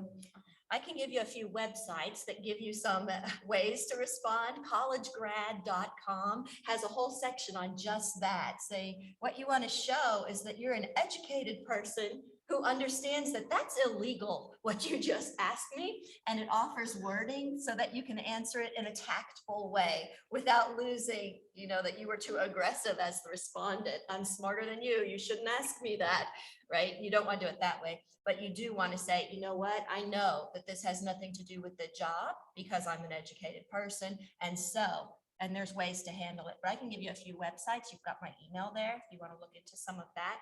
But otherwise, it's all about tact and demonstrating your knowledge level. What do you all think? Yeah, I mean, I don't, we're very structured in what we've always done from an interview perspective, even though I'm probably on the outside of that, but my questions are going to be a little bit more, I would say non-professional, but they're going to be, sometimes they may be more pointed at certain things just to see where you know or what you don't know from a technical perspective. But it's, I would say be tactful, be very professional in your response, but that's also an indication it's probably not a place you want to work for. So let's be straight. I mean, it's just not something that it would be, if I was on that side of the chair, it would be a huge red flag for me. It's like, hold on, I may have made a bad decision to come in here today. Exactly. That's that keeping your power, right? Absolutely. Keep your power, because that's an indicator for you. Raise it to if it's coming from the interviewer, raise it to the recruiter. Raise it to the recruiter. They need to be aware so that actions can be taken and it can be escalated appropriately. So if it's from the interviewer, absolutely raise it to the recruiter. At smaller companies, I don't know, I don't know. I mean, I've been at Deloitte forever. So, and as Terry said, I mean, we're kind of, it's very prescriptive and, these are your behavioral interview questions and, you can ask some tech questions, but so I'm not saying it would never happen at Deloitte because I'm sure it does. It's just probably not the norm. So I would absolutely, go say something to your recruiter for sure. At smaller companies, I don't know if that would, because the recruiter in a high, maybe some companies it's much smaller and it might be a little bit different, but I'd still say something. And because you would know this isn't where I want to be. I will say when my students finish this assignment where they went on either a mock or real interview and they come back and present to us, how it went, that's often something that's brought up where they say they did ask me illegal questions. I can't believe that happened. And that comes to the education of the HR team, right? That it might be a family business who doesn't, know what the rules actually are type of situation. And so we address it absolutely. That's where you say, would you want to work in a culture like that? Maybe you want to come in and be the change agent. That's one way to look at it. You know, maybe there's opportunity there versus, no, that's not the place for me when this behavior is the norm. Mhm. So now that first round virtual interviews are kind of becoming more normal, has there been any really cool ways, or what's your most memorable way a candidate was able to make themselves stand out in that really difficult environment? Are there good tips you have for people in that virtual environment, or is it just kind of all the same as everybody? I mean, I don't know. I think it's a good question. I know when we first started, it's very difficult for me because, and I'd done that before, even before the pandemic. I had hired people that I only met through video. And I always felt like that I was not as confident about it because of the lack of the face-to-face. I think through kind of like through experience now, we've gotten over that and I feel more comfortable. But I think it would be, for me, it's probably the things that you've already heard. I mean, you've got to have, you know, you still got to be very professional. You still got to have technology that works very well. You've got to be in a setting that's very conducive. So, you know, if you're trying to do the interview at the local Starbucks or what have you, it's not going to go very well because of background noise and other things that's going to be out of your control. So be in an environment that's conducive and as, you know, as professional as possible. I'm not expecting you to be in a mahogany office, but, you know, it's probably not good to have the, you know, the barster shouting out coffee orders behind you either. So. And make sure that in that first interview, it's really you and not someone pretending to be you, because we do find out, and that does happen. That's just people that interview with you, Ron. It does happen. Second time I was like, you're not the same person. Yeah. That has not happened to me yet. Yeah, That I'm aware of. like sometimes sometimes I would much rather have the background, like those That's what I was virtual thinking. backgrounds. Yeah. Sometimes, this is probably not where you're thinking I'm going with this. Sometimes I'd rather have it off because it is distracting. Because if I lean back, all of a sudden there is nothing. And so then that kind of highlights some of that. If you can just figure out like what is going to be in your frame when you're doing it before you get online. And I check my frame every morning when I go back up to my home office, because more than likely the dogs have pulled the cord and the camera's going like this and somebody's going to see me turned upside on the head or what have you. So, you know, it's kind of just part of my normal routine now, but just see what's in the camera frame and see what you can control, but just be careful with backgrounds because sometimes they're just not your friend. Those virtual ones. Yeah, and if you're going, I mean, I think there's technology that can definitely play in your favor. But again, if you're using a background, yeah, make sure it's a good one, not one that's distracting or not one that's not going to work well in your environment, because, you know, different things can change in your environment. So you got to make sure you got the right lighting for it. Yeah, you don't want to disappear in the shadows. So there is a technical component again to kind of check that stuff out. And we have to do it every day because we're on business calls and client calls, and, you know, we're having to check what, you know, that we look presentable and it's working very, very well. And believe you me, my phone rings very quickly if something doesn't work. But the same thing happens to all of us in interview, right? The cat jumps in the keyboard, the phone rings, someone walks in, IMs are popping up while you're interviewing and you're answering the IMs. That's not always so. Well, I was gonna say, one of the things in terms of like best practices, yeah, turning off that stuff. You know, I think because we are home or you're in your comfort area, which I'm assuming, right, if you're interviewing, you know, maybe if you are in your comfort area, your room, wherever you are, I think out of habit, people might want to pick up their phone. There's a lull maybe in the conversation, and because everybody's so used to picking up their phone when there's a lull, you know, if you've got a camera on, I observing you can see if you're focused on this conversation or if you're looking down. And more than just a glance, because and everybody expects you to have potentially your list of questions, your book and things like that. So it's okay to look down. I'm not suggesting that that's not appropriate, but looking down and kind of being, you can tell when someone's reading like this as opposed to someone's reading like this. And so I would say be careful of that, because I have seen that. So, And that's also a two-way street. So Yes. if you're interviewing and somebody's doing that as the interviewer, again, that's, get your red pen out and put a flag next to that. exactly. Distractions are real. That's right. And read the person's body language on the other end, have that emotional intelligence. Again, that's two-way street, right? But have that emotional intelligence to kind of know when to stop talking. Like if you see them start to get distracted, there's might be a reason. Or, if they're getting distracted and it's like ongoing, don't call them out on it. But,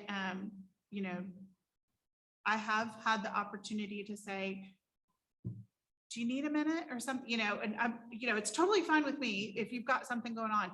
Kind of read the room, if you will, when you're in those calls, and especially depending on the level that they are in the organization.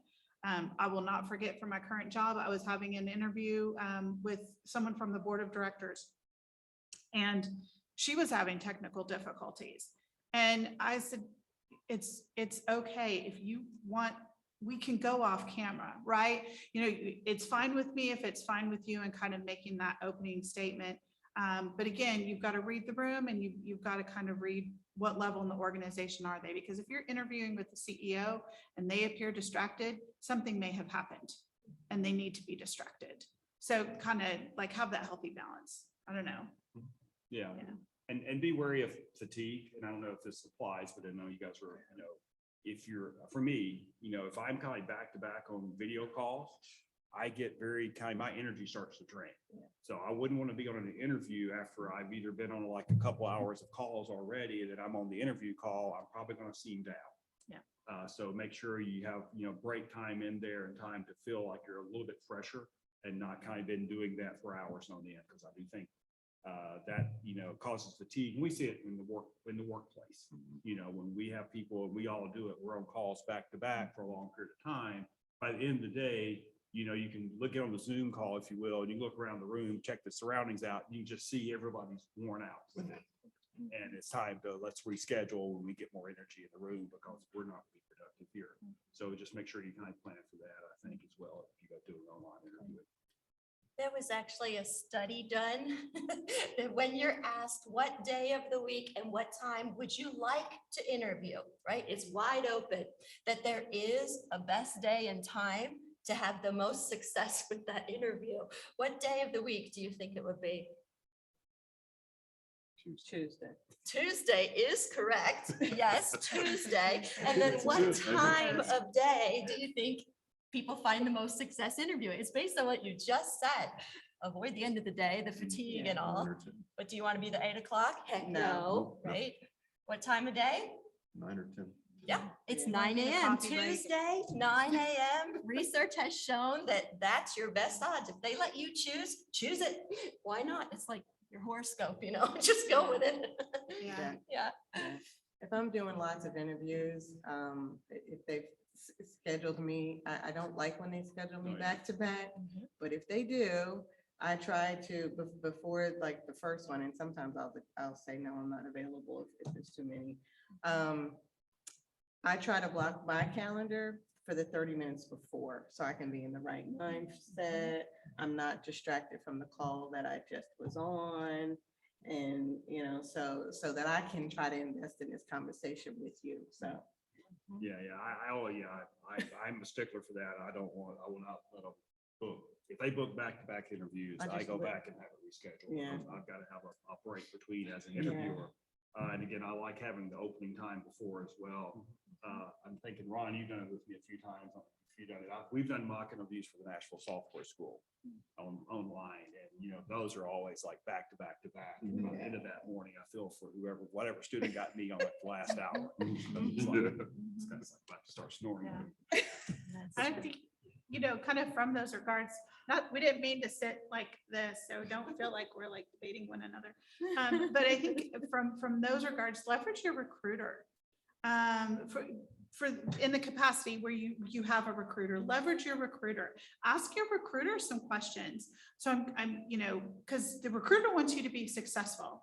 Because most of the times, the recruiter is under a service level agreement or a performance, key performance indicator of time, what we call in HR, time to fill. And why we back to back them is because we want to get that requisition filled as quickly as possible. Because typically, by the time the position is posted, it's been open. So the hiring manager is like, I've been working without someone in this position for X number of days, right? So by the time this person is the candidate, many times the hiring manager wished the candidate had been hired like 2 months ago. So leverage your recruiter in that, in the instances where you have one, and ask your recruiter about the next call that you're going to have. Could you tell me a little bit about the hiring manager? Is this person scheduled back-to-back interviews, right? So use that and think of questions differently for your recruiter than you're going to have your hiring manager, because again, that's your gatekeeper as well, and they can really be your advocate and give you a lot of phenomenal insights on the person that you're going to interview with. Because they can tell you, Terry will block time, so it'll be okay. Yeah. Exactly. Carrie, do we have any questions from our Zoom audience? Not yet, and that's fine. We've just been so forthcoming, right, with all this information. I'm hoping you found this part of the session helpful. You've got some takeaways. I've been watching people take notes, which I love seeing that, right? That you're learning as we go, that this was not for naught.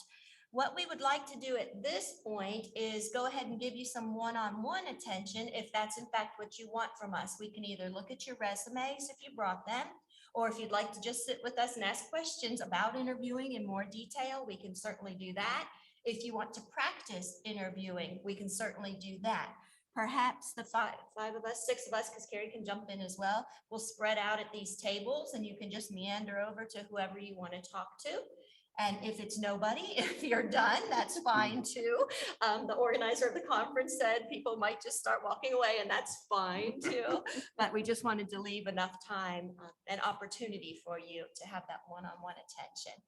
All right, so we want to thank you for being here. We'll go now from formal to informal. All right. I would say anytime you see a professional walking around either campus or a conference or anything like that, go up to them and talk to them and start building that network. Your network is your net worth. Very good. All right, well, thank you. All right, thank Thank you you. all. Yes. So we'll just spread out. See if anyone comes your way, and if not, we're done too.